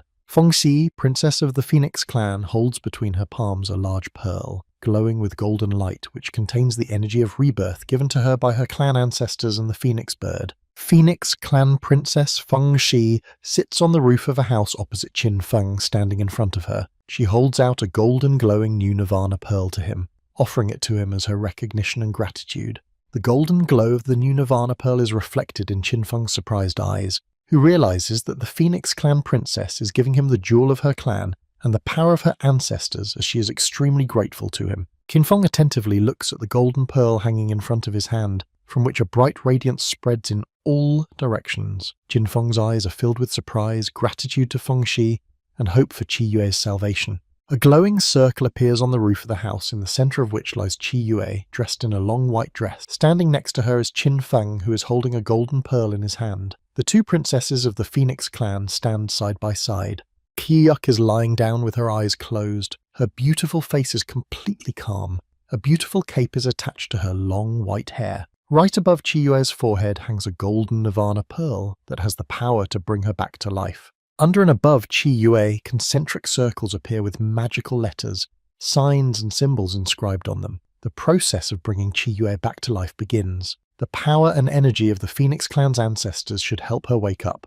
Qiyo's lifeless hand dangles from the golden magic circle covered with symbols. The effects of the Nirvana pearl have already begun, and glowing dots of magical revitalization energy run down Qi Yue's arm. A girl with thick purple hair developing from the wind currents flies over to Qi Yue, who is lying with her eyes closed. The girl with purple hair carries the Phoenix clan's revival energy. She approaches Qi Yue and breathes life into her. Xin Feng, with his head lowered low, looks intently at Qi Yue lying at his feet. He attentively observes the processes taking place, drops of sweat dripping down his face from exertion, anxiety and hope in his eyes. Phoenix clan princess Fengxi, highly nervous, presses her hand to her mouth. In her eyes there is intense anxiety and hope that the power and energy of her clan, gathered by her in the Nirvana pearl, can help revive Qi Yue. Qiyo's large and beautiful eyes open wide. Tears can be seen in them, and surprise is very strong. She doesn't realize where she is and what is happening to her. Qi Yue's eyes reflect Qin Feng standing above her. Qin Feng takes a seat next to the waking Qi Yue and very gently lifts her up, trying to help her.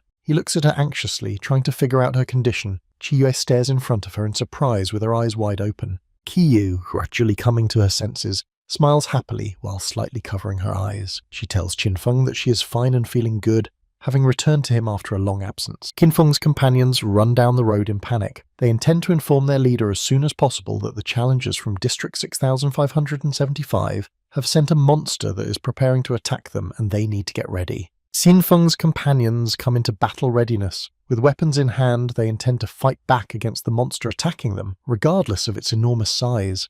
They have no intention of giving up and are ready to defend their home. A huge grey-coloured monster with sharp green teeth on its back is attacking Qin Feng's village. It has already grabbed one girl and is holding her. Qin Feng's companions, with weapons in their hands and cheering each other on, attack the monster. Behind the backs of the people fending off the monster's attacks, turning their heads, Qin Feng swiftly appears. He is ready to rush into the attack and support his companions, realizing that they are very happy to see him appear and help. Qin Feng turns to see Qiyo standing beside him and slightly bowing her head. He asks her to use her abilities and slightly help him repel the giant monster's attack. Qi Yue modestly lowers her eyes and agrees. The red-haired girl with small golden wings fluttering on her back raises her hand up and calls out to burn the monster to the ground. She is extremely determined and intends to do her best to finish off the monster. An extremely satisfied Qin Feng rubs his hands together. He smiles cheerfully as he realizes that the monster's attack has been safely repelled, and assumes that all the villagers will be able to have dinner with the spider crab that carelessly attacked them. A large and very beautiful city, in the center of which stands a tall tower with a sculpture on the roof. The streets of the city are lined with green parks. The people of the city are congratulated for completing the task and advancing to the divine level. Qin Feng flies on a huge red dragon over the beautiful city. Advancing to the divine level means an opportunity for his village to take part in a great war for which it must prepare. Qin Feng stands in the middle of a desolate space with conical brown flying islands hanging in the air above him. A monster appears right in front of him, the top of which resembles a highly angry girl with a long tail. Qin Feng, with a long cape developing behind his back and a sword in his hands, stands at the foot of a tall staircase that symbolizes participation in a great war. At the top of the stairs, the victor's crown glows brightly,